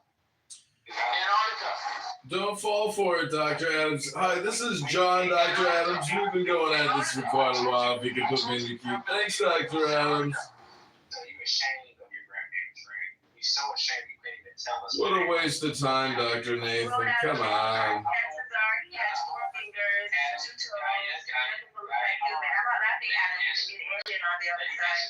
Okay, let me ask you a question, Adam. Where are your grandparents from? I told you, Antarctica. So you ashamed from where they come from? Ashamed? Why would you be ashamed of being an Antarctican? It's very rare to be Antarctican. Calling us monkeys and stuff like that. Adam, maybe you're an alien. It's okay. He's an Antarctican, Lady Gaia. Nathan, he's an Antarctican. It's very rare to be an Antarctican. Nathan, I get it. He's upset. Okay, I get it. Adam's upset. I thought Antarcticans and Hey, I think I get it. He's upset.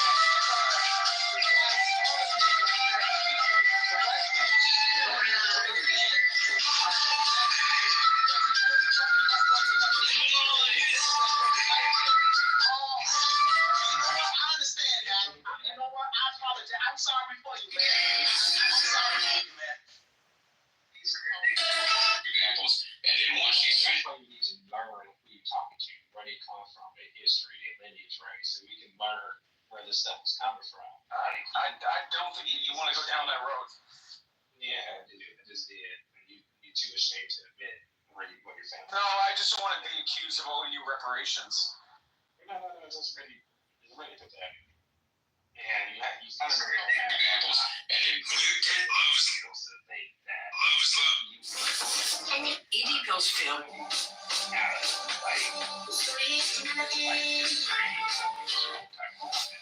course they know. After all, I started college at 15, so. Let me say this. If you're in a country range, you can see the regular things that have to make that preparation.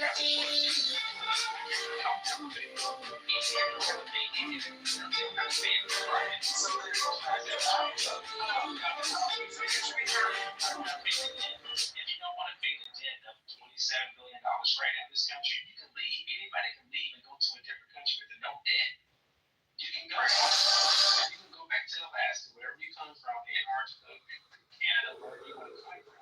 We all can go back. That's your choice. But you also have a choice to challenge states and the government too as well and demand certain things. Why do you want to be around people that you hate? I don't hate. Who do I hate?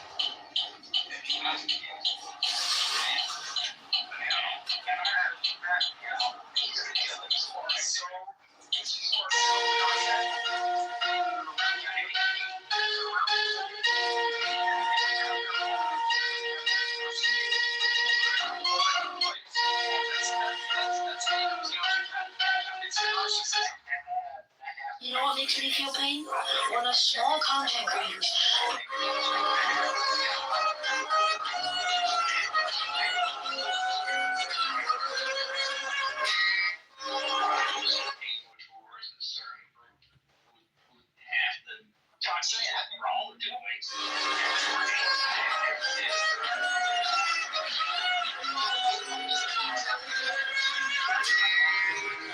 Acting like a monkey.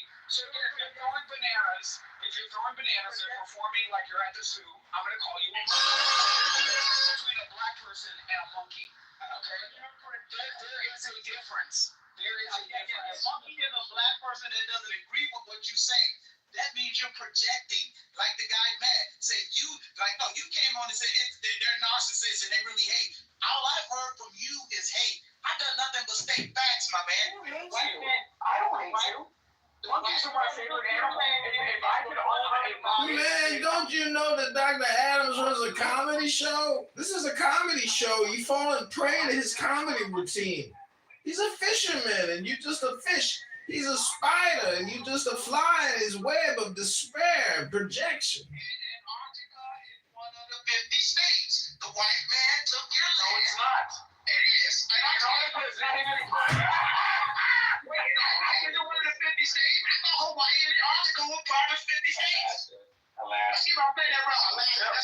That's why I called you a monkey. That's why I called you a monkey. Just to be clear, that is why I called you a monkey. Wait a minute. Because you have memory lapse, you call me a monkey, sir? What the fuck are you talking about? Okay, like I said, you should be a memory care. You should be a memory care. I'm looking at Antarctica in my map, but I was thinking about Alaska. Listen, your state, Alaska, which you come from, is part of the 50, what we call that's the rule for you. You're part of the. No, I said that I'm indigenous to Antarctica. You're the one that's talking about Alaska. Antarctica. There's people in Antarctica. I didn't know that. Yes. He's lying. He's lying. I mean, listen, I don't know if he didn't know anything. I don't know. Listen, if you look at his profile picture, it's like an AI generated type of photo. Yeah, I know that's a bullshit. He's more Hispanic than anything. I know the Latinos. There's a big hate for black people in the Latino community. I know that. Yeah, so he's you don't want to admit where he's from to showcase where he's from, right? But let me ask you this: do you think Jim Crow was wrong? The Jim Crow laws that we had in this country was wrong? Yes or no? Killed off now over by Arabians. Adam got it. Okay. Adams, answer the question. I'm sorry. Do I think that Jim Crow was wrong? Yeah, the laws that was implemented by the government was wrong. I mean, I think that some of the laws are wrong. Were they harmful? No. So it didn't stop financial progress for a certain group and block certain financial progress. No, because again, Black Wall Street existed during Jim Crow. Okay. Hold on, don't skip past that. Right? There you go. What happened to Black Wall? Hold on, I got this. So Black Wall Street. We was kings.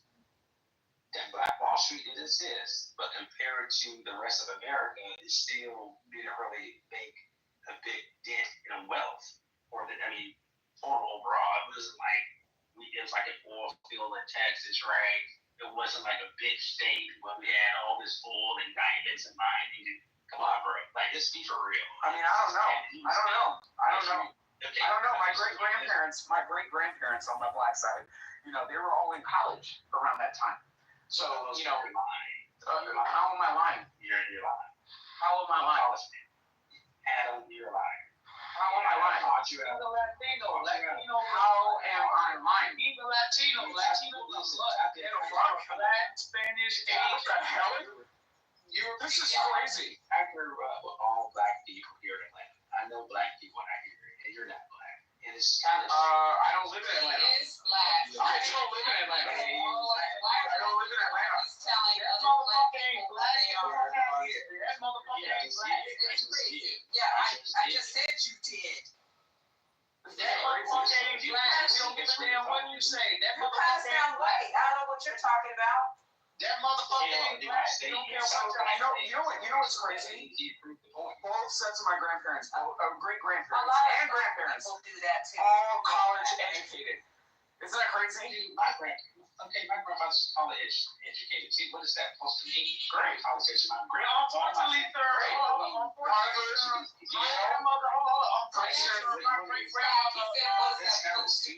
No, that's not stupid. Unfortunately, sir, my great grandmother on my mother's side. This is crazy.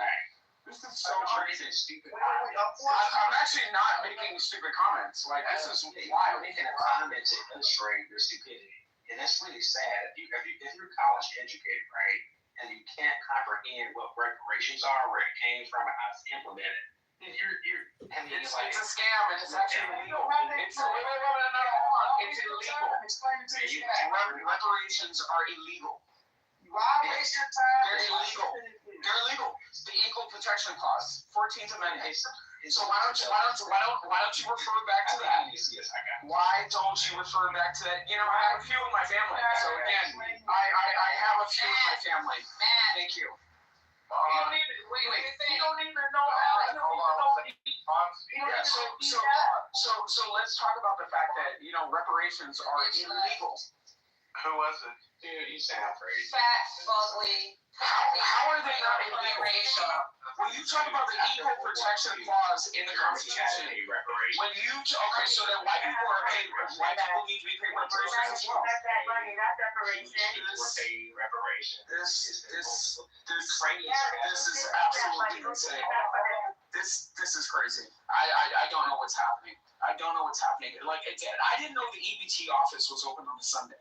Okay, but I will say this. Okay, the equal protection clause under our Constitution negates the entitlement nor the legal pathway for fair reparations to be rendered to certain groups of people just based on their race. So again, if you want to argue with the founding fathers and the Constitution. You sound stupid. Wait. You sound stupid. Wait, I got a clear case. I got a case study for you right quick. So we don't have to speculate, okay? I'm in Illinois. This is a good example. I'm in Illinois. I stay in Chicago. I stay on the north side of Chicago. Okay? If I jump on the train. Well, then, Matt, are you hearing this? Matt? The school system down there is trash. Illinois, not Illinois. Yeah, there you go. Let me help you though. Okay, thanks for the correction on pronouncing the name perfectly correct. I appreciate that. Can I get to the damn study though? Okay, let me help you. There's a suburb, if you will. We call it like a suburb. It's called Evanston. Okay. A suburb? Yeah, listen. It's called Evanston. Is that made by Chevy or Cadillac? Oh my fucking God, my man. Would you just like fucking cool it for a second? Listen, that's Evanston. Here's the thing. Evanston just recently paid their black residents reparation because they acknowledged the harm did through when they were through government policies of denying these people houses, denying them loans, et cetera, which set these people back generations. But here's the key to it. I agree with you. Doing it on the base of race brings all types of legal cases to courts where it's going to get tied up in the legal and it'll be years and decades. But you know what Epstein did? Because it's a great case. They structured it in a way where it wasn't based on race, but yet they still mitigated, okay, and as best they could, recompense. The fuck are you talking about? It's all based on race, and they're using cannabis sales tax to do wealth redistribution. They're just a bunch of fucking communists. Hold on. If you're in Evanston, you need to follow John. John is actually running for Congress in the state of Illinois. So, shout out to John. But here's what I will say. You're actually proving my point. White people would otherwise be eligible for reparations. And I realistically think that they should be. They should be. White people should be eligible for reparations. White people for reparations. White people for reparations. White people for reparations. White people for reparations. White people for reparations. White people for reparations. John, come on. You're not following the rules of the House. All right, come on. You're going to Congress, bro. So again, slave owners will pay reparations, right? Well, and they should be. Because again, their business was. You got a PPP loan. So why should slave owners not be paid reparations for the loss of their capital? It's fucking slavery, fool. But you got a PPP loan. You literally got a PPP loan. Like, what are y'all talking about? The PPP loan was the reparations. Wait. So what is the difference between getting a PPP loan as you as a black American and hold on, I can't even finish a question. What is the difference? You just don't got insults and try to. What is the difference between? I thought you were black. I am black. What are you talking about? I don't just play one on television. Like, I am black. Like, hello? Are y'all okay? Are y'all okay? White supremacy did. It's called white supremacy. What are you talking about? It's called comedy, Nathan. You just don't understand a good comedian when you hear one. This is offensive. Wait, it's all a paycheck protection. Matt, mute button, please. Matt, you have one non-black parent, and this is what they do. This is what these monkeys do. So it's like if you want to talk about racism that I've experienced in part of my routine mainly towards is to come out here every night and check the habitat. Right now, I got these pictures from here, the big habitat by itself, because it's pretty season. I'm not doing any of that puppies with from this year. So I was cut through his head and it took off my blood. So I would never find the bear. so he's scratching me. Well, that's pretty shit. That's very safe. He's got a hold of one of my gloves and that's all. He's not trying to take it very hard. This is not are y'all kidding me? Are y'all fucking kidding me? So again, no, you are the most racist group of people on this app. Yo,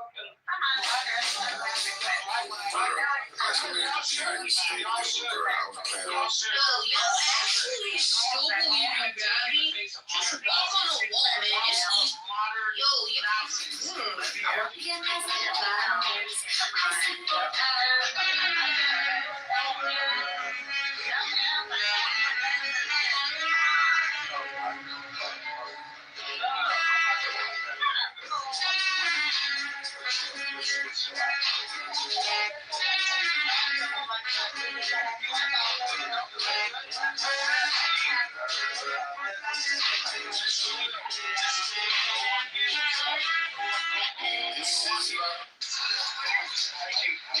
Is this just how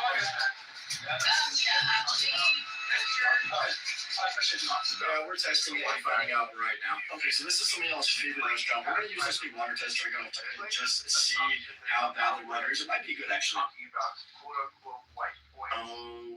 that's 100% top water if I ever. This is exactly why you need to be testing your water before you drink it, no matter.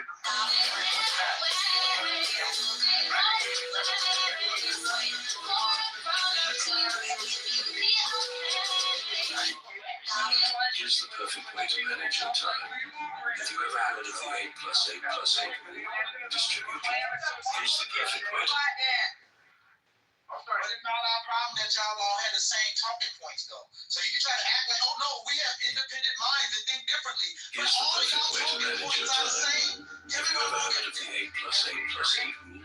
Distribute your 24 hours into 3 parts to create a balanced life. 8 hours of hard work, 8 hours of good sleep, 8 hours for the 3 F's. We're tired of it. You can have wow, okay, so that's really how you feel. All right, I'm out of here. No, you don't want to listen. You don't want to listen to what I'm specifically talking about. In your room who called me a nigga. You understand me? Who called you that? Why was you here? Nobody called you that. Who called you that? Why called you that? Oh my God. Why would he call you that? Pepe. Yes. Why? What do you ask me? Why would he call me that? That's crazy to even ask that.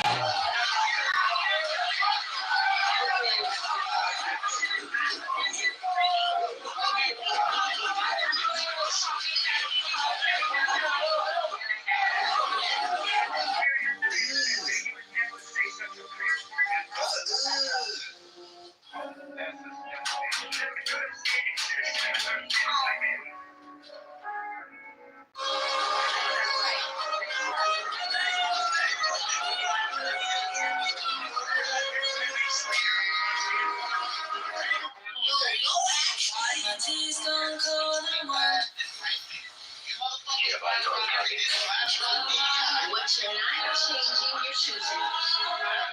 I'm changing your choosing. What's your favorite? In this room, I would like you to stay and participate. However, the Pepe hate is crazy. Like Pepe is literally my cousin. What's your favorite?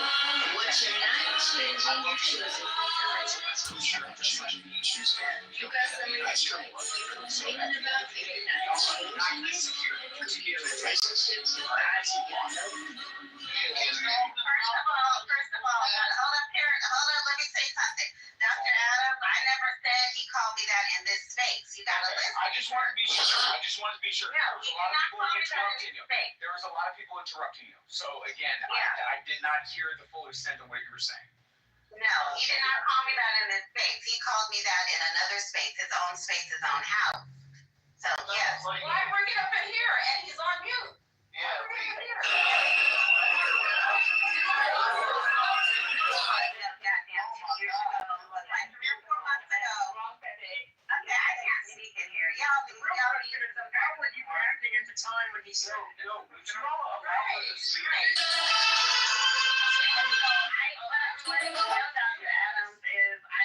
Some of the points that you're making, like if you're telling your friends with empathy, like I just can't take you seriously because okay, well I'm sorry. I don't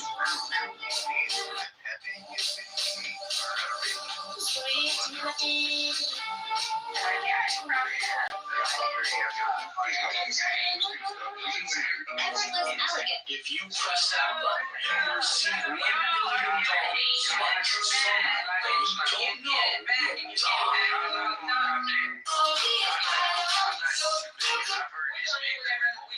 Whatever we wanted. I've heard this man coming to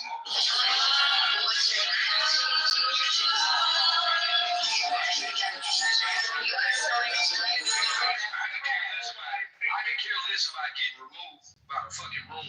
Man, and you ought to know me more than I ain't finna. I can be. Rob, ain't nobody gonna know I ain't about that. Ain't nobody gonna know. That's what I'm saying. I don't give a They're fucking racist though. Like this is nothing new. And so are all of you. It's not racist. Black supremacists saying people are racist. But you know what? I've sat in so many rooms where black people were just chilling and talking shit about white people, referring. So what? We got a right to. Okay, and white people have a right to talk about you too. And white people have the right to give you the same energy back. So, and so it's okay for the white people to do it too. It's okay. I see they got you on retainer. They got your ass on retainer. Guess what? I'm biracial too. You're on fucking retainer. Nobody's on retainer. Nobody is biracial. Nobody is biracial. We're getting all the jobs. I heard you fine. I'm biracial. Okay, now I'm gonna use the mute all button. Nobody's on retainer. Pepe's my cousin. I'm gonna support my family. So it is what it is. That bitch in the audience. I still have the same name, bitch. Why don't you come on stage and get beat the fuck up instead of Let's get back on topic. Illegal aliens and due process. Let's discuss it.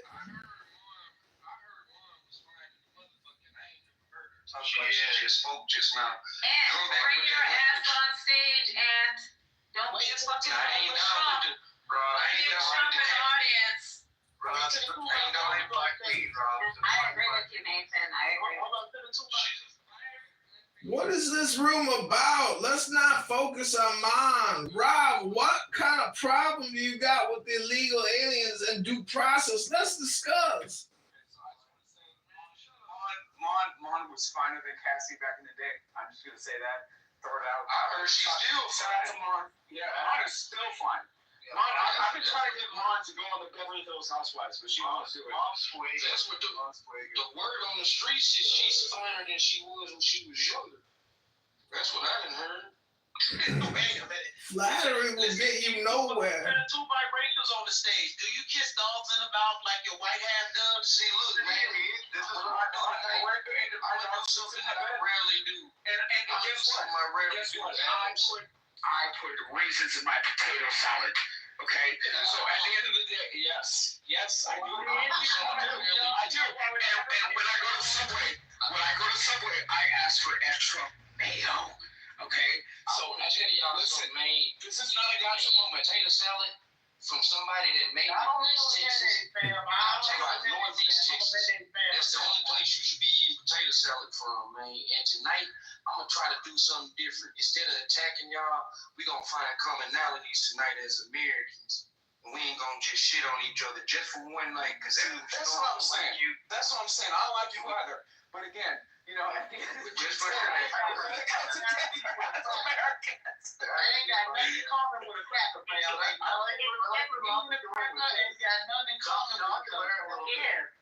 You wouldn't be mad if one of the white people said they ain't got nothing in common with any of you niggas. Hey, you don't understand. When I came in this room, I was called a nigga by these three people. That shit didn't move me. I don't know what you called you though, man. Who called you that? Screaming, sir. And I ain't gonna. I said I wasn't gonna attack nobody. Yes, he did. I'm gonna leave it at that. Nobody called you that. So you did, and you called him a monkey and said that you go to Africa and everything was seen as a monkey.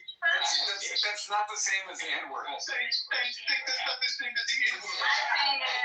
lot of these Latinos out here, they use the N-word so much like it's theirs. They need to start saying wetback. Well, you know, blame Kobe Bryant. Blame Kobe Bryant. Honky donkey. They call you Nicolai.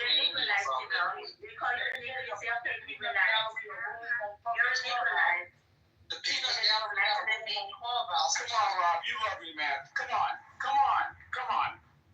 Which one of you niggas is Charlie Brown in this motherfucker? Who's Charlie Brown up in this motherfucker? Don, I ain't no Charlie Brown, but I'm gonna tell you something that I did tonight, Don. Just because you seem like somebody that's similar to me. And you a man that like barbecue, right? Of course. Man, look here, man. I want to tell y'all, if y'all come to Houston, Texas, I got the best fried rice in Houston, soul fried rice. I'm in Southwest Houston. But tonight, I took it to a level. Fuck no. They're racist. Oh my God. I would never go to Houston. Never again. Fried rice on the barbecue grill. Yeah, they are so fucking racist. That's all I'm going to tell you. I literally saw a sign on the 10 freeway that said, if you're a nigger, do not get off the freeway. I'm telling you, I'm never going to Texas. I'm telling you, ever again. No, but seriously, on the 10 freeway. Represented my city. No, but on the 10 freeway. Was closer on the 10 freeway. Louisiana with me. Right, exactly. Yeah, so that's I think it was Wydesville. I think it was Wydesville. Somewhere around there. Somewhere around there, like at the border of Louisiana and Texas. Oh my God, they're so racist. I would never go back there. It's known. Oh my God, I thought I was going to be lynched. Represent my city. Man, I literally thought I was going to be lynched. And we need Adam to understand right now, Adam, because he tried to make that case earlier that, black people attacking white people. You're talking about a fucking state you never go back to because you're worried about being lynched in 2025. Yeah, but those are Latinos. I don't give a damn. Like I said, you're not gonna have a gotcha moment with me. So again, those are Latinos. Those were Latinos. I don't care. I know racist Latino community is very fucking racist against black people, sir. Latinos in California too, believe me. We have experience with it.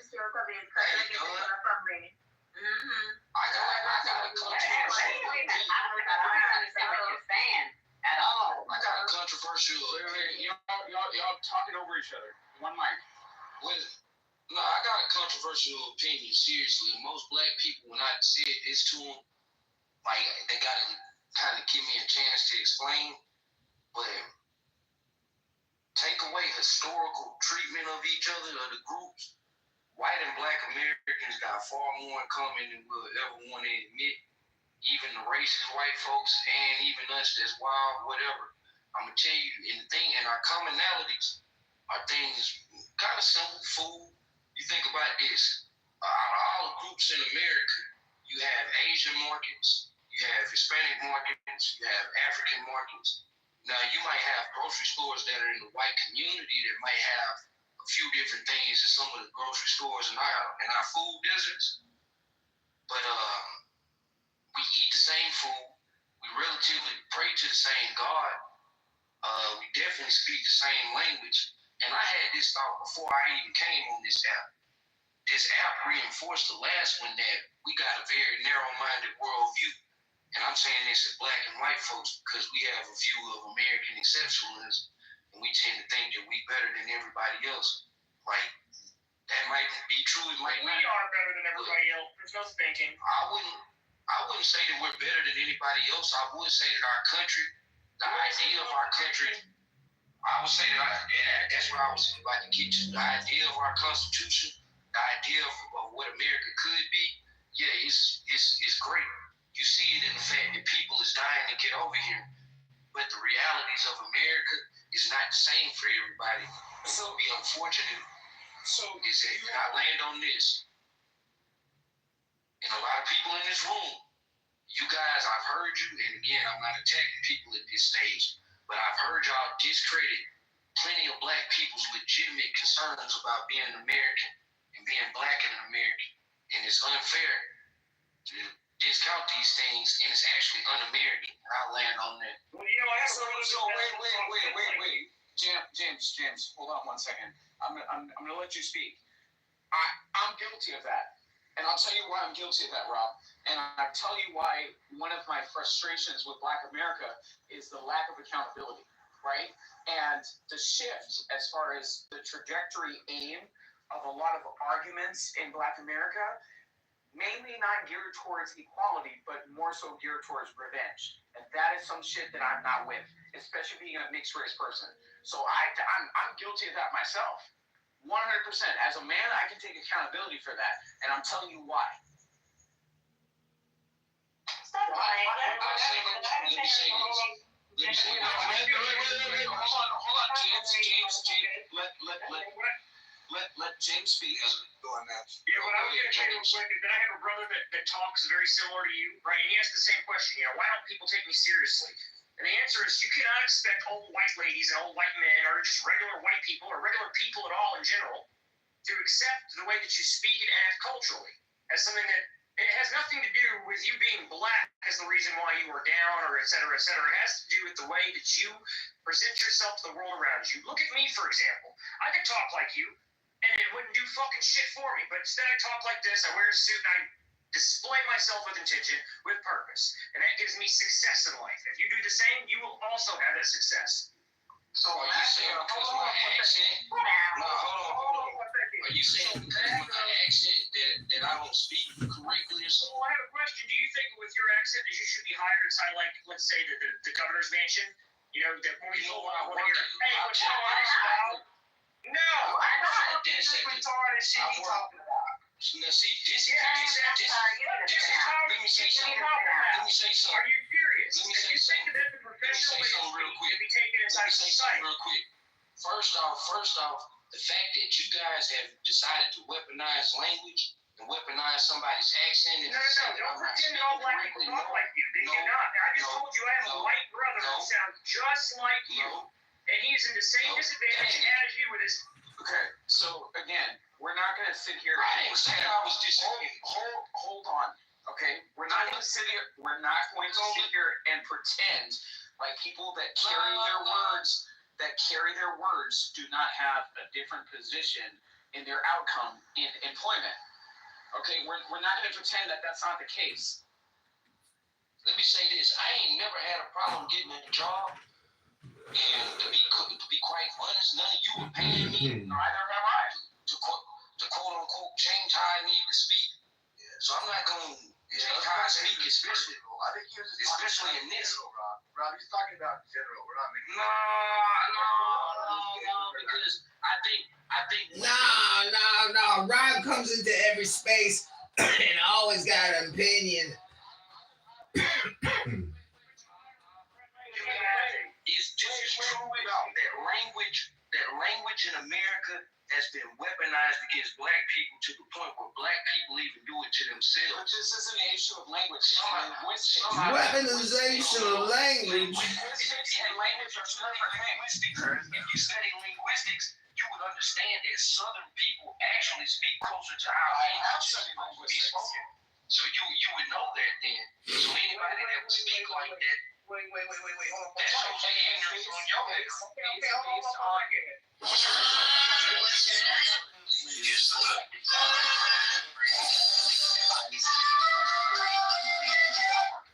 That is a fact. That's because of racism, bro. No, that's because of that's racism. That's acumen. No, if I can't, let's say this, Adams. Let me say this, Adams. If I spoke to you like this, I say, hi, I'm Robert Gillette. Pleasure to meet you. Are you going to respect me anymore? Let me say, hi, I'm Robert Gillette. Nice to meet you. Man, get the fuck out of here, man. I didn't hear a difference. Stop that. Right. Stop that. I didn't hear a difference. Hold on. No. There's a clear difference between me saying, hi, I'm Robert Gillette. Let me tell you the specific scientific difference. Okay? Tone inflection. Right? So again, the tone inflection was different, but the linguistics was exactly the same. And like I said, Robert, I would actually hire you. So at the end of the day, I'm not sitting here fighting against you. I'm telling you that you fall into a segment of this same population, okay, that I'm talking about. Because I really truly am part of that population. No, you're not. I'm a part of that. No, you're not. No, you're not. You're not. I might be a rarity. I might be a rarity in that population. Rarity in the sense that when you listen, when you look at civic, listen, that's the problem, Adam. You try to tell him his life, man. You try to tell him my life. Y'all were accusing me of not being black. Just a few minutes ago, y'all were accusing me of not being black. Yeah, but you tell him his life. Thank you.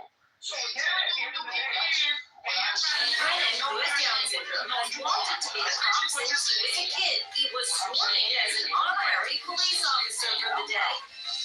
You know why I'm switching over? Like, my friends ain't. No, you're not. No, you're not. You're supposed to put me on. I'm supposed to interview this now, Kanye. No way. Yes, man. Basically, you're trying to get it out. No, come on. I'm just trying to get a job. Look, man, you can't go around people. Hold up. You can. The IPD, I don't have to do that. You don't have to do that. Because somebody is from the streets. You don't have to do that. They are from the streets, you know, those who white are from the streets. I'm not trying to Adam. I'm not trying to I do like looking at black people and calling them monkeys. So he has to be white. There's no way he could be a black man. What are you talking about? This is literally me and my teacher. Moving on. I'm trying to jump in here because let's be clear on something. I can't say you could say like crazy. Because I'm trying to see it from what you say. Even though it's very concerning. I get it. I give you a compliment. Well, why? I'm not being condescending. No, I literally gave you a compliment. I told you that you're not that street nigga. You don't have to have that be your reality, bro. Okay, so how is that an insult? No. But how is that an insult? Let Dunn finish his point. Bro, you're raging and I wasn't even talking about you. I was talking about this James guy. I wasn't even talking about you. I thought the way he said what he said was a bit condescending. That's just my opinion. Like, you have to reach in. I wasn't talking about you. What I'm saying is that I get it. You say, like, every other word, the individual, the curse word, and the blatant ignorant misusage of words, his pronunciation of words. I get that to a large degree. But seriously, nobody owns the right. I came back not for Avengers, not so-called game. Because it is always a big mind. Another subject. Let me finish. I'm just I could really fucking run. That's either indecision.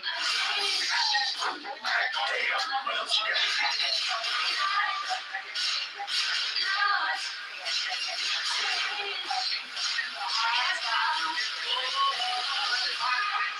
I think that's the part I'm talking about. Don't you think you could just take everything from us and escape?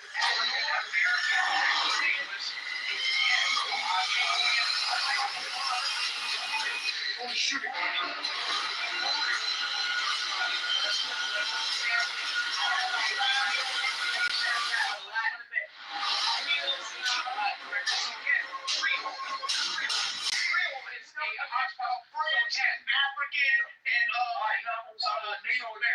African American vernacular English stems from a Creole language.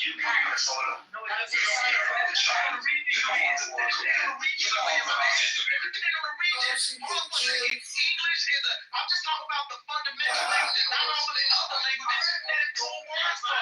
English pulls from Old Norse, it pulls from Old French, which is basically kind of like the same thing. It absolutely feels unreal. We've been talking about this for months and months. And we're not sure.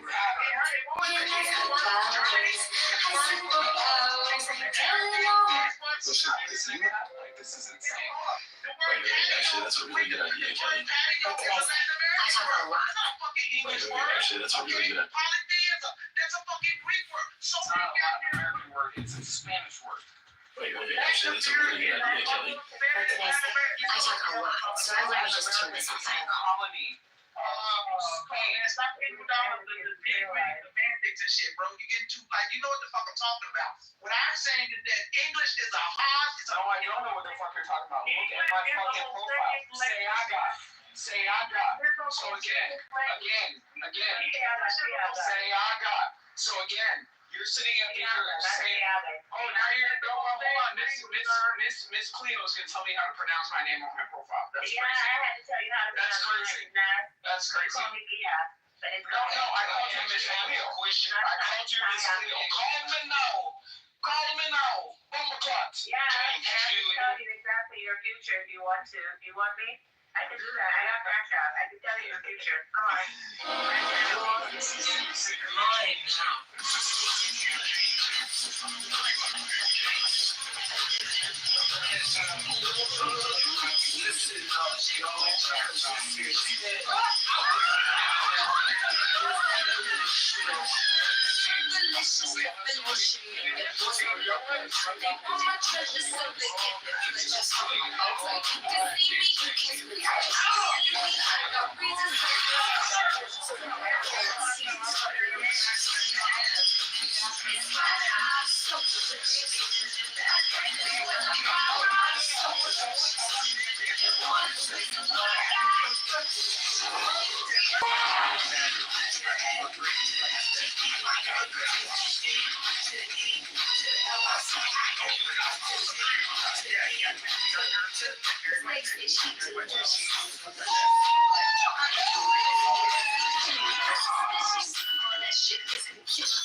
Super hydration, keeps me 24/7 moisturized and smells like a fusion. What's his name? Let me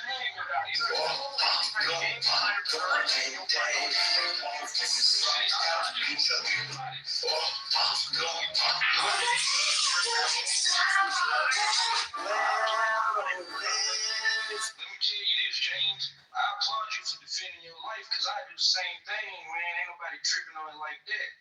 And you don't seem like you running around here bragging about that shit. Emotionally, some things you said, man, is kind of suspect. Most people would have make America great again. I try to stop you from going down that road, so I protect my friends. I try to stop you from going down that road. Make America great again and are suspect. Like literally, they the most suspect of the modern era. Those make America great again hat wearing motherfuckers. What the fuck are you talking about? Listen, mute him up. Like, this is crazy. I'm gonna tell you something, Matt. Matt, shut up the fuck up about that. Matt, it's crazy. When my grandparents passed away, and they lived in Central Florida, coastal Central Florida, not in the ghetto. All their neighbors with freaking Confederate flags. Those were the first people to come over to the house and say the most wonderful things about my grandparents, right? Those are the people that came over to the house and brought a fucking casserole. So at the end of the day, people need to stop this racial bullshit. It's getting old. This is why people have the hashtag Black Fatigue. But that flag represents America. American history.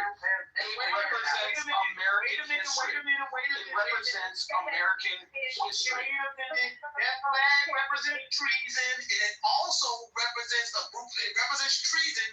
That's one thing. But what it mostly represents is a group of people who, now listen, Black folk, we gotta wonder. Matt knows my position on this. Wait a minute. Hold on, wait a minute. When I buy my house, I am going to hang the biggest fucking Confederate flag in. Okay, don't tell black people the wrong game. It's Adams versus the Bel Air Crest Neighborhood Association. Load it. Fuck around and find out. We need to bring back American history and American values. Nobody is saying to fly the battle flag. What I'm saying is stop removing it from places where people don't recognize the history of this fucking country. Let me speak, cause this is where when people make this argument, I'm like, it's still bullshit. Okay, even I heard that argument. You're not talking to a rookie, my man. I heard this shit already, and it's still bullshit. Because here's the thing: those people who flew that flag, whether you're flying it in battle or you're just hanging it up as a momentum to remind you of some great time in the past, some history. Remember something: those individuals who you're talking about, they were treasonous, and then on top of that, they were fighting openly to keep my people in slavery. This is not up for debate. Now you say, done with it. Prove that. No problem. All you have to do right now, because I bring the receipts, all you have to do right now is Google it's called the Declaration of Causes, put out by the southern states, each one, South Carolina, Virginia, Mississippi, Georgia, Texas, etc. Read the Declarations of Causes. I've read them replete. When you go through them, the central focus, what they're focused on mainly is keeping their slaves. This is what is the pressing issue with them. The North is going to take away our slaves. So you can try to romanticize this history, try to... Duh, what fucking year is it, man? It's 2025 and your shit hasn't updated to the newest version, dog. You need to upgrade your operating system instead of your history hypnosis time machine propaganda bullshit, man. It's 2025.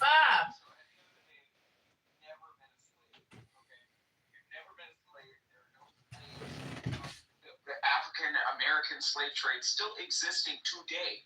So again, we need to move on from this shit. Like, this shit is nonsensical. No, we're just saying that we need to just forget, right? So we need to just forget. That's crazy. Can I say something? So you're saying that we need... I didn't say forget. Hold on. Let me be very specific. We just forget. Who said anything about forgetting? Well, you're saying we need to move on. Right, so moving on. That's not forgetting. You're just moving on. We don't move on. We just hanging the flag on my people's oppression on your fucking front lawn. Get the fuck out of This here. is fucking crazy. Like, you You're just gonna love hang to the hold on flag to on trauma. Y'all love holding on to trauma. Well, why don't you have this one for you? Here's one for you. Here's one for you. Do you think a German guy, You're a colonizer too. Hold on. do you think a German man is going to hang the Nazi flag? Okay, so again, here the black obsession with Nazis again. It's very weird. It's very weird. Answer my question. It's very weird. It's very weird. Jews did not throw Bill Cosby in jail. Okay, let's stop this. So at the end of the day, okay, black people in America, as black Americans, are just as much of fucking colonizers by not returning back to Africa. Okay, and being in the same colonized region. In the same colonized region. Y'all are just as much fucking colonizers as the next white person. Hold on, let me say something. Because me and you, we ain't disrespecting each other tonight. I get that you have different views of the current state. Right. Right. But I also hold on. Let me finish my point. As a black man, hold on. Adams, you didn't let me finish my point. My point is saying that is this. If you Okay, so again, aside from my blackness, I'm also an indigenous American. So again, listening to you people. Oh, so fuck the Indians. So now we're from the Indians. That's not what I'm saying. That's crazy. Adams, what I'm saying specific to your point about those people, our descendants, our ancestors who were newly freed. How the fuck were they just about to get back to Africa? Who were they going to know? You realize that by 1865, less than 2% of the actual slaves who were still slaves were actually born in Africa because of the system of chattel slavery in America. No shit. So how would those people were just as American as me and you are.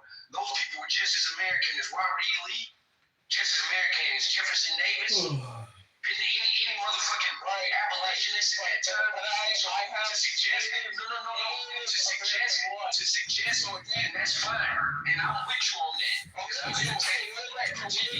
people look at you and the rest of, my DNA as well. No, they don't look at us. They don't look at us as colonizers because they know we didn't do this Yes, shit. we do. Yes, absolutely we do. 100%. And motherfuckers again. That's your stupid ass problem. We enslave you white motherfuckers so we can enslave you again. Tell us that history. You keep on holding on Telling them, to the how you gonna come up with some shit like that to suggest that they should have, they was This is crazy. I'm not hearing what I'm saying. Like, this is crazy. What's going on? Exactly. That's your retarded ass problem. That's your retarded ass problem if you looking at black as colonizers. That's your retarded ass problem if you looking at black people as equal colonizers. Yeah, that's your retarded problem. You're the retard doing it. Okay, so none of y'all were fucking slaves. Okay, I don't know if y'all have been watching reruns of The Color Purple or fucking like reruns of Roots. Like, are they making a new Roots? I think that Roots should actually have like DEI. I think that Sydney Sweeney should actually play Whoopi Goldberg's character. Just to get we want diversity, equity, and inclusion. I feel like Sydney Sweeney should play Whoopi Goldberg's character. Thank you. I feel like Sydney Sweeney should play Whoopi Goldberg's character in fucking The Color Purple. Fuck that flag and fuck any of you motherfuckers that fly that flag. How about that shit? Fuck that flag and fuck any of you motherfuckers who fly that shit. You crackers trying to be slick. Come on, man. Heritage. Hold up. These crackers trying to be slick. Talking about it's heritage. It ain't got nothing to do with it. It's heritage. Get the fuck out. Listen. No, we're not too much on Victorious. That's my honor on my black side. That's my honor on my black side. Don't do that. Wait a minute. You white folk came to America and you set up in Virginia, and the first thing you did when you got here is start eating fucking Indians, dead Indians. You motherfuckers started eating them. Why are you fucking eating dead Indians when you got here? This shit is fucking weird. And don't tell me I'm lying, because Howard Zinn said so. One of your famous white authors. He said it. He said you crackers got here. So your legacy when you first got to America, you were born out of cannibalism. You fucking cannibalistic motherfuckers, you. They were starving. We were starving. We were hungry. Could not survive. I'm from Virginia. So what they decided to eat us in the cookout. Oh, the whole documentary on it. Public broadcasting. Thank God for public broadcasting. They did the whole documentary. They're shutting down soon. They did shutting down soon. I heard about that. But they did the whole documentary. I like anti-roadshow. Like, I love anti-roadshow. Aside from that, like, it's all propaganda. It's all propaganda. They're going away soon. Yeah, it is. Black people do the slave trade. Do the slave trade, but people ran out and stuff like that, because sometimes you pass your navigation course and you miss land, and you guys were hungry and you did not eat each other. You looked to the black man and you ate them. It's not a lie. It's the history. You guys were cannibals. Yes, you guys eat flesh. It's true. There was a boat full of white people over here. What the hell? One dude was so hungry. There was a boat full of white folk coming to America. Corntown was in. One white dude on the boat was so hungry that he fucking ate his wife. He salted her and ate her and kept her fucking head as a momentum. What the fuck is going on?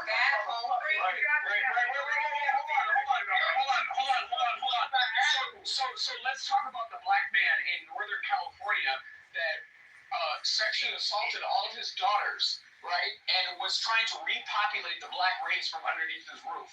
Let's talk about that. Let's talk about that for a second. Do you want to talk about that for a second? I'm from the area. What case is that? Remember that, the stories? Like, just guys eating faces? No, I'm talking about Northern California. Yeah, bath salts. I heard about that shit on the Kardashians. What's the name? Northern California. California, you're talking about that guy. What's his name? What do you mean? You said he raped all his daughters.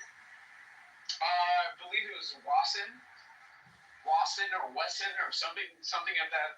Like I have like a memory of a fucking elephant. But lately things are getting a little bit fuzzy, especially during holiday weekends. I mean, can we think about barbecue and Haiti? I mean, we can do. We're learning what we're learning. I think it was California v. Wasson.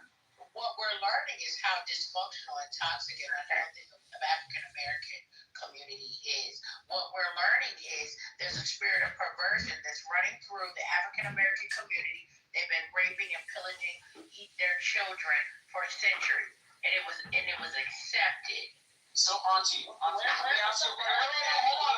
I want to ask. I have a family members up here. Here's my cousin. We're not related to you. Yes. We got the evidence. So, Victoria, let me ask you a question.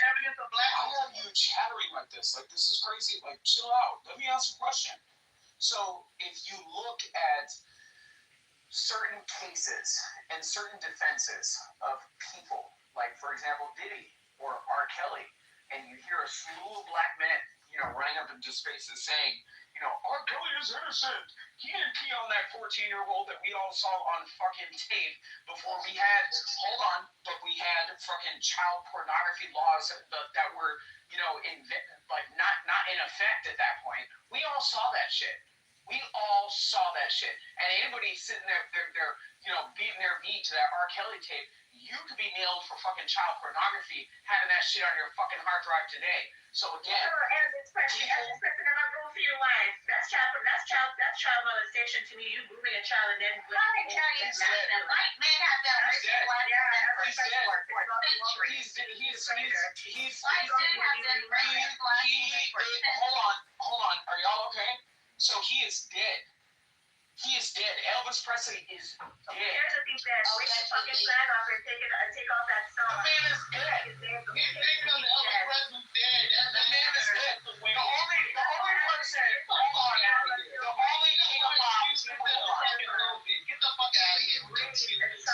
Hold on. So the only king of pop that is still alive is Michael Jackson. He's posing as LaToya Jackson. He went on The Apprentice. We all know this. Okay? We all know this. Y'all need to stop. Okay? Y'all need to stop. Elvis is dead. He may be a sexual deviant, but he damn sure ain't no cannibal. He may be a sexual deviant. I'm not saying he's not a sexual deviant somewhat, but he's not a cannibal. Your founding fathers, your founding colonies was cannibals. Your country was born out of cannibalism. Understand that. So when you wave that American flag, remember cannibalism. That's what your country was born out of. Don't forget that. I need you to keep that on your brain every time. Incorrect. No, it's not incorrect. James Brown, that cannibalistic death camp where you were eating from it. The cannibalism was a learned behavior that white people brought over from Africa during slavery. Excuse me. Those Indians wasn't even in the ground 3 days yet, and your fucking people were so fucking stupid when it came to 200 years. 200 years. I said 3 days. They wasn't in the ground 3 days yet. When was the Mexican-American War? We're not doing thing. They came over here. As a fellow Catholic. And another when was the Mexican-American War? Hold up. I know when the Mexican-American War was. Don't fucking play with me. Hold up. And another thing, they only had like 2 pair of drawers when they came over here. The Indians even said it. So you can smell them fucking crackers from 2 miles away. That's how stinking their ass was. And all the animals in the forest would take off running. Was it Fruit of the Loom? Was it Fruit of the Loom?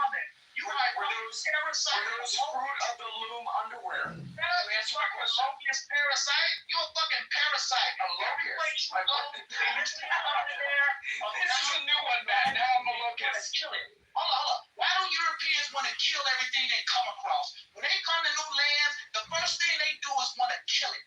Okay, y'all the only people that get on the boat. I'm not telling you African people don't have their problems. I am not saying there's a white genocide going on in South Africa today. There is a genocide going on in South Africa right now. I'm not saying what are you talking about? Do you also want to to talk about in anthropology? Do you want to talk about in anthropology the white people who were taken from Europe and sent to North Africa as slaves? Like, what the fuck are you talking about? Yes, white people need to be protected. White people need to be protected. Hold up, don't talk about anthropology when we can go back in the paleological record and go up to them fucking areas in Europe where you motherfuckers was and they found teeth marks on the bones. You niggas have a long fucking history. Who is you niggas? You fucking white people. Your white ass niggas. I need 36% European. Are you okay? Are you okay? Hold on. What's the white boy name? I got the book right here. Wait a minute, what's the white boy name? Oh, here, right here. It's called Iceland Inheritance. Back over there attacking me for no reason. It's called Iceland Inheritance by Michael Brady, by the white boy. He even said it, and he showed the evidence. This is thousands and thousands of years ago. You fucking crackers was up there in them fucking Caucasus eating each other. That's fucking teeth marks on the bones. What are you talking about? Came from Europe with that behavior, and you yeah, exactly. You get every dollar. Is this what they do in those like biblical smoke? Like, is this what they do in biblical smoke? No, man. No. This is crazy. Excuse me. Yo, I'm sorry. Hold on. Anybody? Sorry. This is fucking wild. Anybody listening, if you think I'm lying, look up fossils found in Europe with teeth bones from the with teeth marks in them from the paleological period. Animals. Animals. It's human teeth marks. It's human teeth marks. You fucking cracker. You're eating each other. You've been doing this shit since time immemorial. It's a fucking habit. It's in me, motherfucker. It's a habit. Stop lying. You're getting up here with that shit.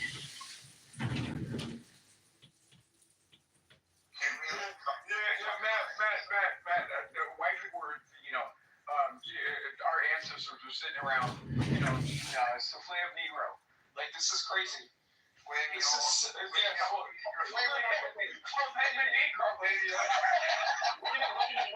minute. So you telling me when the Vandals, when the Germanic tribes, that they generically call the Visigoths and the Ostrogoths, these Vandal tribes that came from the Germany area, over that area, that came down and destroyed the Holy Roman Empire and